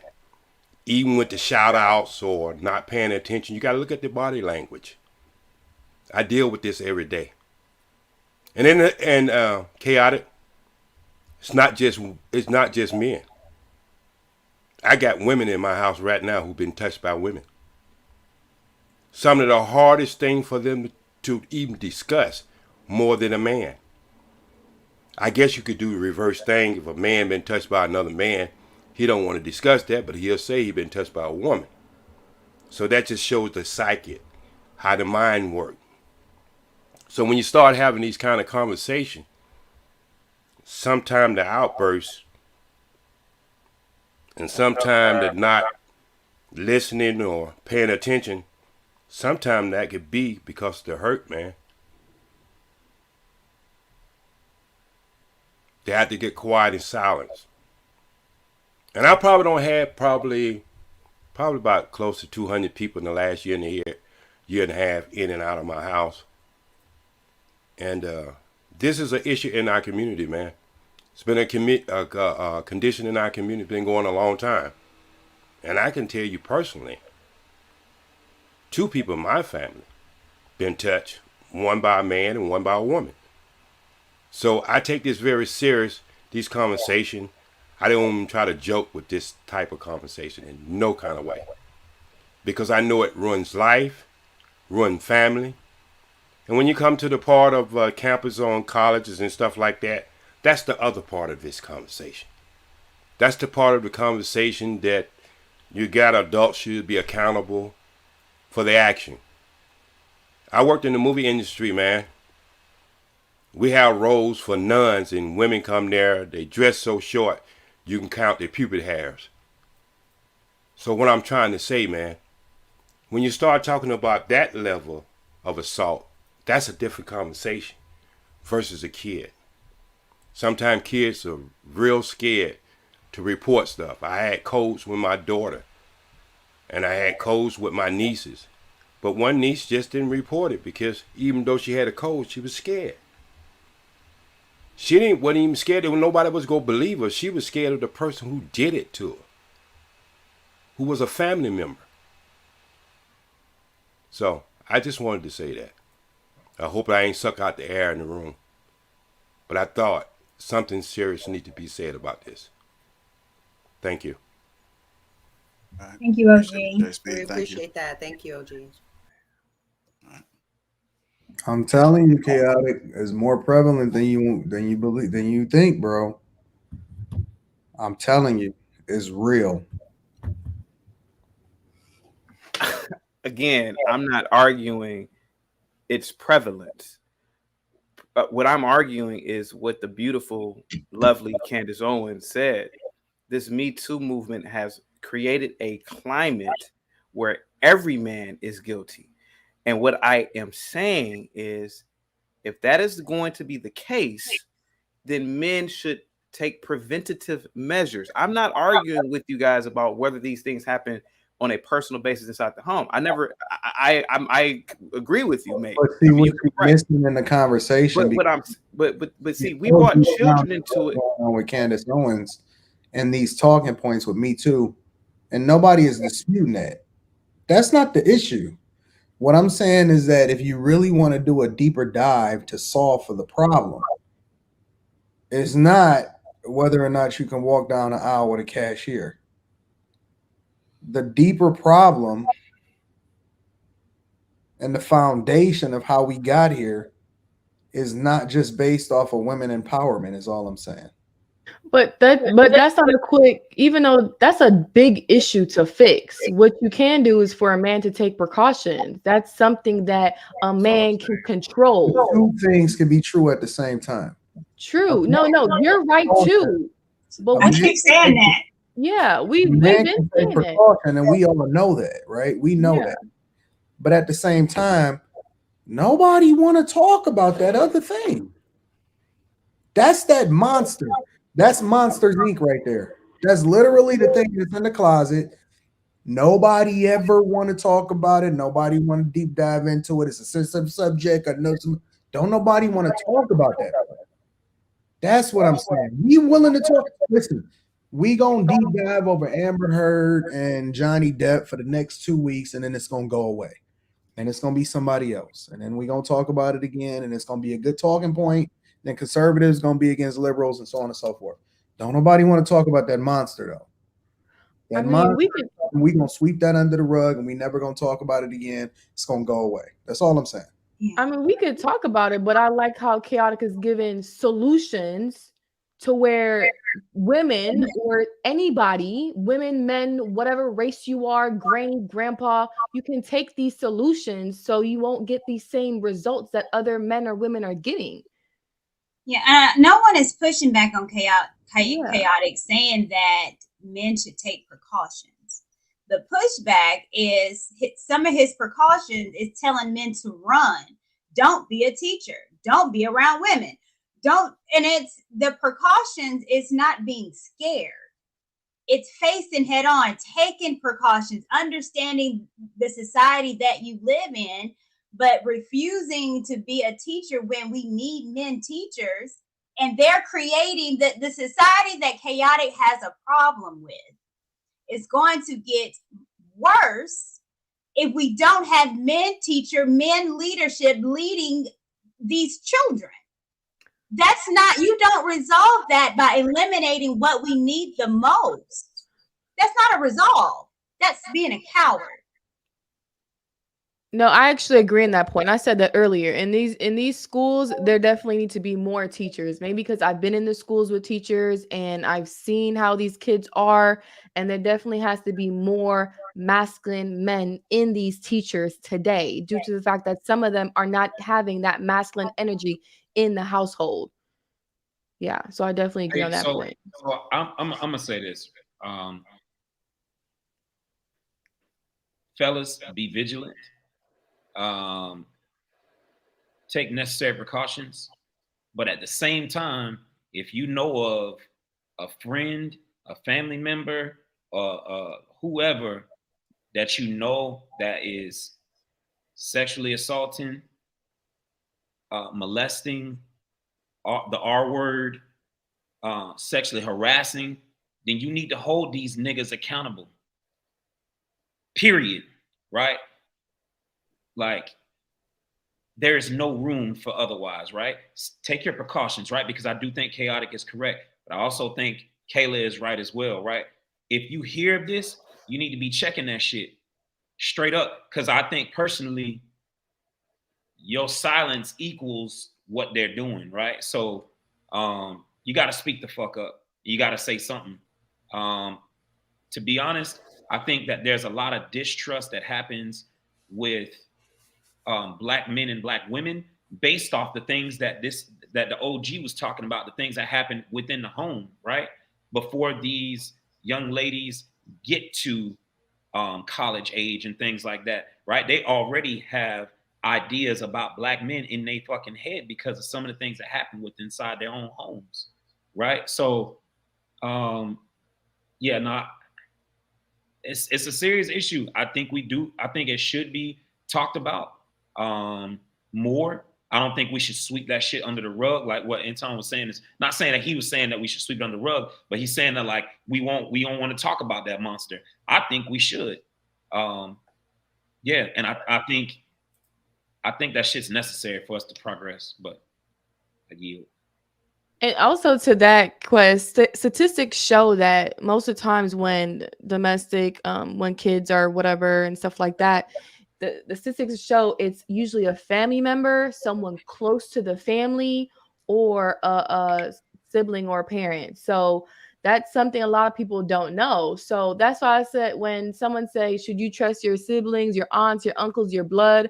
Sometimes, you got to question them sometimes. Not all blood is righteous by you. So you just got to be careful, because a lot of cases that I saw, it was all the aunts, uncles, brothers, stepdaddies, and all that doing stuff to their kids, their kids. So just be careful of who you have around your kids itself.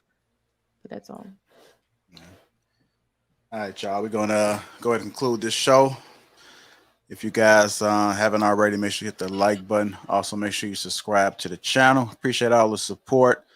It's a great show. I learned a few things, so I appreciate the panel for giving your perspectives and your personal experiences. We are live at ATL August the 5th and 6th. That link is pinned to the top of the chat, so make sure you guys get your tickets. Until next time, catch us next Thursday on Lapeef Let's Talk. And we are out.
Appreciate y'all.